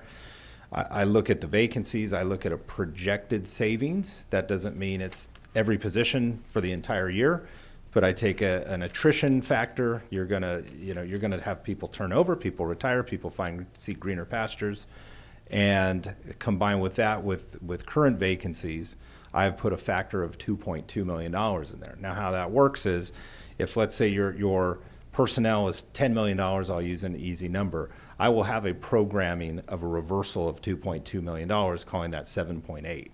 In the past few years, it's been, the discussion has been around vacancy savings, right? We have 30% vacancy, so let's go ahead and spend those dollars. So just for kind of bringing the discussion home, if I look back at the 22-23 budget year, and I'm looking at general fund only, We budgeted the budget was approved with amendments throughout the year, $37.4 million. And you had an expense line of 39.8. So that's a shortfall of 2.4. You're leaning on general fund savings in the low tens at that time. That happens. That's not the end of the world. Then you look at what your actuals panned out at. So your revenues, you were budgeted at 37.4. You come in at 49.6. Well, that's a significant increase, right? Call that $12.2 million. But then I'm going to look at the expenses, and I come back to the expenses and say, okay, we were budgeted at 39.8. They came in at 50.4. So that right there is a $10.4 million difference. So the shortfall ends up then being $815,000. So I look at that and say, okay, we said it was going to be $2 million. It's actually $800,000. Okay, that could be positive. That could be a negative. That's when you start to dig in and you look at your one times. If I look in and I say, okay, well, where was the big jump? I say, okay, well, 22, 23, we budgeted in the other. That's your transfers, 9.8. That's your measured W. That's a handful of the smaller one times that come in. That actually came in at 19.8. So I say, wow, a $10 million difference. Okay, so then I've got to look and say, what's that $10 million? Well, that's when you transferred in your actuals from rescue plan, right? That was, in some of our earlier discussions, that's revenue replacement, right, when I first came on board. So then if I come back and I say, okay, well, then my expenses are also up $10.4 million. Let's start looking at one times in there. And if I look at one times in that year, you had the $3 million going out that we talked about for the Hawkins, for the Hollister Farms. You had the purchase of 190 Maple. We had the Hollister sign. And other than that, not a lot of big one-times that pop out, right? So call that 4.6.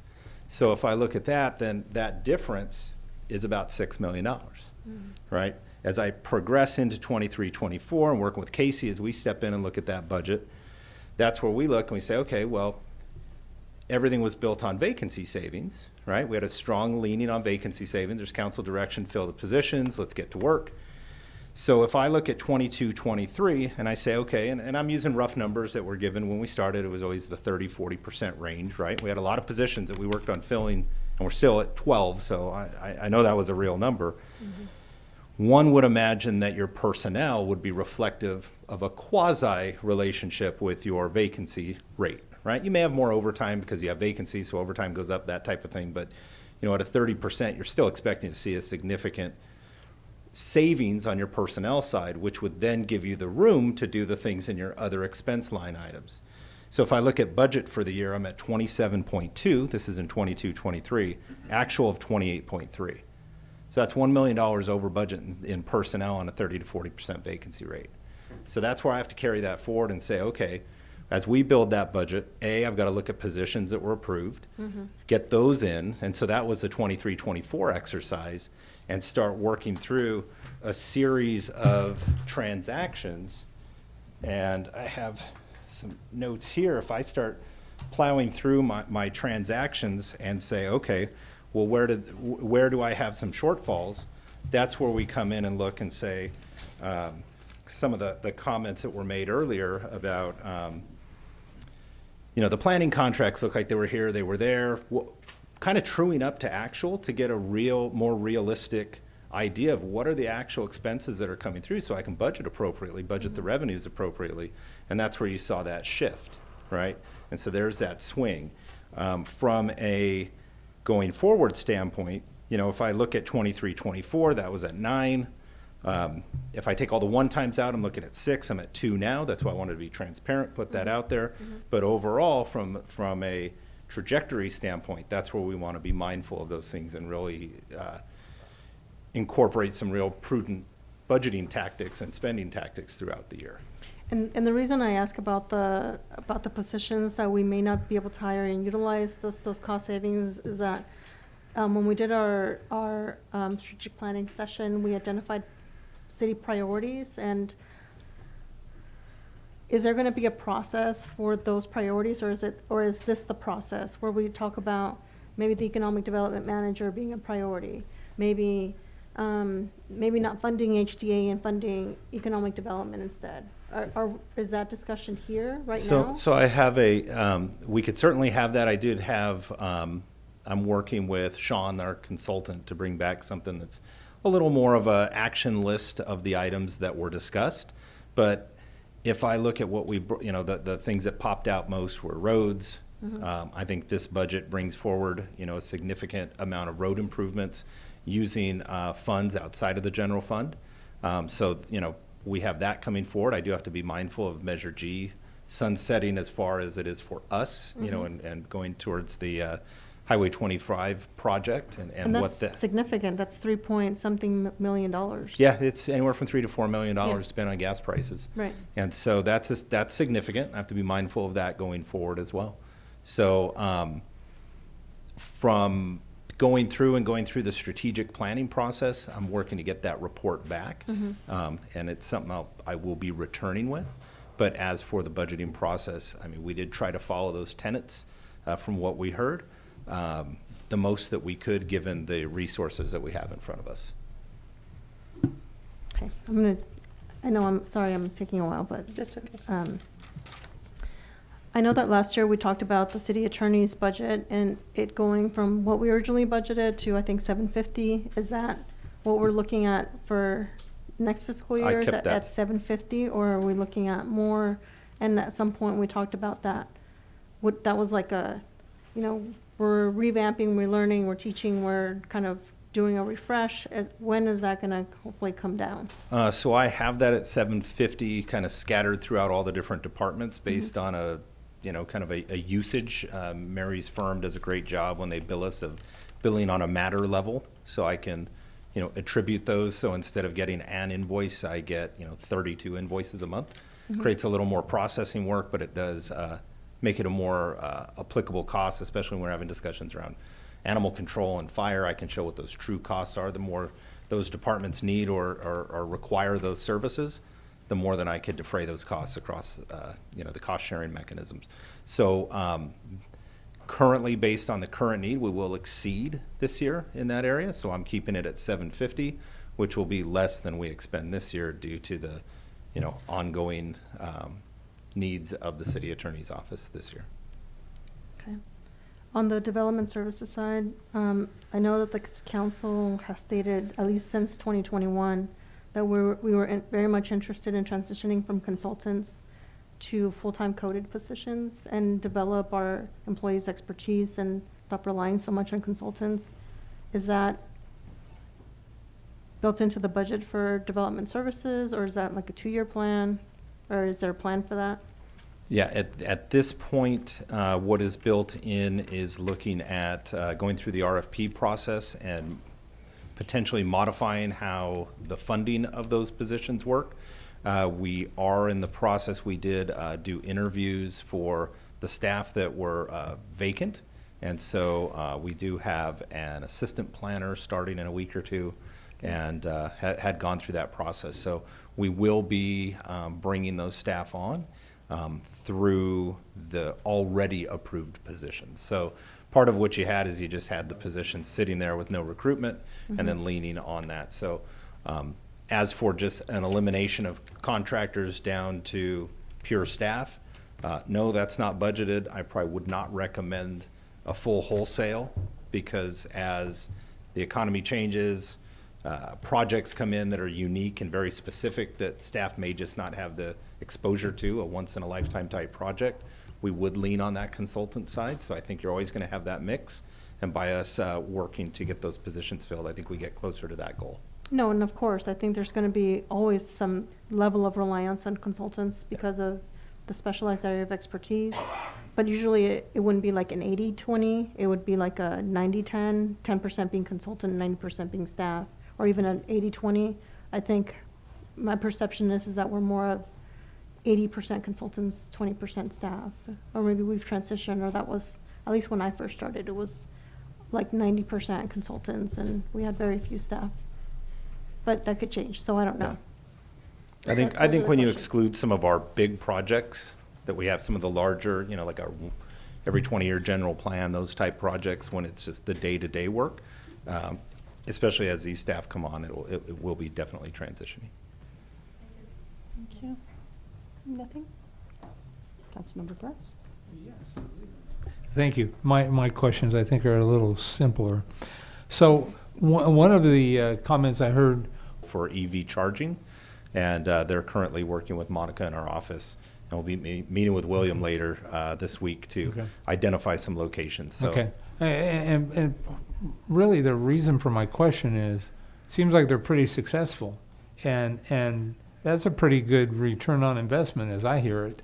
You know, $50,000 for a couple $1 million in grants or more. I'm wondering if there isn't an opportunity for either them to do more, or if they're at capacity for us to seek out someone else. Well, they haven't cried uncle yet. What's great about them is, so they work similar to a lobbyist where they're on retainer. Right. So they are under retainer with a ton of different cities, school districts, counties throughout California. And so what's great is their team, they have grant writers. So they bring a bunch of different grant writers under contract with them. And so you have the person that all they do is live in Department of Transportation roads type grants. They've got, so when we talk about public safety grants, all of a sudden they're introducing someone new to the team. We're only going to work with them on public safety, that type of thing. So they've got a pretty deep bench.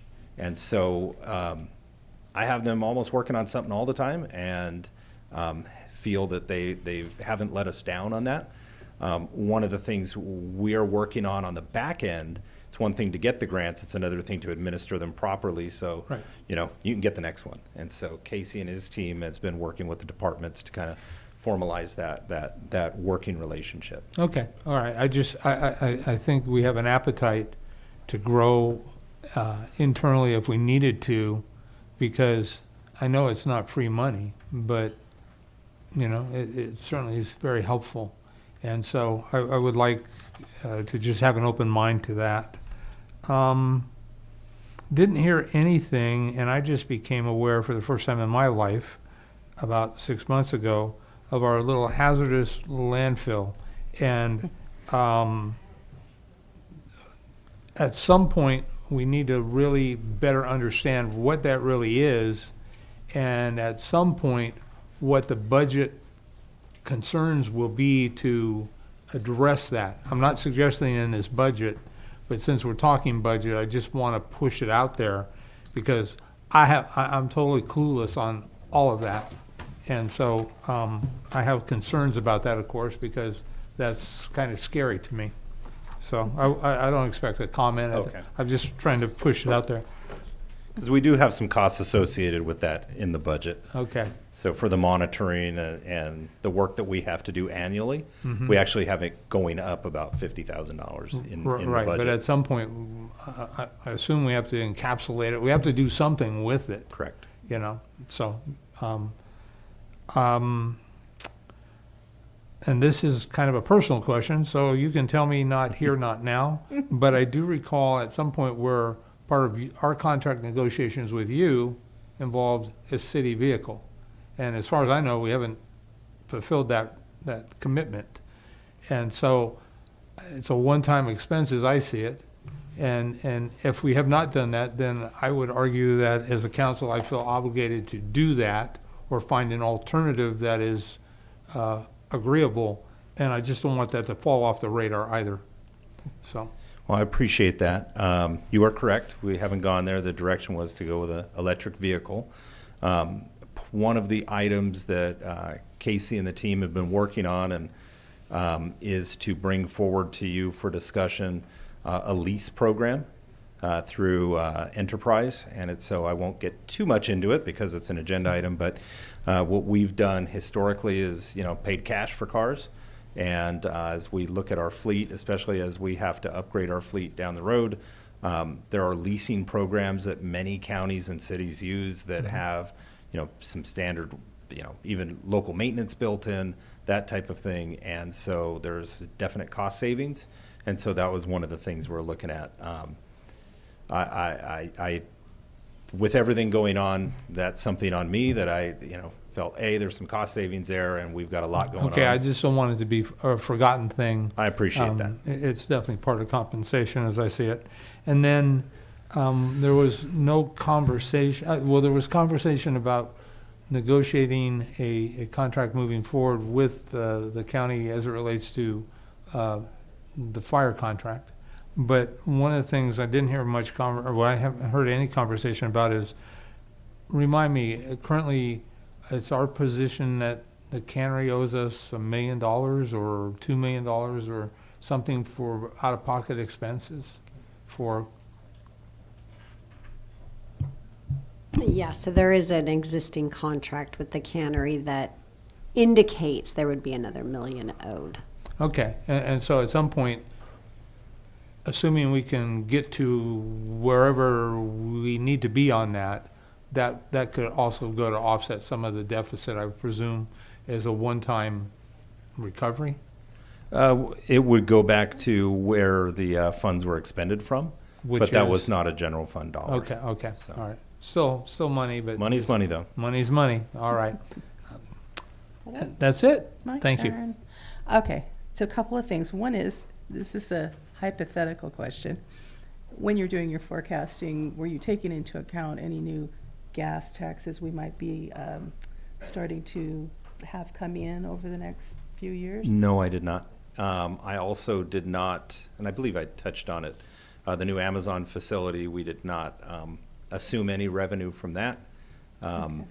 You typically would consider that one time, as well as we didn't consider anything from any assumptions around the hotel, the TOT tax, as well as the fee study that we would, or the CPI increase that we would be bringing forward.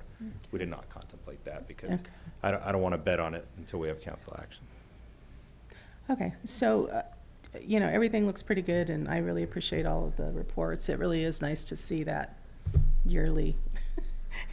We've accomplished some things. It really makes you feel good, so you guys have done a great job. As far as the budget overall, it looks good to me, but, we've talked about this in the budget briefing, and, we talked about the strategic goal setting meeting. We had 4 goals that we came up with. The top goal, of course, was roads and infrastructure, but number 2 is economic development. And in the budget briefing, when we spoke, you indicated that you had not put any money in as far as EDC's contract this year, and also, even though we had gone out for the economic development director, you didn't do any actual interviewing, and now you want to freeze that position. So I'm seeing, we were talking about having a director on board and then maybe phasing out EDC, but doing both. I just feel like we're not following our goal, our number 2 goal, which is economic development. So I wouldn't be on board with doing away with both those things. So maybe one or the other, but not both. So as far as the position, we did go through an interview process, and I couldn't remember if it was just applications coming in. no, we went through an interview process, and then one of the council discussions was looking at the position itself and looking at the title and the compensation around it. But we did go through an interview process, and a candidate was not selected through that process. Okay. But you did say you were freezing that, and you weren't planning to go forward this year with that position.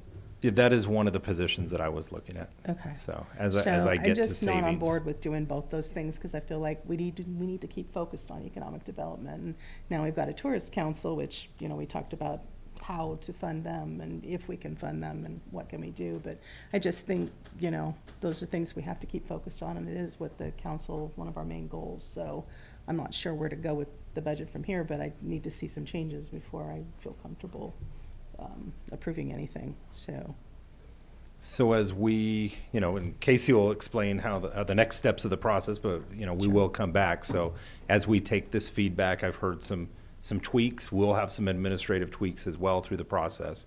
And then when we come back on the 18th, we will discuss those. And so if it's something that, to balance, I have to remove something on the other side, that will be something we discuss as well. I can't just keep ticking up without ticking down somewhere else. I understand that. I know it's going to take some shuffling.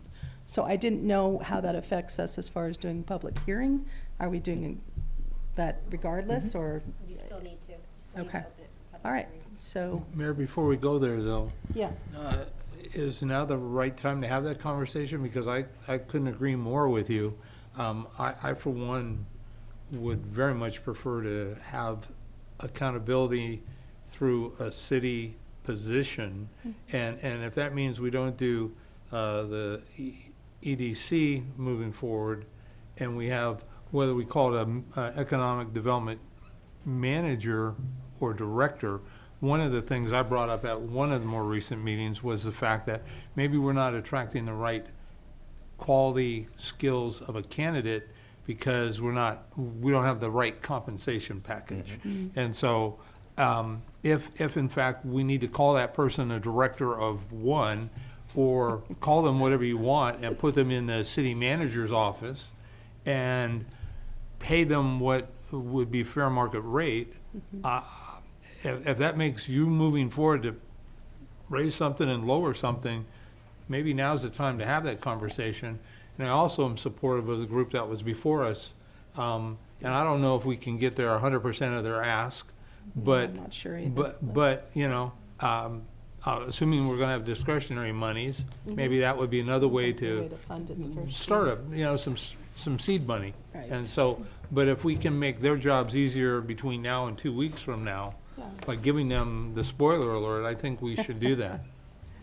Yeah, and I think if that's the route you're going, we probably would want to have further discussions with them on their presentation. You know, I heard year one, we're asking for this. I didn't hear if it's year one and away we go and we're on our way. You know, I was left with some questions based on the presentation. Didn't they talk about doing a business district, like a TIB or a TID or whatever it's called? Correct, going through that as process. a way to fund themselves going forward. Correct. Many cities also have where that district returns some of that revenue to the city that it's participating in as well. So there's structures, and probably their idea is Civitas will throw some options out at them. But I would be very clear with them if this is a one-time ask or, you know, an ongoing or a transition through. You know, the perks typically, and I'm not an expert in it, but the tips, the perks that come along with it, with the funding that comes in, is to benefit the businesses that are participating in it. And so I think that will get there, but if they don't have a lot of businesses right from the jump, then is there a year two ask? Is there a year three ask? Is there a transition in their plan? Or is it a year one and then we come back and it's, well, we need more? I think those are the types of questions you may want to, if you're serious about entertaining that, of looking what that looks like. So I can better forecast if that's somewhere you want to go. Yes, please. So I'm in agreement. I think the economic development manager or director would be at least a priority to have it in-house for accountability. If we need to not fund other areas, like the HDA would be, if we had to choose, I know that's 100, it's not going to be the full-time code. We're not funding 100,000 for EDC, so that's not even on the books. And I missed some of the presentation from the group, but I think that could be, there's some administrative processes that we're still waiting for that I would like to see completed before we add additional groups. I think if folks want to do out of their discretionary money, since we're not lowering that, we could do that year one. But I really would like to finish a lot of our processes before we take on additional responsibilities, even if it's just year one. I want to see kind of what that looks like, what this year looks like, until we kind of have things settled and properly budgeted, so that we can truly forecast what does that look like in year, to year 5. And we also have things coming up in November that we need to see what's going to happen. So I think that's also a key point in time in our budget. But those were kind of things, my priority. Roads for sure, which I saw on the plan. Economic development, my priority would be the code, and upgrade it, increase whatever I think is necessary. That's it. I would just like to thank staff. You guys are the dream team. You guys are taking us to the next level. You know, I know that educating the public on what the process is, not what it used to be, but what it is where we're trying to get them to be. I just want you guys to know that I am on board with you guys trying to make sure that that the community starts to follow the process instead of always trying to work something out. I totally support that because, you know, your time is important. You know, when you're doing something and you get pulled off to go do something else, I hate that. I know you guys do too. So, but if we can, me personally, I'm making the commitment to find out what the processes are, to find out what the process is so I can direct them that way. So I can support you guys that way because you guys are doing a hell of a job. Thank you. Well, if I could hop in and just to kind of drill down on that. As we bring the budget forward, Director Astorga mentioned, you know, it's the plan. So it's a work plan, it's a staffing plan. And so we need to be mindful as through the year, right? If we get additional requests, we've got to balance those, right? Because it's not contemplating, I mean, I mentioned at the beginning of the meeting, we knocked out 73 items that came from 3 thumbs up. And so I think that may be something that we want to look at too, is the process of how we get items on the agenda. We did have an item that went before that kind of went a 2-2, but I think there's room in talking with Mary to look at that. That may be something, especially as we look at tightening budgets. That has been a challenge through the year for the team, and I want to say thank you to them. That is a unique position for them. And so they are taking the work that is approved through this process and juggling that work and getting new balls thrown in and juggling with it. And they've done a tremendous job of handling that through the year. And so as budgets get tighter, there's less capacity to do that. And so I want to be mindful of that. And I would be doing the team a disservice and if I didn't put that out there as we go into this next year. So this is the opportunity to, you know, things will come up, that's natural, but this is that opportunity where we've got items that have come before council before and the CIP's baked into there. So this becomes our work plan where I work with the team and say, let's figure out the plan, what are the timelines, let's go. And, you know, we'll need your support through that process because we want to get the items across the finish line. So thank you, Councilmember Perez. I think with that, we can open the public hearing. Mayor Casey, we have one public comment from Bill Avera. Figures. I don't know anything about budgets, so I'll make it short. Yeah. Good evening, everybody.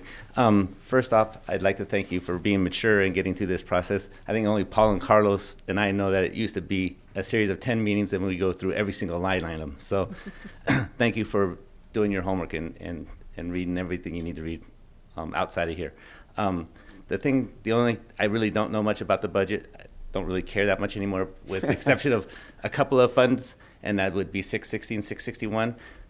Which are both sewer enterprise accounts. We were fortunate, the council did a minor rate reduction in 2018, a small one, and I noticed now that with our revenues, and I know we match revenues with our operating expenses so that everything looks good, but I think at some point we might, as you guys are going through your rate studies and your user fee studies, that you take a good hard look at what our sewer rates are. And I think there is some room to potentially reduce them even more, which is low hanging fruit for you guys to gain some credibility with the council or with the community. Yes. 2 minutes left, so I'm going to hop around. I apologize. With regards to the fire contract, real quick, I have 1,000 hours of fighting and arguing with the other side, and good luck to you, whatever you guys decide to do.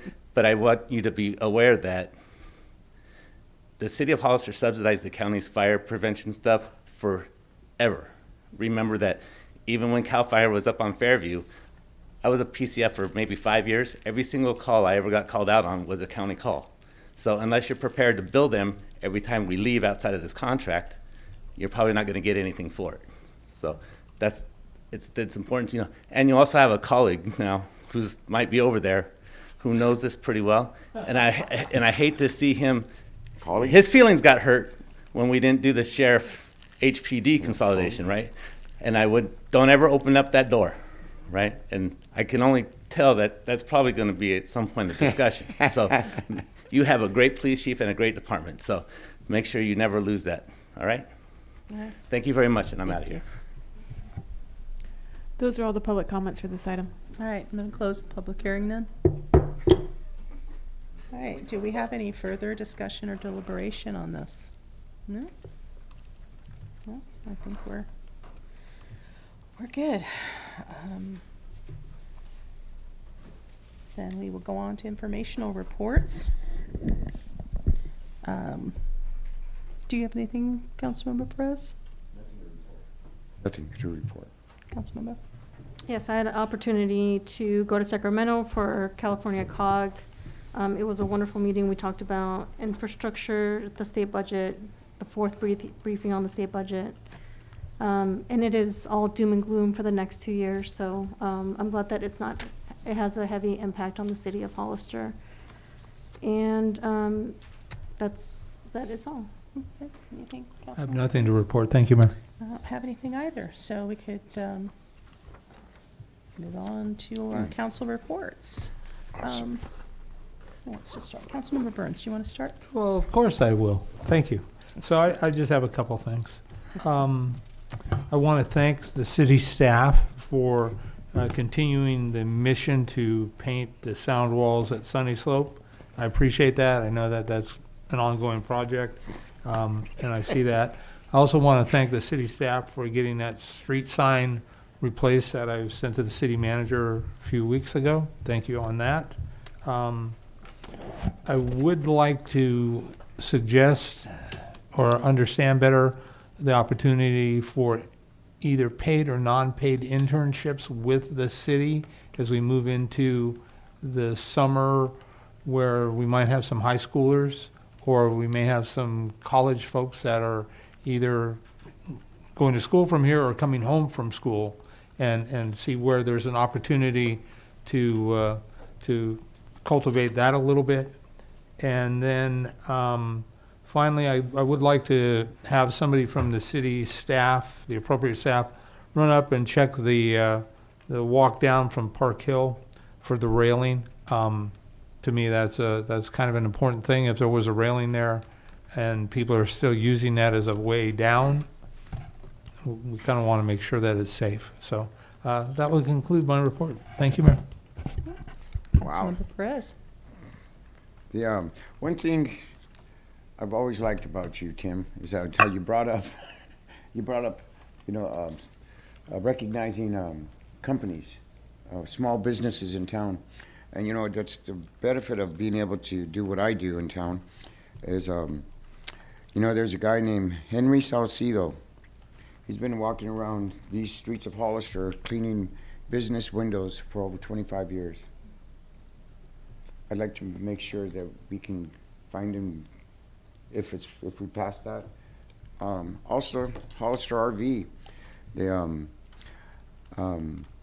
used to work at a church nearby, Tom, and this man, he would work on homeless people's RVs for them. Nothing major, but to make sure they get on the road. I'd like to see these two get recognized. So on that, the other thing I'd like to say is, being up here on the seat, it's like you're gonna make some really good decisions, like Lad Lane, and then you make some really better decisions, like the pickleball court, Dunn Park. I don't know if it's catty corner for me. There is tennis players, there's pickleball people. That park is being utilized. In fact, I went and bought me a pickleball.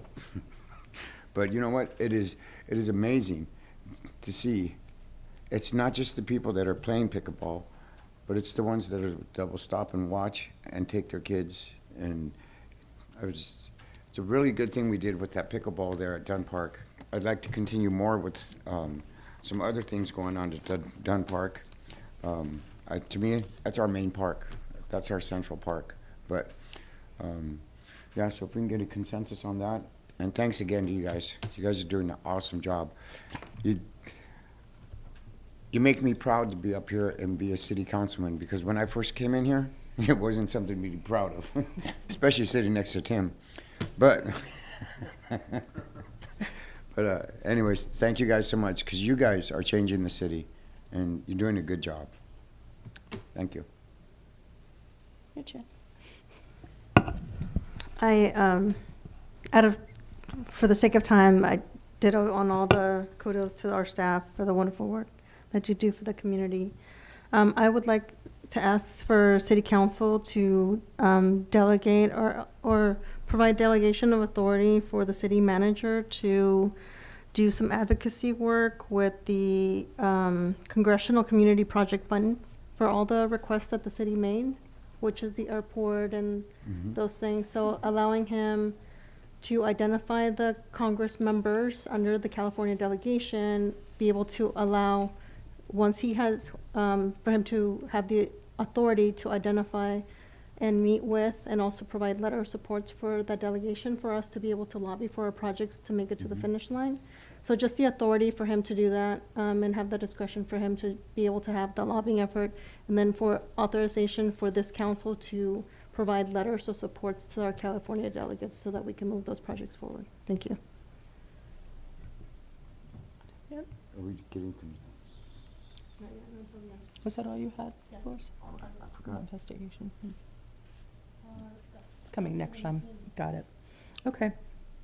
Well, everybody's mentioned the things that I was going to mention, Vista Hill Park. The only other item that we talked a little bit about, but I would really like to have the inclusionary housing ordinance come back at a date certain, please. My understanding is we approved it, and the only change is the percentages. So I'd really like it to come back so we can get it on the books, because we've got projects coming forward, and I'd like them to have affordable in them. So, awesome. It's scheduled for the 18th for our next meeting. pardon me? It's scheduled for our next meeting. Yay. Well, that was fast. Thank you. Yeah, it's already in the newspaper. Okay. So, city manager, you want to take over? I think we're done. Okay, so Councilmember Burns on paid and non-paid internships, and we had a similar request from Councilmember Morales. I know that Casey had been working a little bit with the high school. I guess they have an existing program that has some insurance and whatnot built in. One of the challenges we have is building the infrastructure for it. And then also, I know that Tina's shop over at Parks and Rec has worked with the Workforce Board in the past for folks as well, where they get a paid internship. So we'll continue to explore that.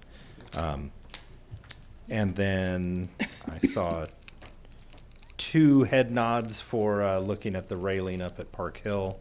I think, there we go. Councilmember Perez asked for recognition of Henry Salcido and Hollister RV. And how we've done it with Councilmember Burns is after the clerk goes ahead and mails them a certificate of appreciation. So I know in the past there was a request for a commendation up here. So if it's the way that it was on the ones with Councilmember Burns, that's mailed. If it's a commendation, I would just seek clarification on that. This is fine. Okay. This is fine, yeah. Great. And then Councilmember Morales had the delegation of authority for trying to work through the community projects and issuance of letters of support to appropriate parties to try to get those projects across the finish line. And lobbying efforts, which includes meeting with various folks to get the project. On your time off. Yeah, well, it's a big deal. I want, if we can get those funds into the community, and we made the short list, so that's exciting. That's good. Great. Very exciting. And that's all the requests. All right, then I think, let's see. City Clerk, are there any public comments on the closed session items? There are no public comments for any closed session items. City Attorney, could you announce the closed session? I will, Mayor, and also I suspect that this closed session will take you past 10 p.m., so I don't know if you want to get consensus now before I read those descriptions. A little past. We'll be good. I don't know. I've been up since 3, so. How many items do we have for 3? Yeah, okay. We got Okay. consensus. You guys are at consensus with 3. The first item is conference with labor negotiators pursuant to Government Code Section 54957.6. Agency designated representatives. City Manager David Maroney and Administrative Services Director Casey Astorga. Employee Organizations, Service Employees International Union, SEIU, Local 521. Hollister Firefighters Union, HFFU, Local 3395. Hollister Peace Officer Association, HPOA, and unrepresented employees in classifications designated as executive management. 11.2, conference with legal counsel, anticipated litigation pursuant to Government Code Section 54956.9, significant exposure to litigation pursuant to paragraph 2 or 3 of subdivision D of Section 54956.9 of the Government Code 1 case. Item 11.3, conference with legal counsel, anticipated litigation pursuant to Government Code Section 54956.9, initiation of litigation pursuant to paragraph 4 of subdivision D of Section 54956.9 of the Government Code, deciding whether to initiate litigation, 3 cases. All right, then we're going to adjourn to closed session. Thank you.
Look at all your fans are here, Tim.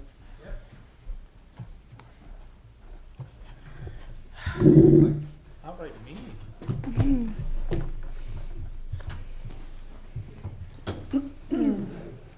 Ready to go? Or has it got a boot up? We're ready. City Attorney, do we have any items to report out from closed session? Nothing to report, Mayor and Council. All right, then this meeting is adjourned.